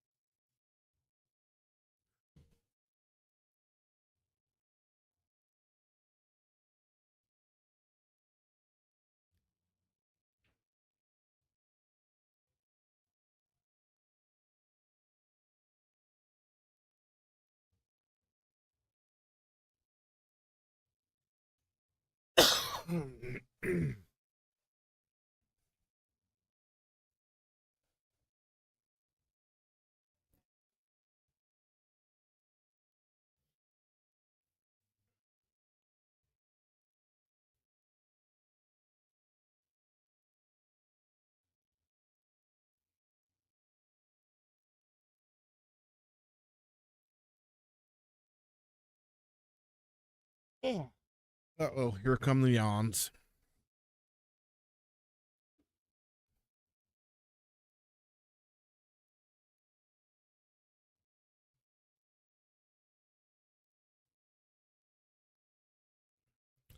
Yeah, no.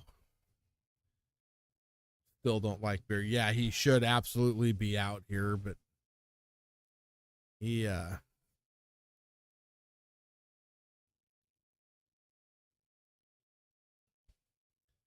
that's what well, yeah, mostly soda. Soda or iced tea. Bottled water occasionally, Rockstar when I start getting like this because I can't find my red lines anymore. But yeah.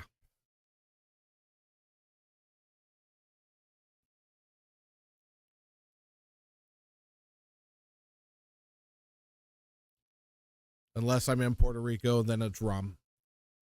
I promised some people I would drink with them.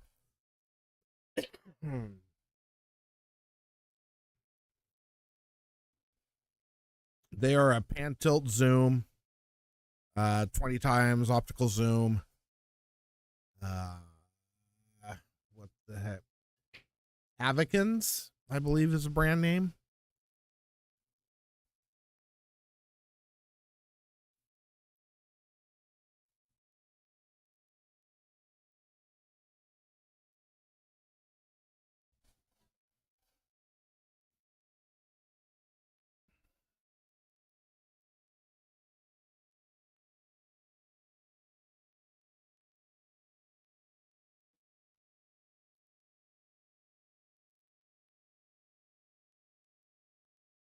No, it's 2-1.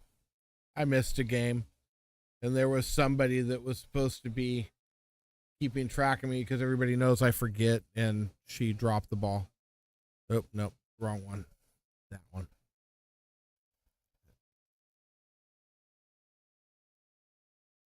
No, you're right.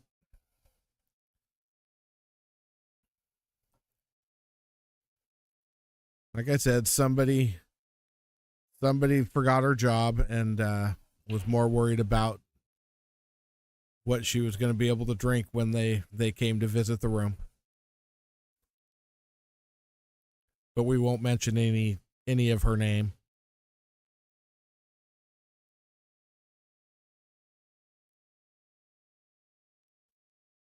But hopefully she knows she just had one job. One job.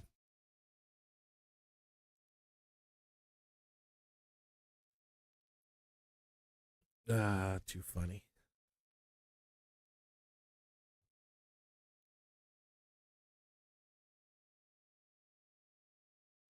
I know, I'm telling you. Priorities, though. And I get it. Gotta have priorities.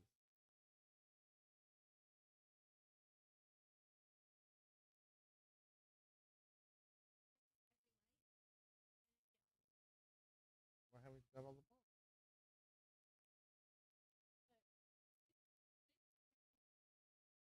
Well, 6 you can get, 2 you can get. Just leave 1.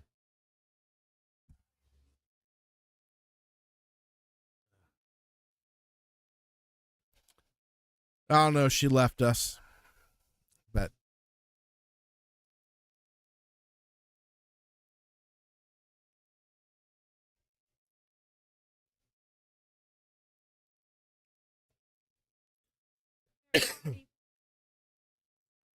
okay, perfect. Thank you, sweetheart. I'm pretty sure she's done in the truck. I imagine she is probably sound asleep.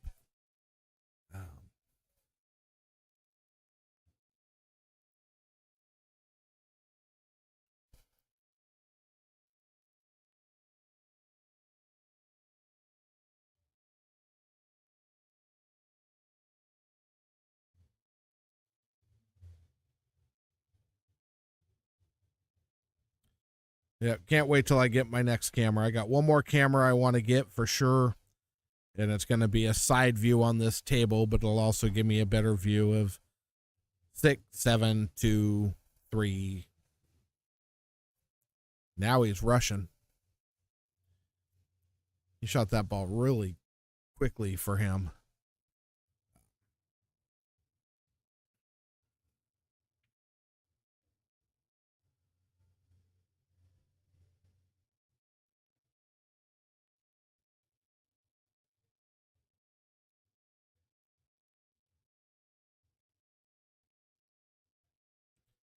Yeah, that looks like it's going to be fun.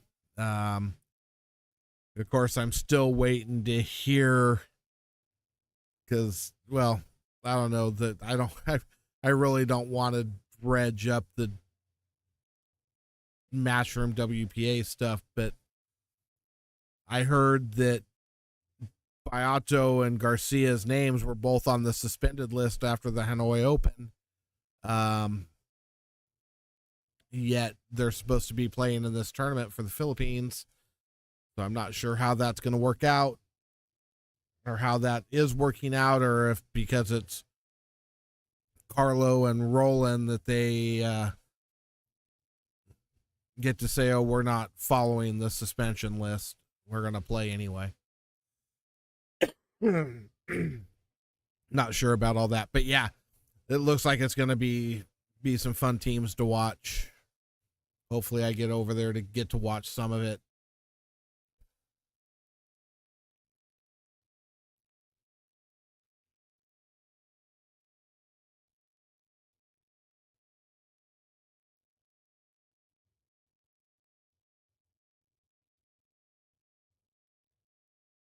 Yeah, no, we're not going to talk about that tonight. That is for sure. Um, it's just a question of, like I said, so I am going to find out. I will definitely be doing some live streaming. May not be our matches. Probably some video shorts. I know if I try and stream our match, we're gonna have to get permission from the other team to do so. Not saying I'm not gonna take a tripod. Possibly, we'll see. So yeah, there will be video posted up, absolutely. And yeah, that SVB Tyler and Larson team should be fun. Alex and Mora, I think they play in it pretty much. Oh no, I'm thinking of that other, the Scotch doubles one that they play in together. But I love John's game. I love Mora's game and Alex. Very hard to knock those guys. Fun to watch. Yeah.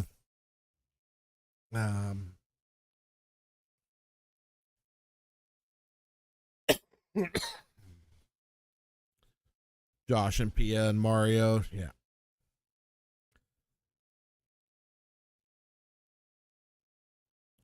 Yes, I know who you're talking about. Just call him by his name, his first name, Moritz, right? Moritz, Mortz, whatever it is. But yeah. Yeah, that looks like it's going to be a fun tournament. Hopefully I'll get to, like I said, spend some time there and get to watch some of those guys play.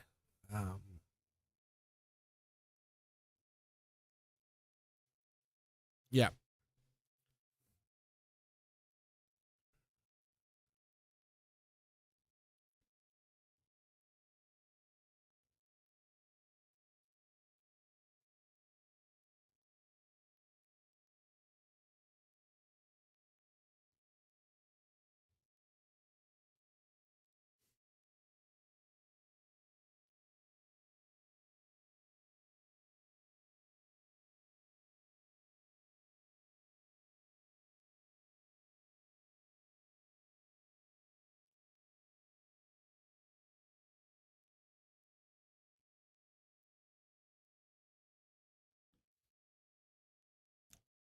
If you're talking about the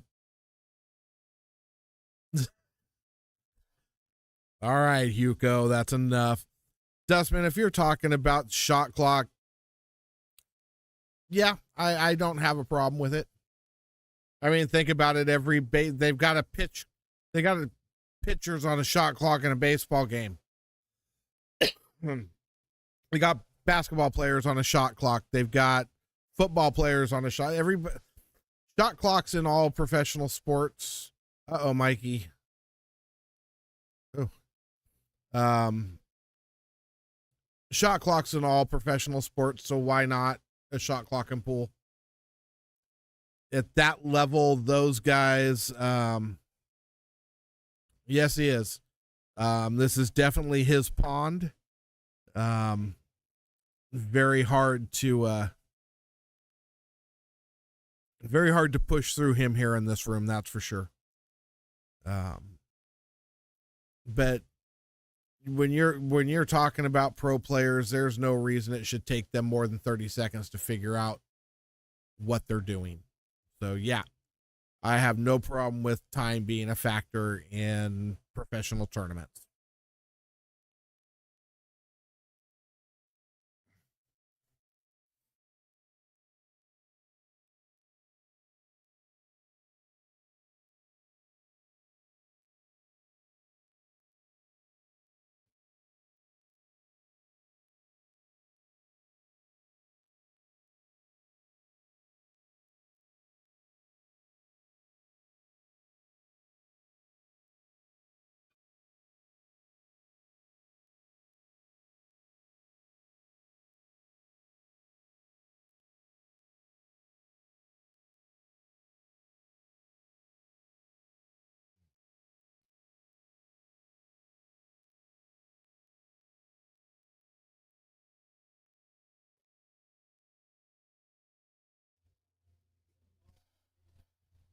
One of the first break. Here, give this to Ian for me. It was good to play. Yeah. He is. He really is.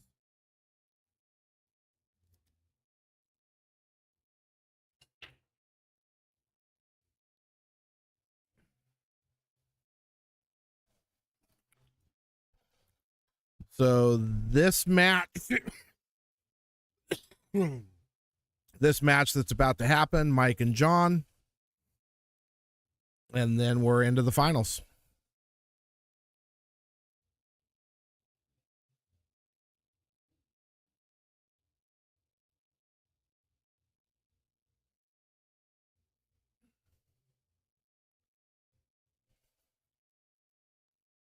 Yeah, so Dustman, now when we're not talking about professional tournaments, I think it has to be,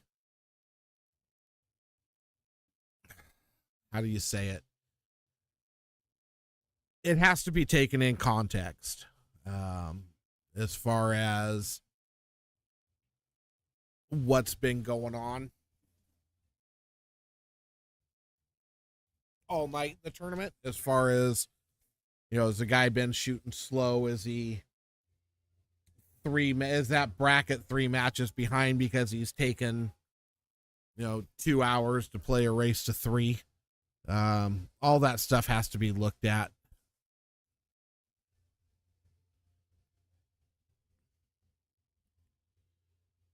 Oh man, you're right, it is. And I got to be back and open in the morning. Maybe we should cancel the rest of the tournament, come back and finish it tomorrow. No. Pool hall closes in an hour, but we'll see what happens here.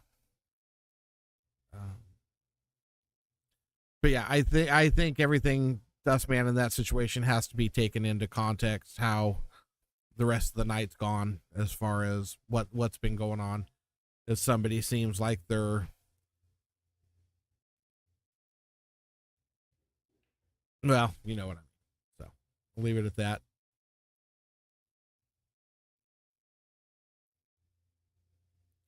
There's times I want to put a shot clock on this tournament.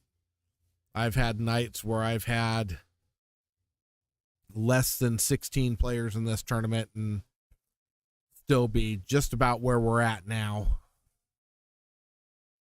trying to get it done. And this is literally a race to 3. Some people just play very slow.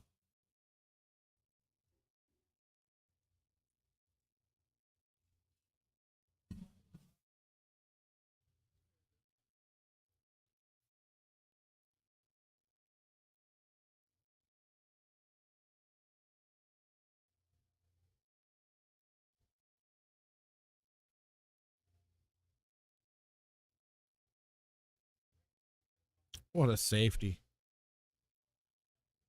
Nice shot, Mr. Mike. And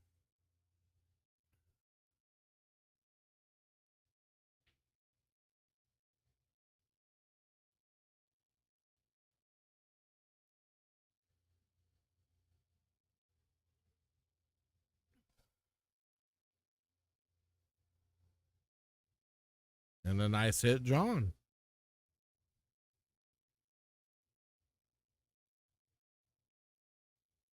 Yeah, it's not a very pretty table if you're the guy that's going to run out.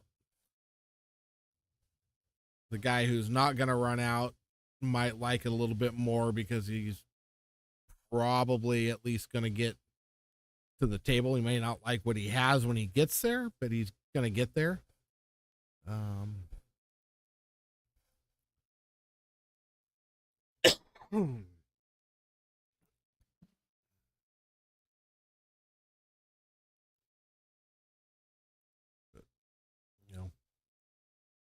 Mikey will slice and dice his way through this more than likely.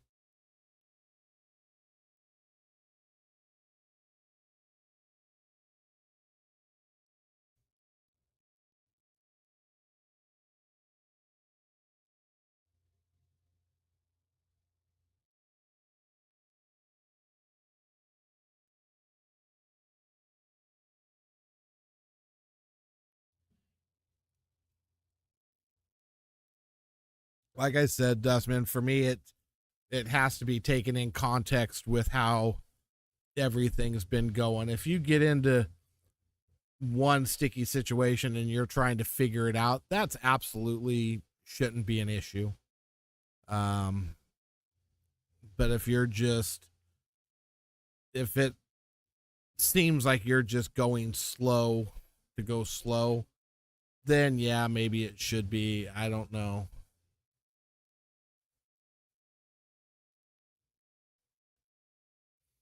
Yeah, I'm not playing in any singles matches when I'm there, Nick. This is my first time to Puerto Rico. So we're going to spend a few days checking it out, looking around, and then we're playing teams, and that's it.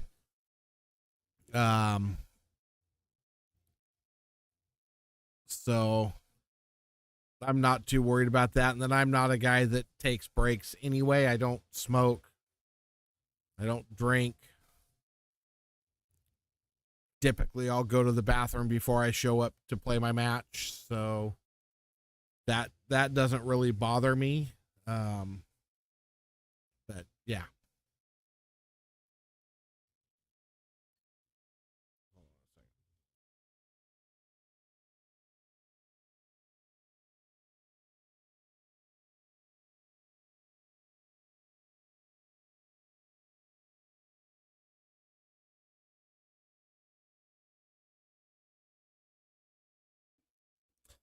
I know, Nick. I know, but like I said, it's my first time ever to Puerto Rico, and I want to enjoy.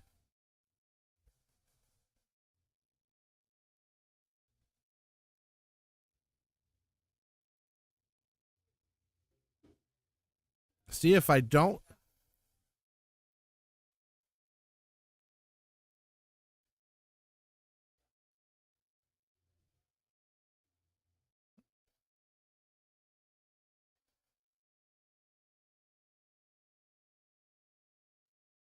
read the pleasures of small motions. But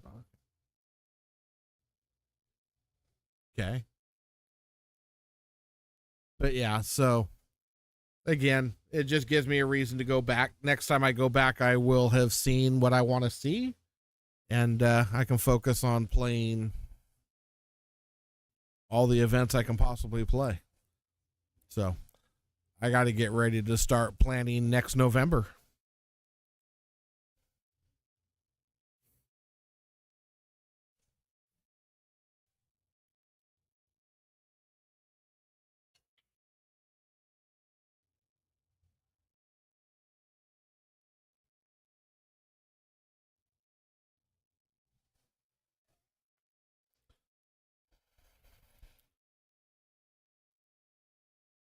The pleasures of small motions, huh?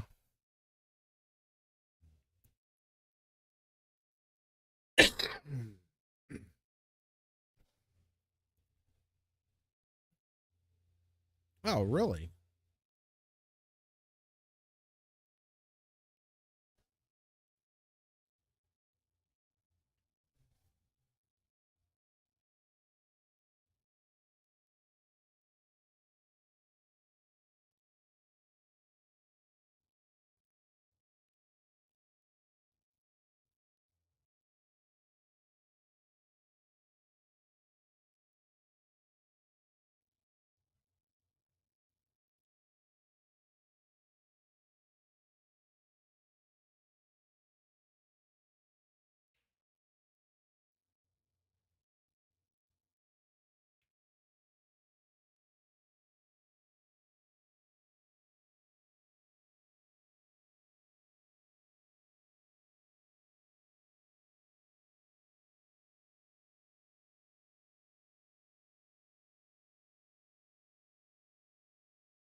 Interesting.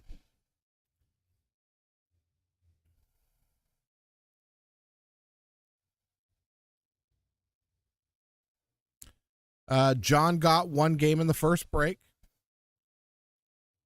So I have to believe that that was the end of the first game. 1-1. So yes, I'm sure.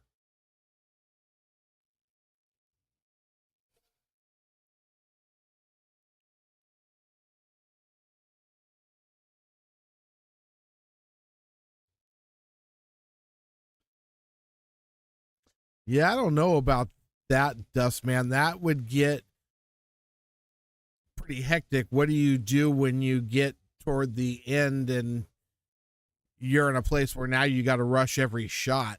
Um, at least with the shot clock, you can kind of get brought down to a place where, okay, I gotta rush a shot to get back in, and then that shot clock starts over again, and then you can relax and go back. But what happens when you've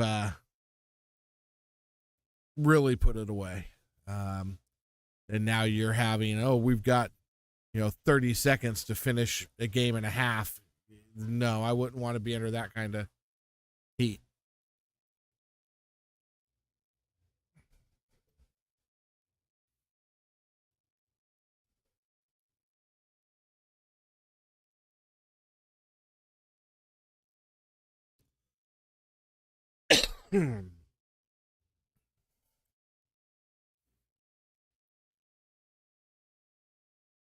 But Nick, the chess clock is a total game clock, right? But you just start it and stop it when it's your turn. Correct? Is that what we're talking about?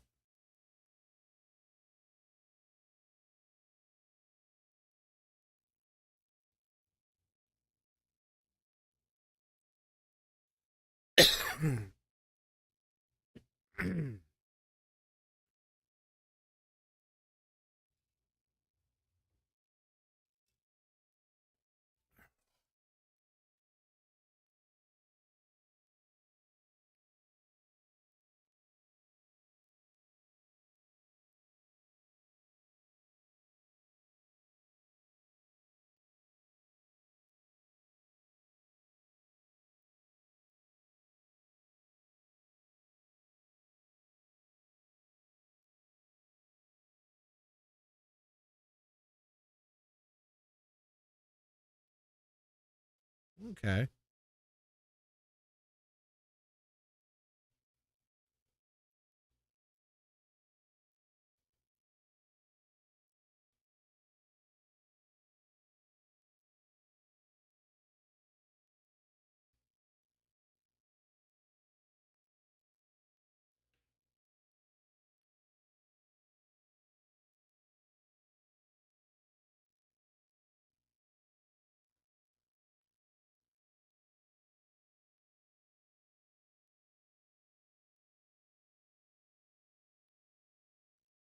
Maybe we should try it, Nick. Maybe we should go pick up 7 of them and put them out for the tournament here. What do you think?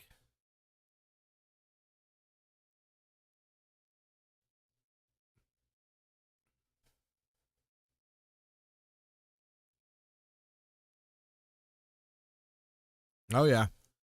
Yep, it is absolutely a pool hall. I mean, nice shot, Mikey. We're not a bar. Got some food. 27 pool tables and a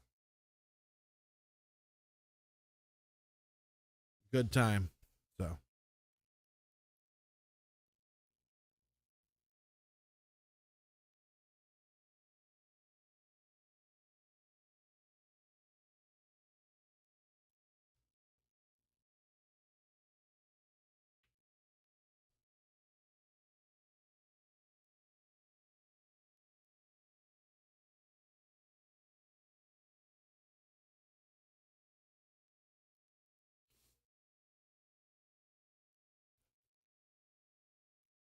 yeah, I think it's kind of interesting that they're in some of the events, again, not going with one group or anything in particular, but you have events where the only time you have a shot clock is when you're on the TV table. Or you get down to the final 16 and then oh, well, then you kind of missed it because we do have TVs lining all the walls. The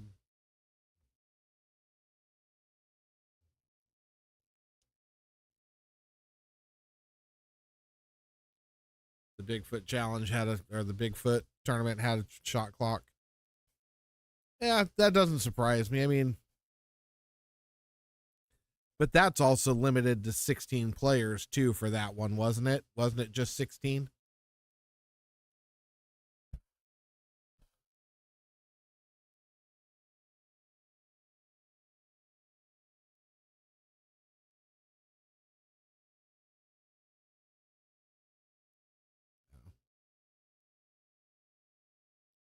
Yeah, I get it. A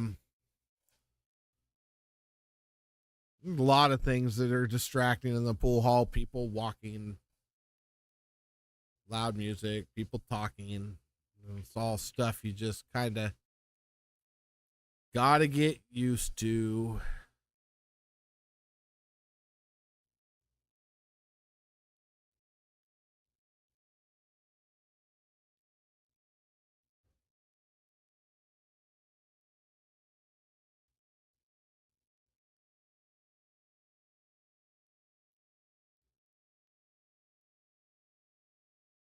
Hit that ball a little soft.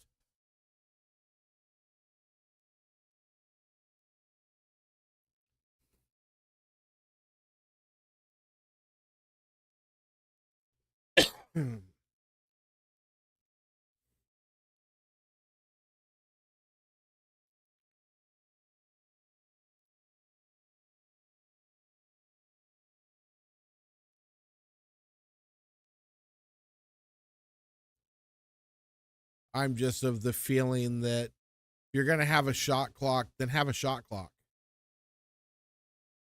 Every match, every table has a shot clock. No reason to go any differently because you're on TV or not.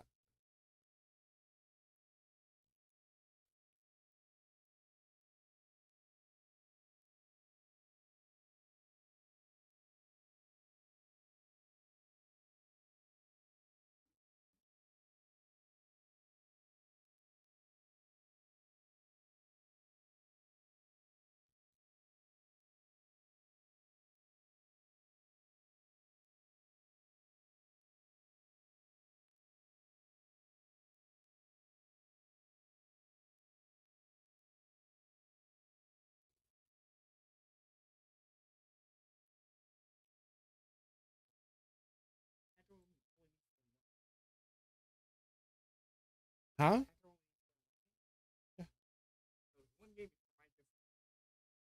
Mike has to win 6. Hector has to win 1. Yep, we are into the finals right now, but it is a true double elimination. So Mr. Mitchell will have to beat Hector twice, giving him 2 games going to 3.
So,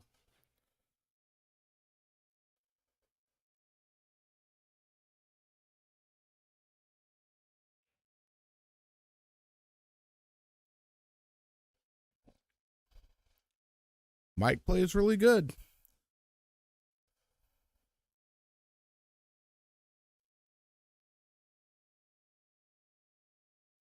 That's what that whole conversation was about the whole time I was out there, Nick, was whether or not Hector wanted to split or play for it. So we will see what happens.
Very true. It you know, you got to win 6-0. Basically got to make sure if you miss, you're not pointing one of these kids at the 9 ball.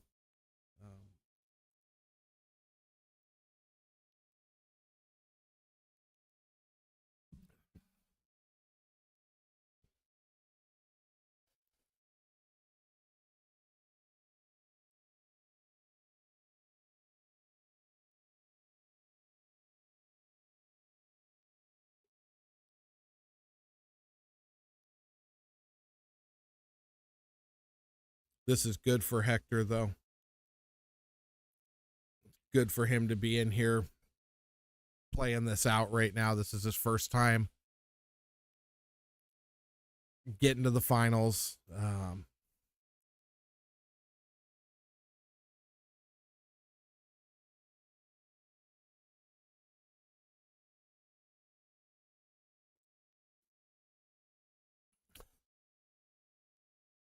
Hey, Nick, take it easy. I don't want you to dislocate your shoulder there, patting yourself on the back, brother.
Yes, ma'am.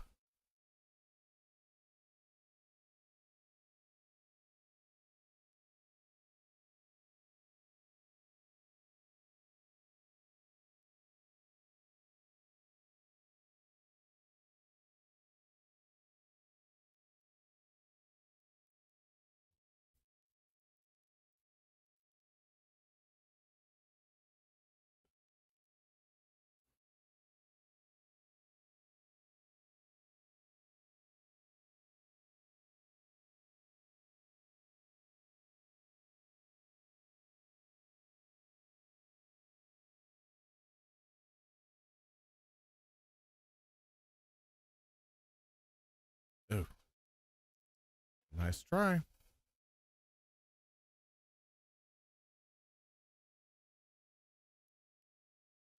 Wow.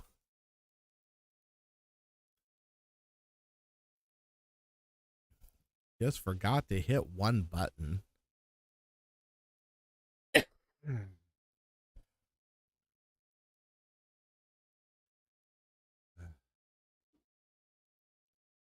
Tough crowd here. Tough crowd.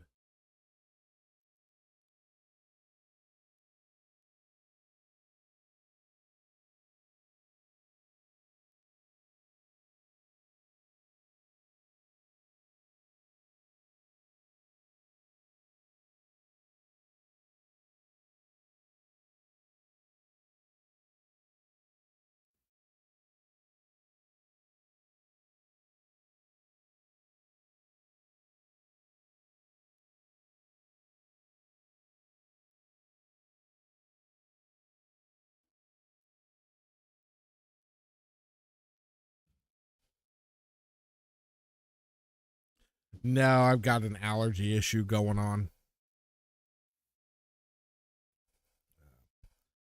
I worked in a house today doing a pool table that was just a little dust bowl, and I haven't been able to kick it. Of course, I can't take anything because if I take a freaking Benadryl, it'll make me pass out. So I'm having to suck it up till I can get home and take an allergy pill.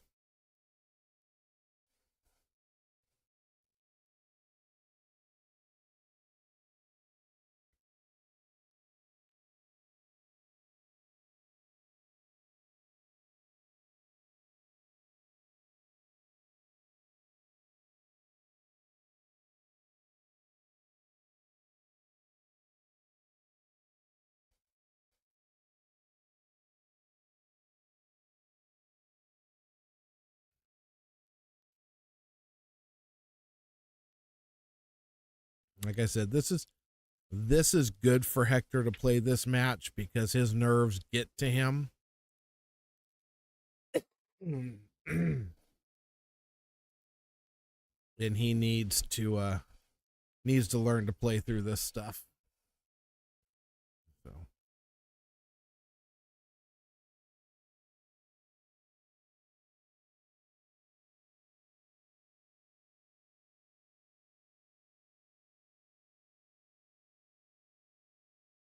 did he just scratch? Oh no. Okay.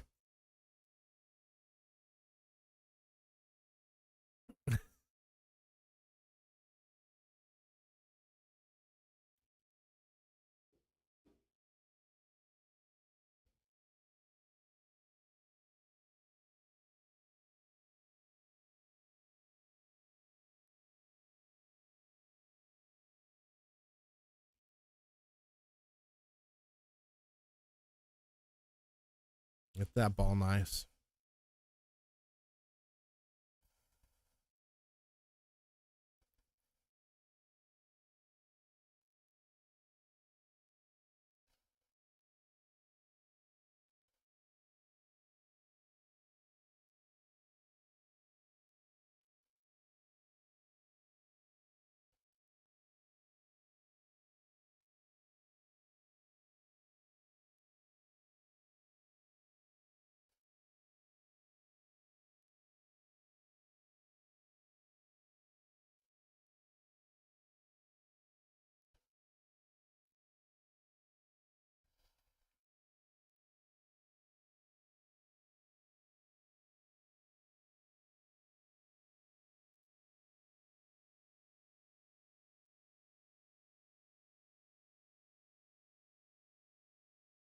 Yeah. Mikey plays pretty strong. No doubt about it.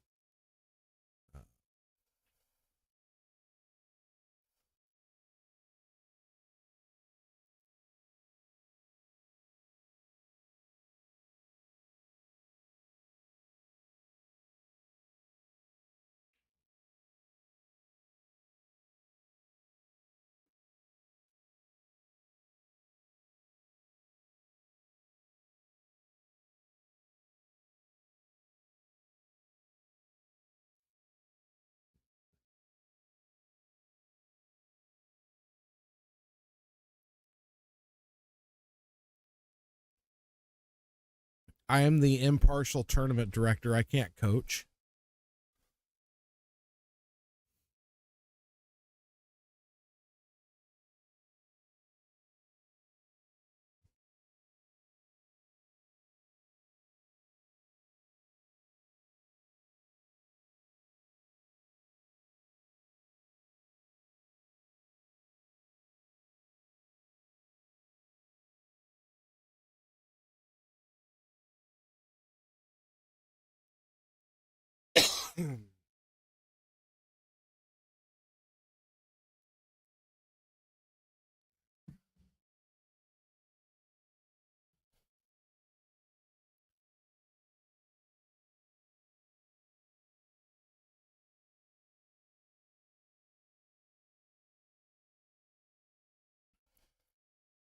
Easy. Nice shot.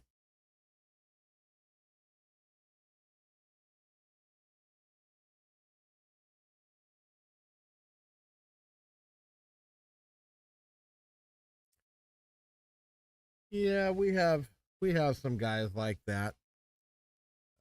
I think every pool room, every tournament, everywhere you go has those guys. It is what it is.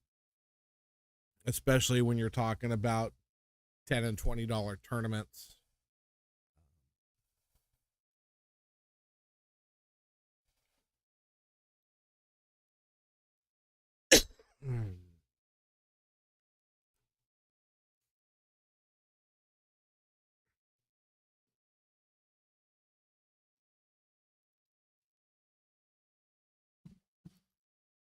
Now the pool room's really quiet out there. Of course, it's probably because we're about to close. And all the pool players are watching Hector, who's going to get a nice little safety here. Make Mikey go to his jump cue.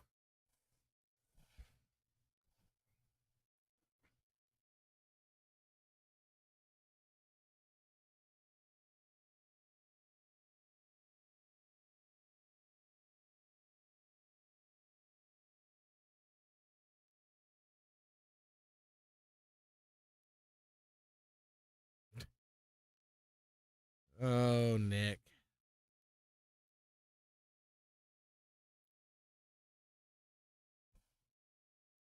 Mikey not going to his jump cue? Wow, Mike's kicking at a ball.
I think.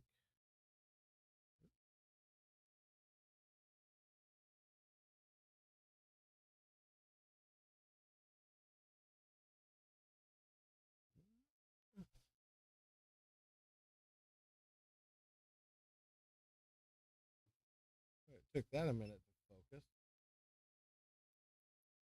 Hit that ball good, though. Played that shot nice.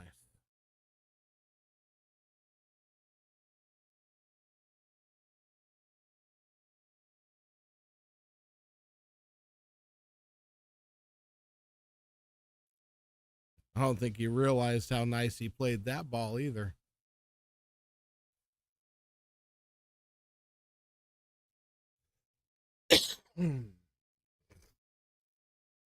Yeah, you don't want to slow roll things here either if you can avoid it. It's a little better than it is if you're out in some. Oh, Hector. Yeah. But like I said, here you don't want to slow roll too much either. I mean, you can get away with it a lot more than you can at a lot of the, you know, neighborhood bars that don't really take care of their pool tables. But you know, that's tough.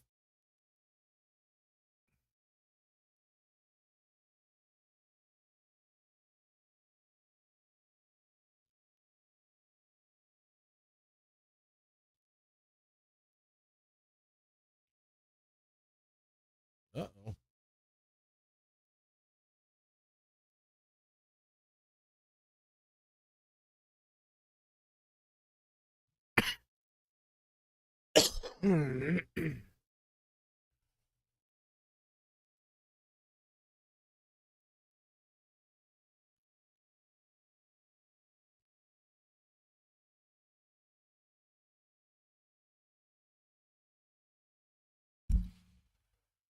Yeah.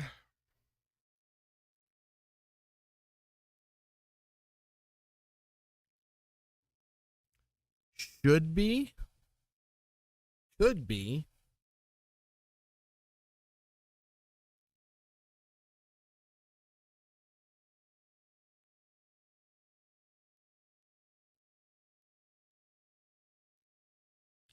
Definitely not over, but could be and should be. And I kind of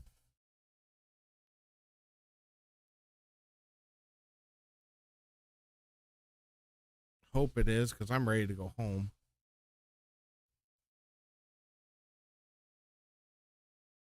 Oh, Hector.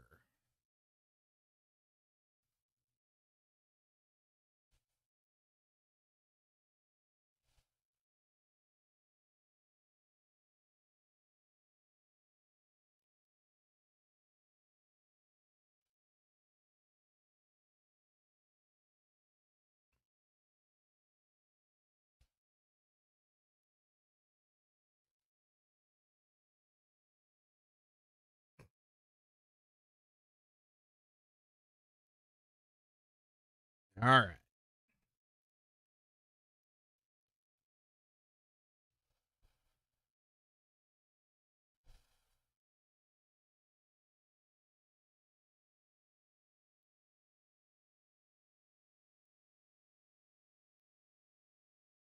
He does.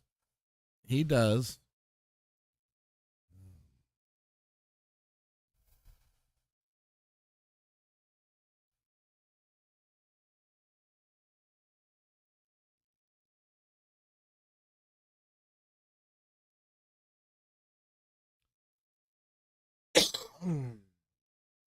Make him come with a shot.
I'm surprised that 8-ball went. Surprised the 8-ball went. If I had shot that 8-ball, it would have sat in the pocket. That ball never would have fallen. So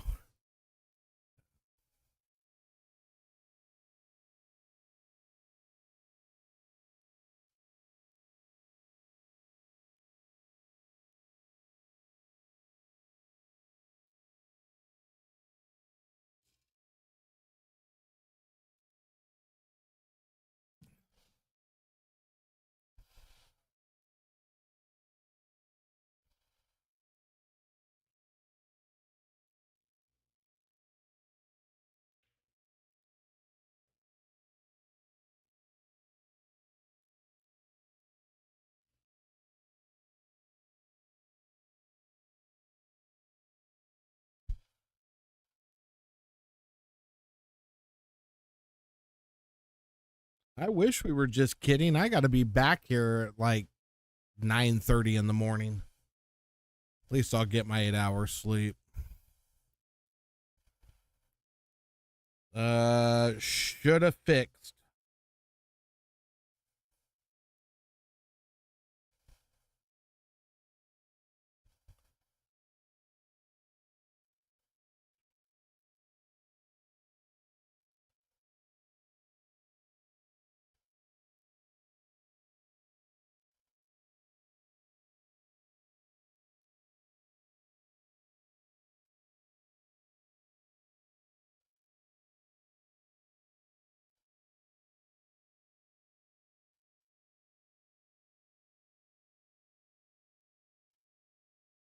Oh yeah.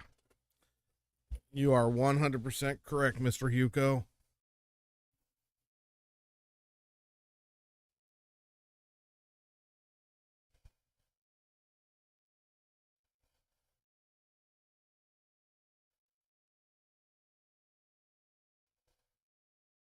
Uh,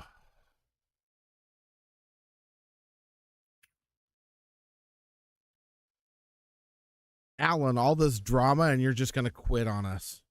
Or you mean you quit work?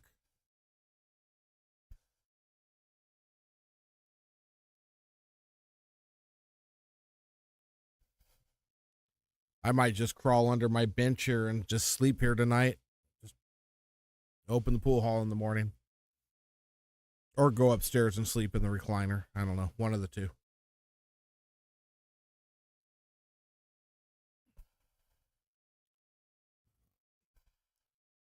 But yeah, I have a feeling this is the end of the first set.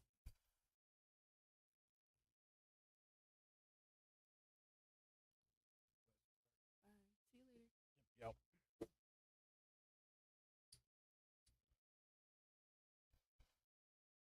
Yep. Okay, I was hoping you weren't leaving us.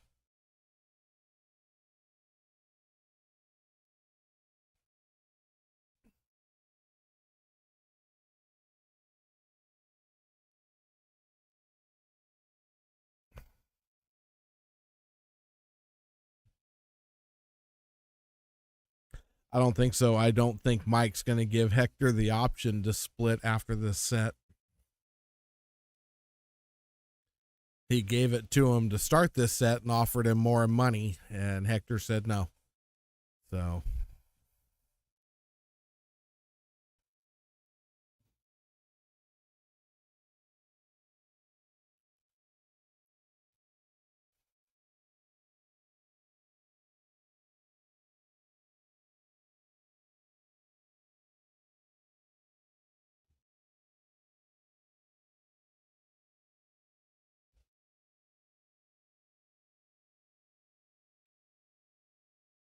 I guess I could go out and make them. Go out and make them split, tell them we're closed.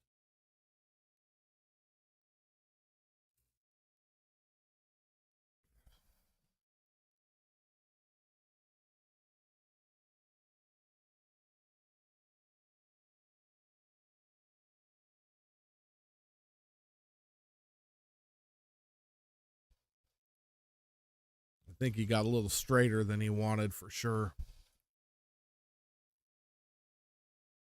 1 a.m. So 15 minutes, 14 minutes, whatever it is. Nope, he's going to try and stun it off the rail and slide out. Oh, he did go forward. Hit that ball perfect, too.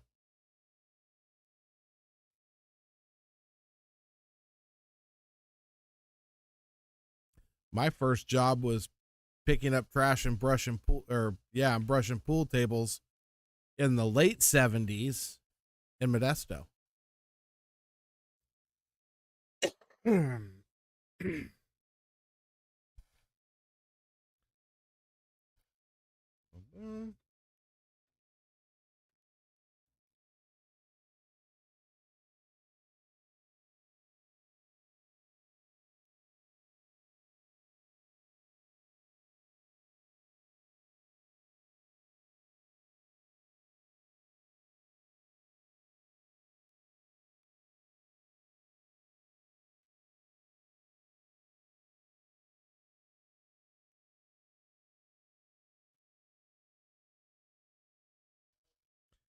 I don't think you're correct here, Mr. Hugo. I think you are 100% wrong. We are going into the second set.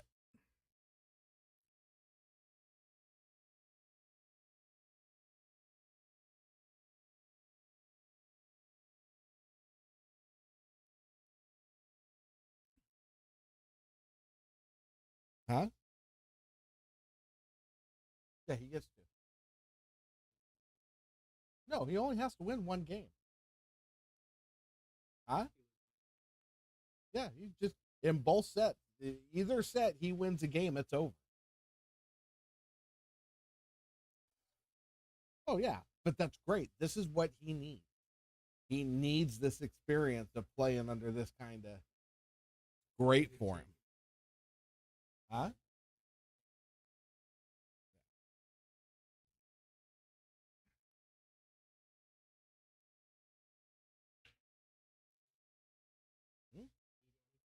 Um, about 8 hours of sleep. Thanks, brother.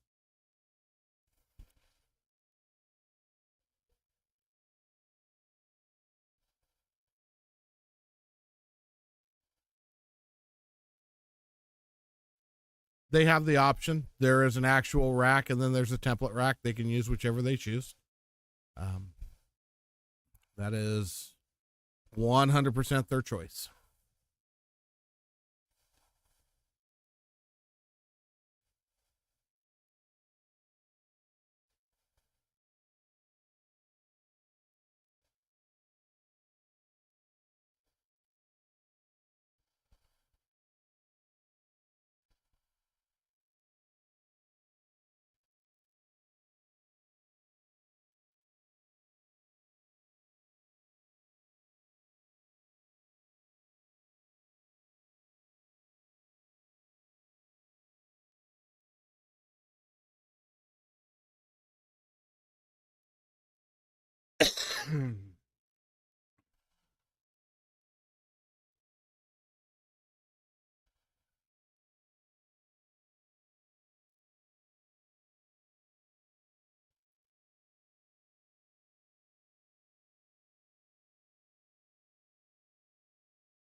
Look at that. Lisa's still going strong. Thought we lost you there for a minute, Lisa.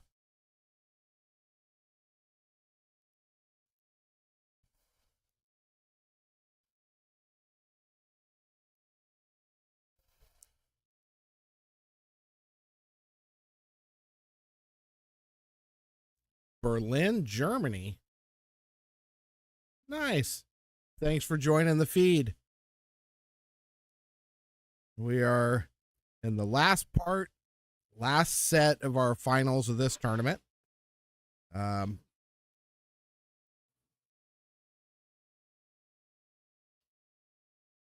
Winner of this set wins the tournament, and it's a race to 3.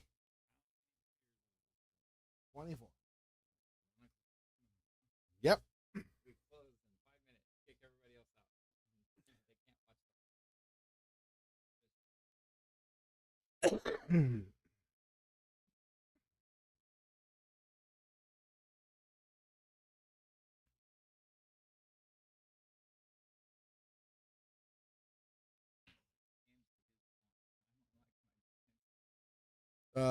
Mike's already up 4.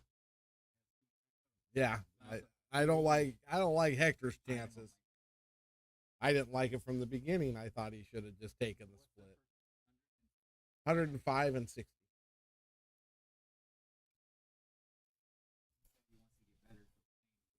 Oh, this is great for him. Absolutely. Well, like I said, thanks for joining the feed. It is about 10 minutes to 1 in the morning. So the pool hall's getting ready to close. Just waiting for this match to end. See what's going to happen. Yeah.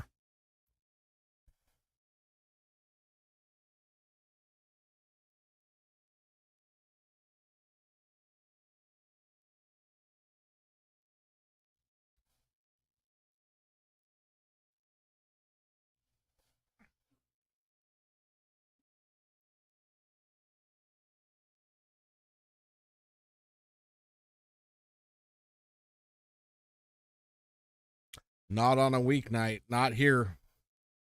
We stayed opening later. It would just be the employees standing in the room. Nobody else would be here.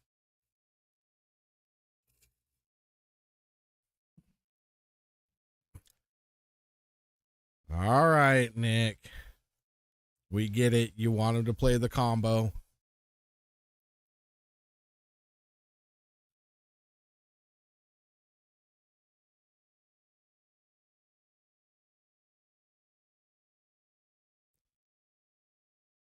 Absolutely, Tristan. We are here and have been for a whole lot of years. This pool room opened in 1989. Few different owners, but been here.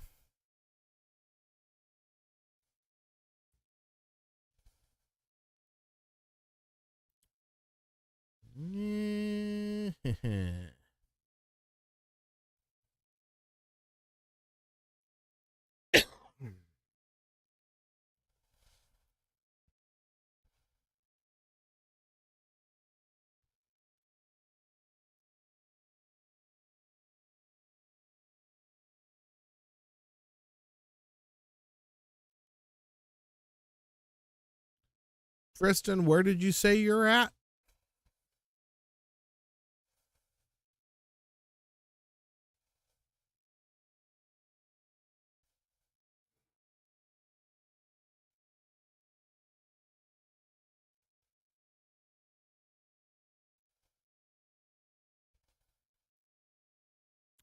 Oh, Lord. I know what you're going to say, Nick. Austin, Texas. Nice. My family is all in Marble Falls. Not too far away from you. I have a feeling we might see him swing at the 9-ball here. I know that's what Nick's running around yelling and screaming and jumping up and down.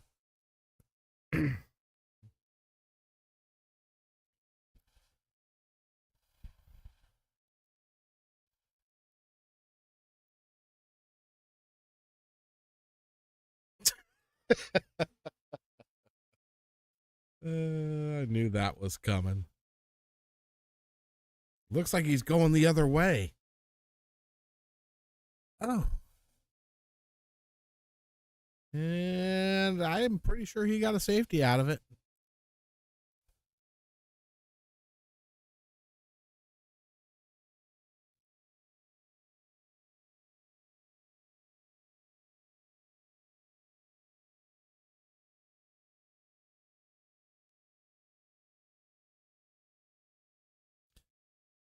Yeah, but that's the beauty of Texas. Everything's an hour away.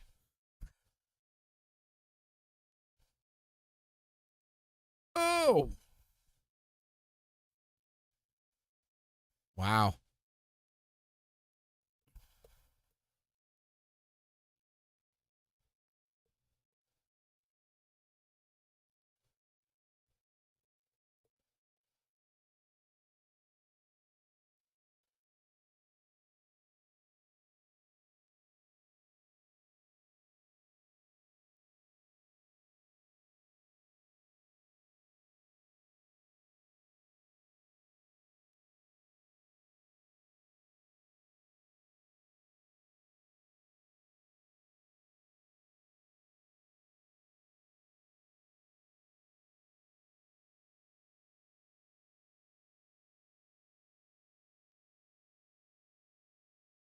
That was a heck of a try.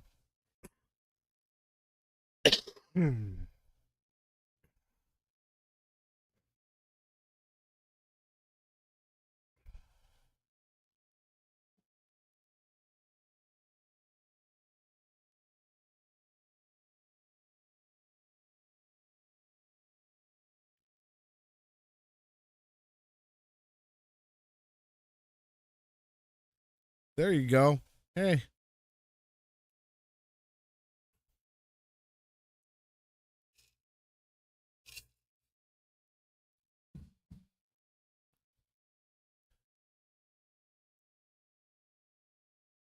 I think that's the first ball he's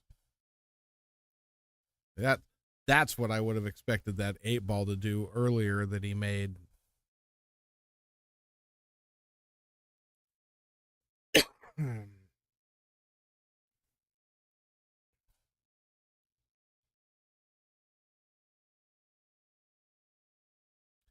Yep. Tight, evil pockets. And I'm going to leave it at that because last time we had an issue last time we were talking about tight pockets and evil and vindictive, I got into some trouble with somebody that's, I believe, still in here in the chat tonight. So I'm not going to step in that one again.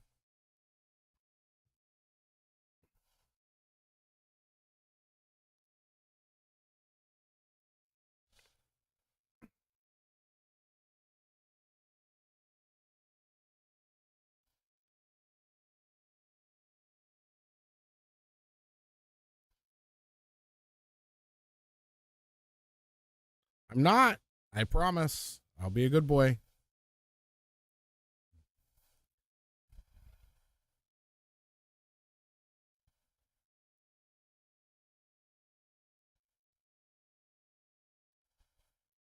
Oh, Andy knocked that ball off the rail.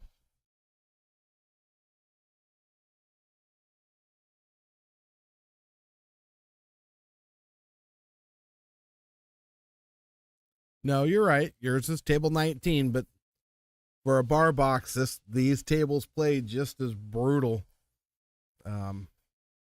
Maybe not just as brutal, but play pretty brutal. So.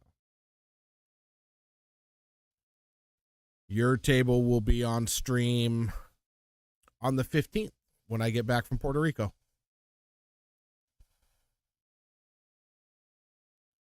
Try and get a good match set up for it. Mike's going to be swinging here.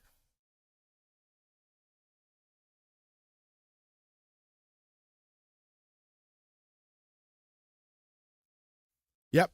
They don't usually have 4 1/4 inch pockets like these do. That's for sure. Or Simonis cloth. Or clean pool balls. Yeah, it's brutal. Oh, he didn't. I figured he had smashed that 9-ball.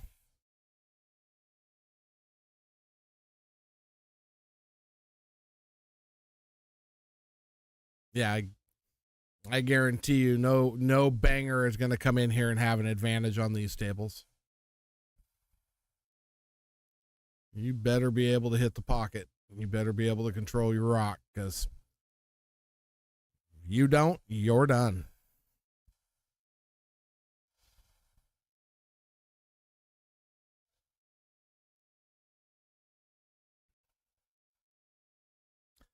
I agree. I absolutely agree, Nick.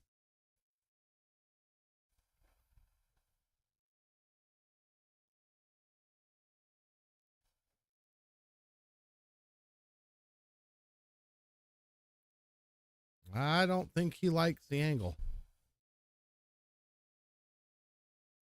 I mean, he'll just draw the ball back with inside, I think. It's hard to see the angle from here, but he definitely wanted a... Yeah, he's okay. It's just not what he wanted. There it is. Just a little drawback. Just being dramatic.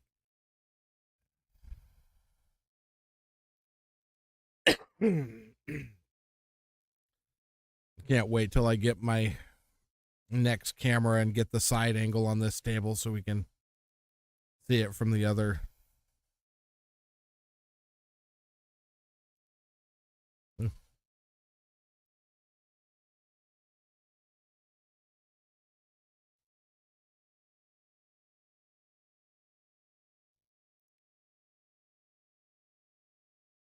And here we go. Hill for all the cash.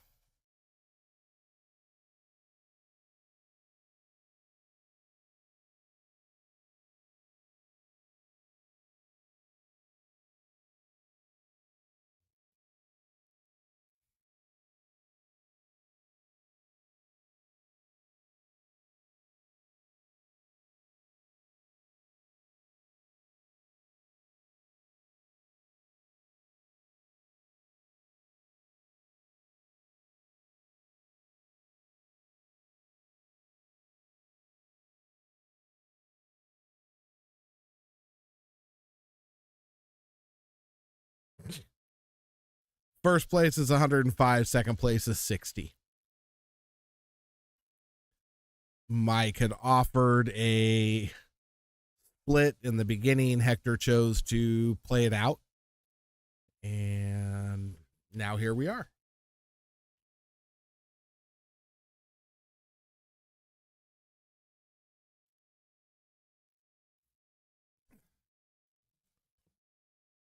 Yeah, not bad for a $10 tournament, 24 players. We pay 100% of the money back. The room doesn't keep any of it. I don't keep any of it. So not only that, we also add $2 a player every week to the 9th week tournament, which so every week 2 players qualify that haven't qualified prior. So there'll be 16 qualified players at the end of the 8-week session. And then all the money that's been added each week gets added to that tournament. So we've had up in the $450, $500 added to a 16 player $10 entry tournament, and finish that 9th week, and then we go back and start and do it all over again.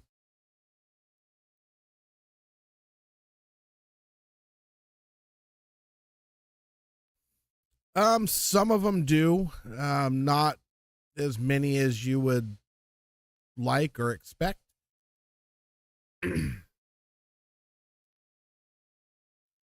But you know, kind of is what it is. A lot of, I shouldn't say that. A lot of them do. The last 2 cameras were bought off of donation money. The first camera was bought out of my pocket.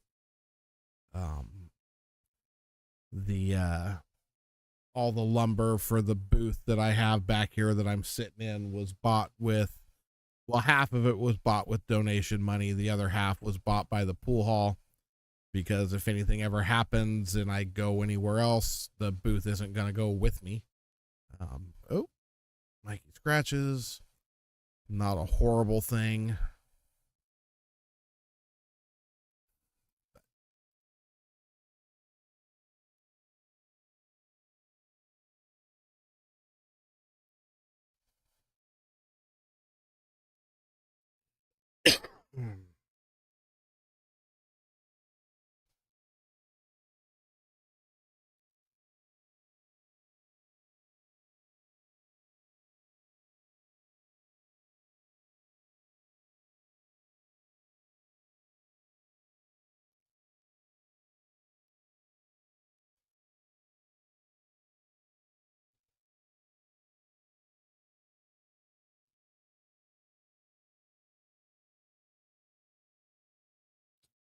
Yeah, he might be going for that carom right here.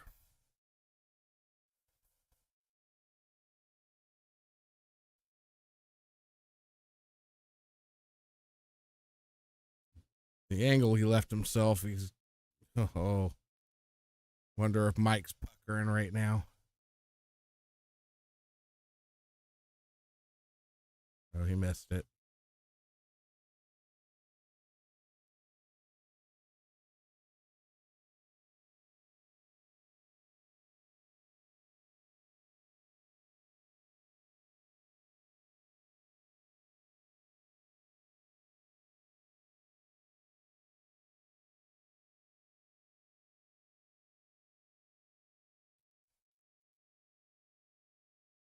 This has been a fun night. Started out a little slow with the chat, and then everything got bumped up and rocking and rolling pretty good.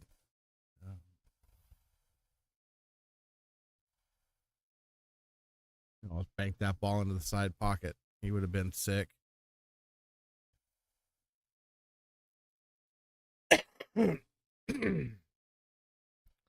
Yeah, Hector's got some things he needs to work on. He's trying.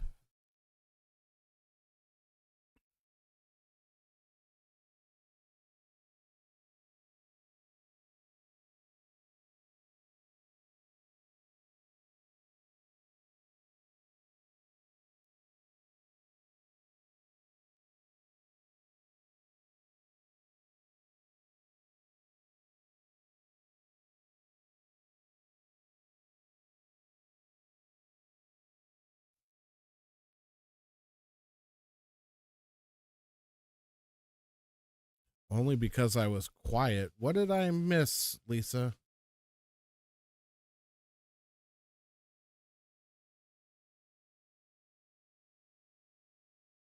I'm not sure what I missed. Something, obviously, but that's normal.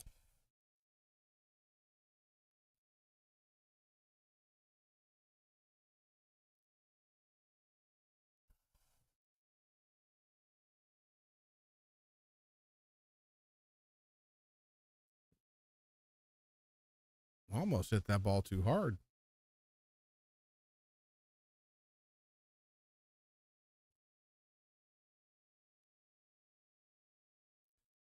I'm pretty sure it is. It's hard to tell from this angle, but oh yeah, I'm telling you. Had to wait till Alan came and then you would talk to us. Other than that, and that's a wrap, folks.